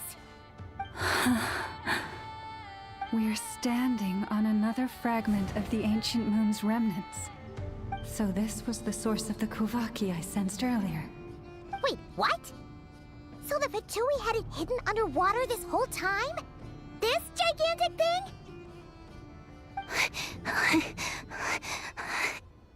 Yehoda, you've been kind of quiet since we got down here. What? Me? Have I? It's nothing. Really. We're doomed. How are we even supposed to get back up from here? Oh, my grappling hook's not nearly long enough. And if someone spots us here after all that commotion, we'll be sitting ducks!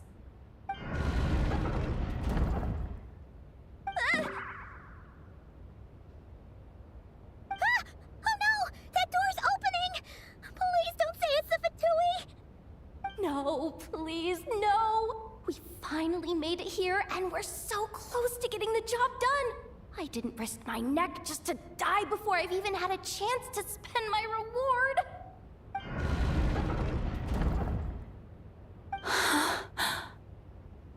What happened? Why did the underwater barrier open? How could this be? Huh? Lauma? And... you guys... Wilhelmina? What's going on here? Looks like... there's no point trying to hide it anymore. What are you talking about? I thought you might come, but I didn't expect to see you here so soon. Forget it. The Moon Marrow isn't here. You... joined the Fatui? Yes. When? The day I could no longer bear to live a lie. At first, the Fatui wouldn't accept me. But then, one of their harbingers noticed me and said she'd give me a chance.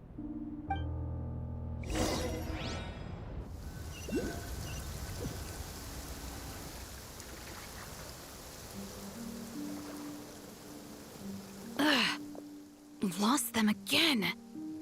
That harbinger told me to follow the blonde traveler who might visit the Frostmoon Scions. Easier said than done, though. The animals are on alert at night.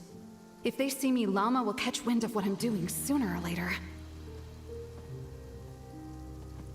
Am I really doing the right thing? No. It's too late to turn back now. The empty prayers, the stubborn displays of faith like Cappy's today. This isn't the life I want.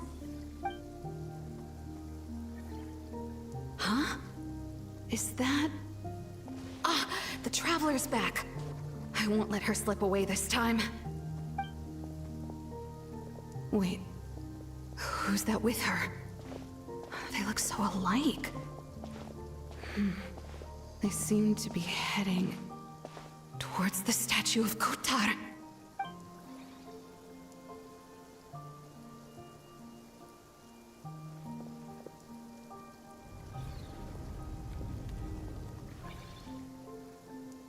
They've opened the secret chamber?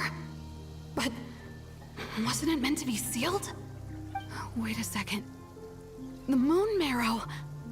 Surely they're not after the Moon Marrow. I'd better go report this straight to... Hold on. If they do actually make it to the final room, then maybe I'll be able to get my hands on the relic. The one thing the Fatui have been after this whole time. If someone's going to take it, it might as well be me. This could be my ticket to joining them.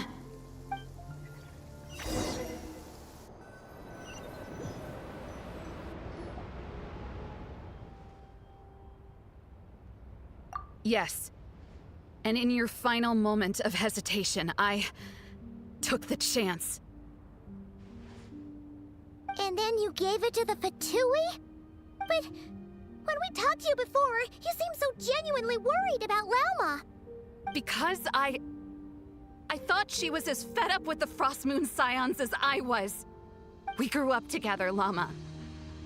I know you were chosen to be the next Moon Chanter when you were just a child. They never gave you a choice in that. I saw the look in your eyes when you were treating that child. That sense of helplessness. Surely you too must see that this blind, inherited faith of ours is simply holding us back. If our prayers are never answered, then why keep praying? Do they really deserve all of your devotion? Or are you trapped by the responsibilities they imposed on you? So those are your reasons for wanting to leave the Frostmoon Scions? Isn't that reason enough? When we pray to the moon, we do so to show our gratitude for the life it granted us long ago. It reminds us to strive for something higher within ourselves. But I know that's not what you want to hear. You're right, Wilhelmina. I have indeed kept secrets from you.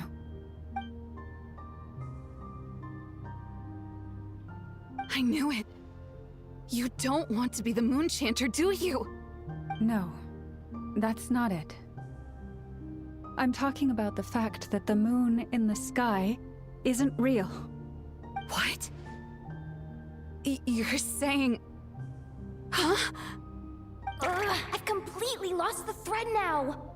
Oh, do we really have to do this here?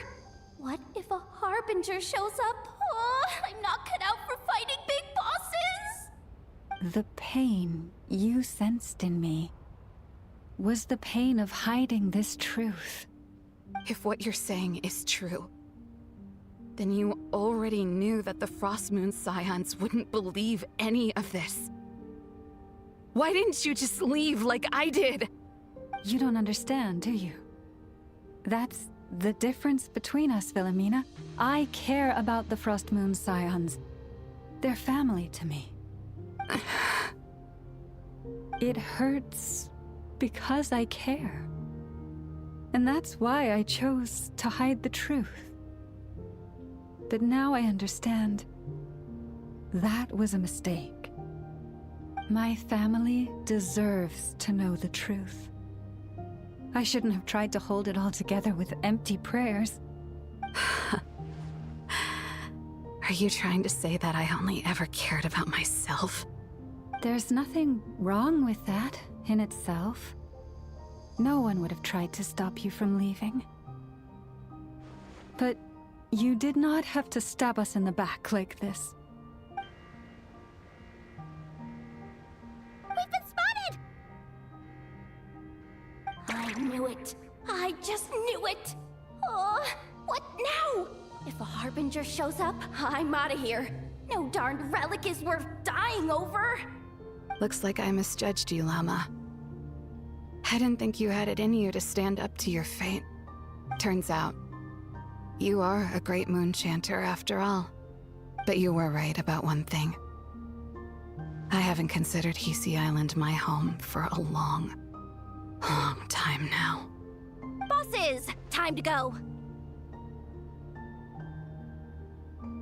I will change the Frostmoon Scions, Wilhelmina, as soon as the new moon rises. Then I guess I won't be around to see it. Say, Llama, what happens to those who betray the Frostmoon Scions? May their antlers be shorn with silver blades, and let them be cast into the long night of unknowing.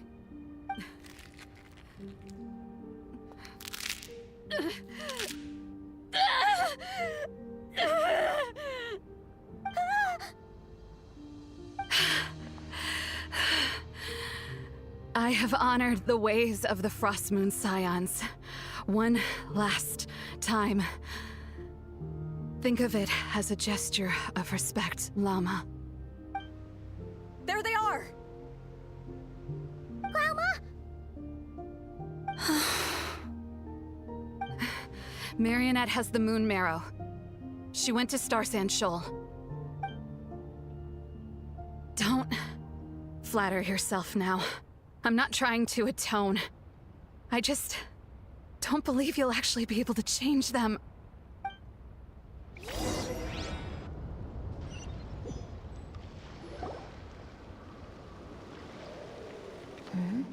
An alarm coming from the Experimental Design Bureau. Interesting. Hey, wrap things up and get yourselves ready. Looks like we might be having some guests. Yes, milady. Perfect timing. This job's been boring me to death. Time to test some hypotheses.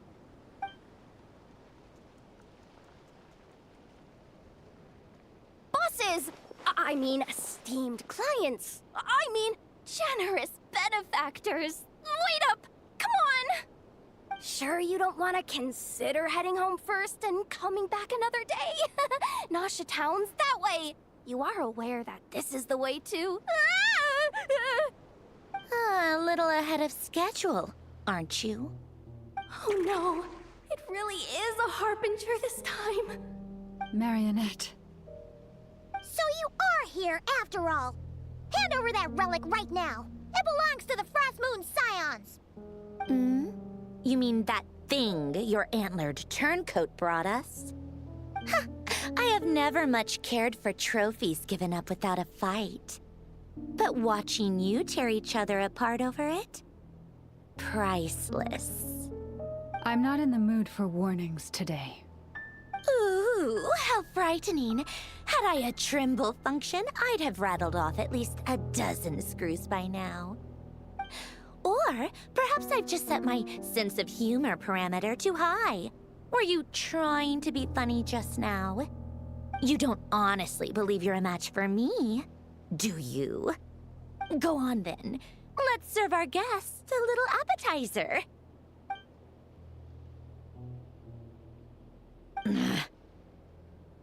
Hey, didn't you hear me? I said let's serve our guests a little... What's going on? Oh no. Watch out! It's the Wild Hunt!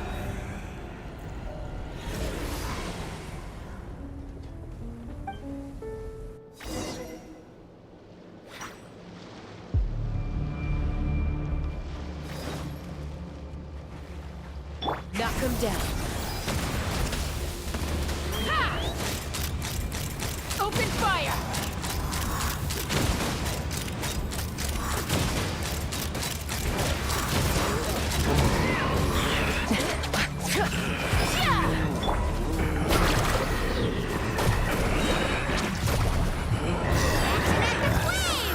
Wrath from the sky!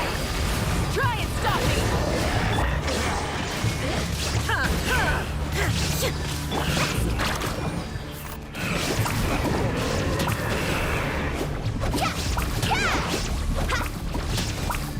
Illusion shattered! Burn it down! Let's ride!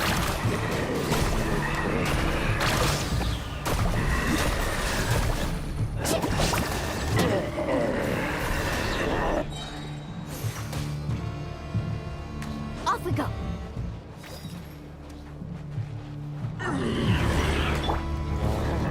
Pyroclastic surge! Rev the engines! Incinerate! There is no escape! Carving wave! Let's shred, Sharky! Hold on to your hats. Now you shall perish! Wrath from the sky! Full throttle!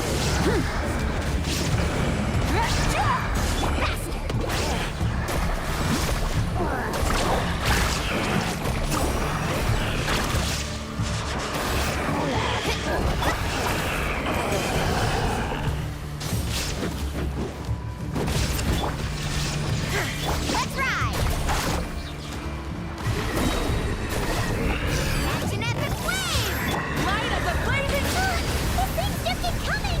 Isn't there anything we can do? Try and stop me! Illusion shattered! Inazuma shines eternal! The journey is over.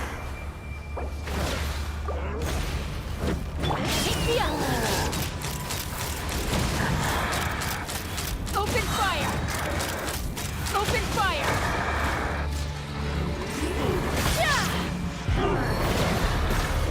Pyroclastic surge! Full throttle!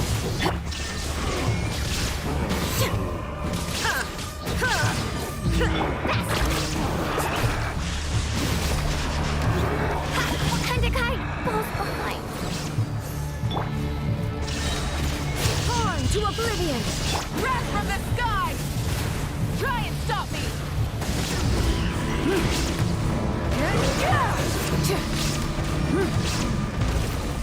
Shine down!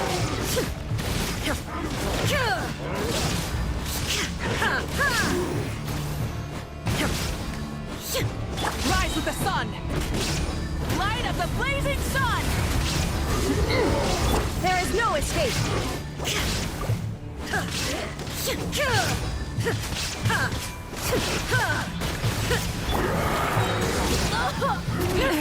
The end of our legacy.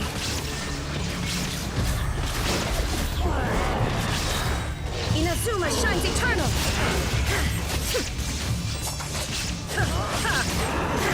Shine down!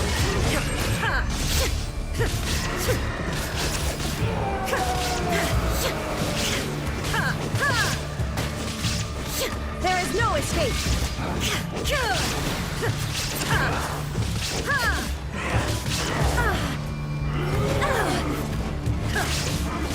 Illusion shattered!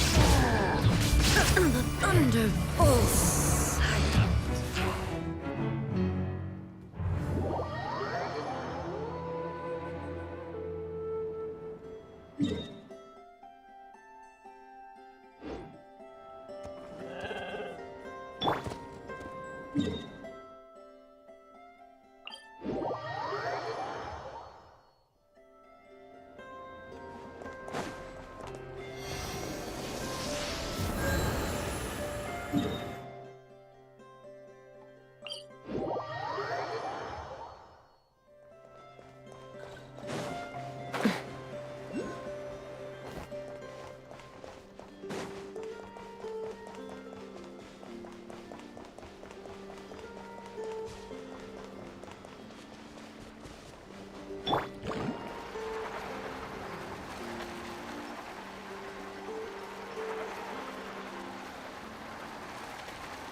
Burn it down!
Illusion shattered!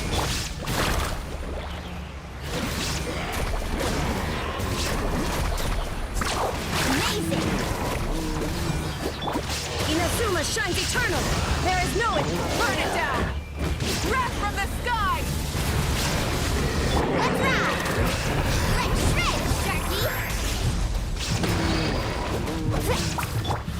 Illusion shattered! Full throttle! Carving waves!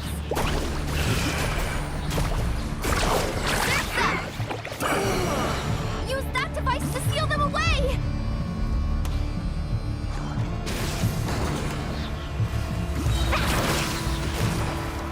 Check this out! Best of luck! Now you shall perish! Fire in the hole!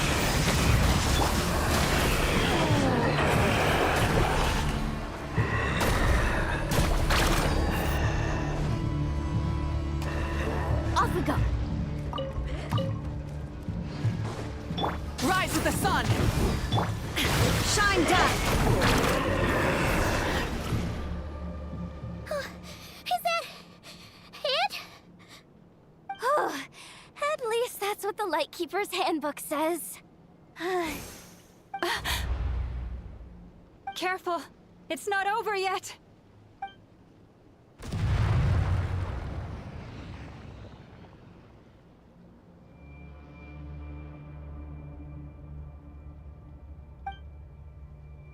Paimon! Lauma! Yehoda!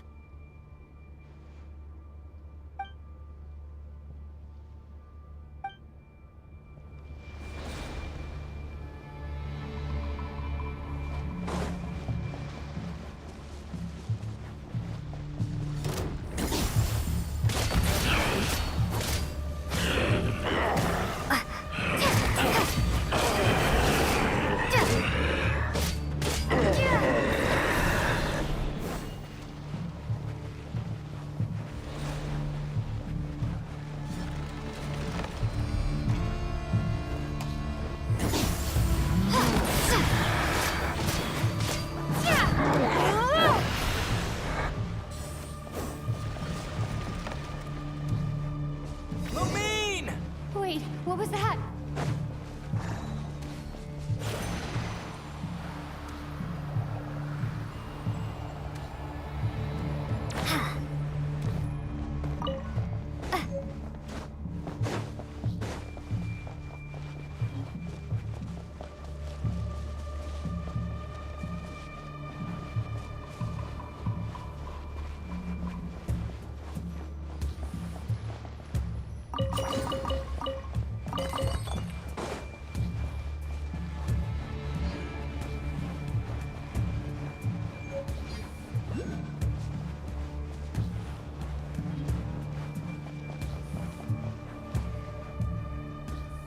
Lumine, over here!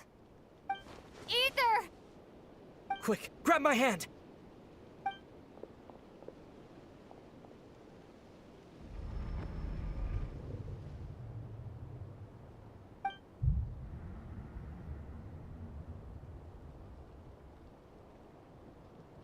Lumine, what's wrong? Why are you here at all, Ether? What do you mean?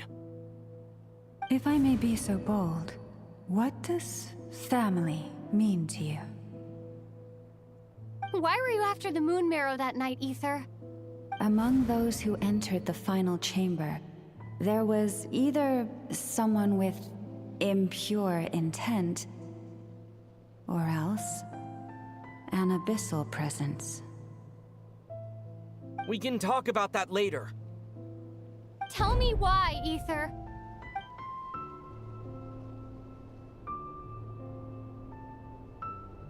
You know, this is only the second time we fought together since the day we both woke up in Teyvat. No. Lumine. But when I found you, you were still in hibernation. Even the key to the chamber was still secure on your person. We didn't wake up together. What are you talking about? We don't have time for this, Lumine! Look at me, Lumine! Don't you want to explore this world with me?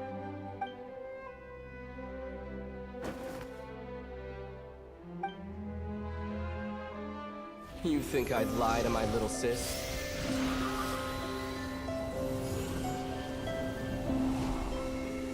What a letdown.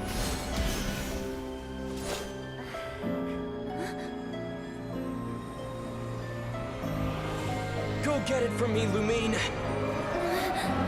It belongs to me. I never believed it. I didn't want to believe it. That strange feeling that something was off.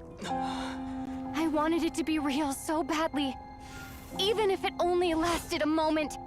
But you're not my brother.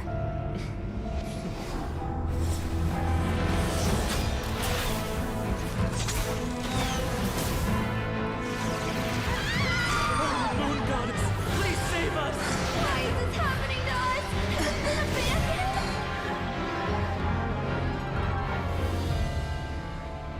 The cold night should be our blessing, yet only confusion and sorrow remain. The truth may yet lie beyond the sky, but must we become lost because of it? Standing before you, as a scion of Hyperborea and the Frost Moon's emissary, I say this.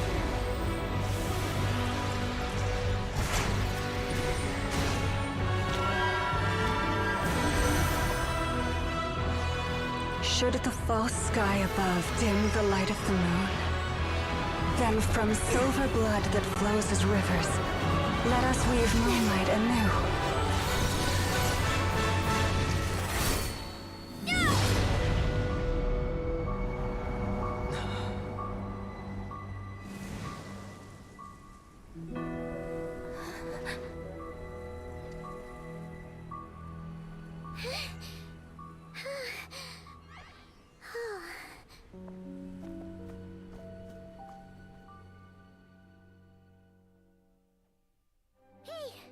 Is everyone okay? Oh, I think I saw my life flash before my eyes there. Oh, good thing Laumado was there to save the day. Are you all right, traveler?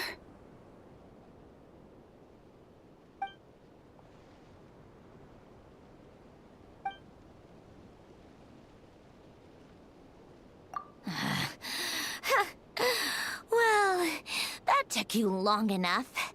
Seriously, how many of you are there? Pathetic. Oh no. Oh, I spoke too soon. Totally forgot we still have a Harbinger to deal with.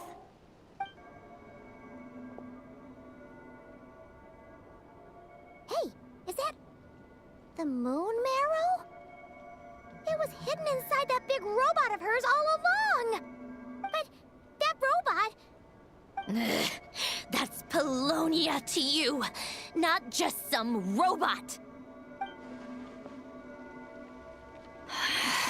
Take it and get lost. Huh? You're just giving it to us? Well, I wasn't the one who put out the order to find this thing in the first place. So if someone wants it, they can help themselves. Maybe even choke on it. See if I care.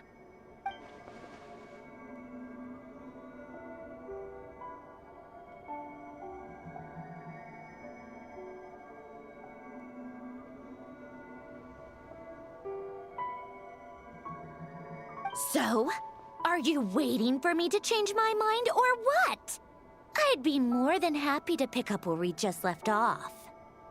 But I should warn you, I'm in a bad mood right now. Let's go. Fine by me. Totally, completely, absolutely on board with that.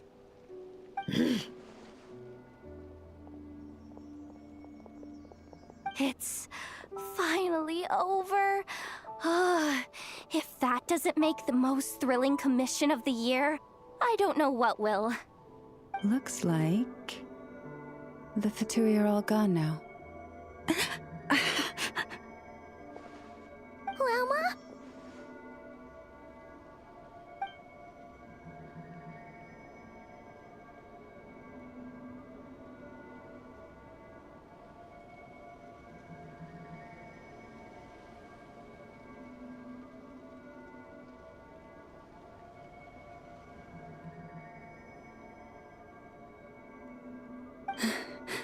I'm all right.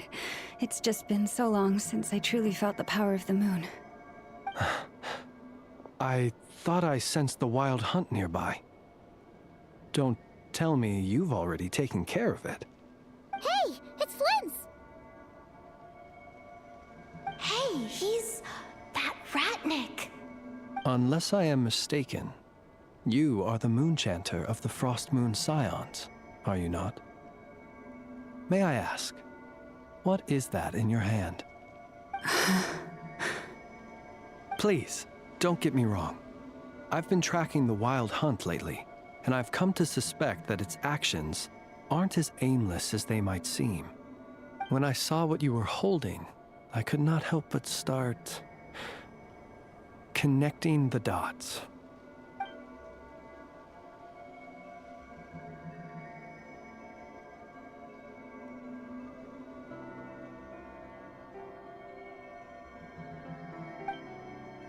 You better be extra careful, Flint. It seems like the Wild Hunt is capable of impersonating people now. Oh, is that so? Funny that. I just showed up completely out of the blue, yet you seem to have no problems trusting me. I apologize. I shouldn't be making jokes like that right now. Anyway, I understand. Thank you for the tip-off. It seems that the Wild Hunt has somehow changed in nature. I'll have to report this to HQ right away. For now, let us part ways here.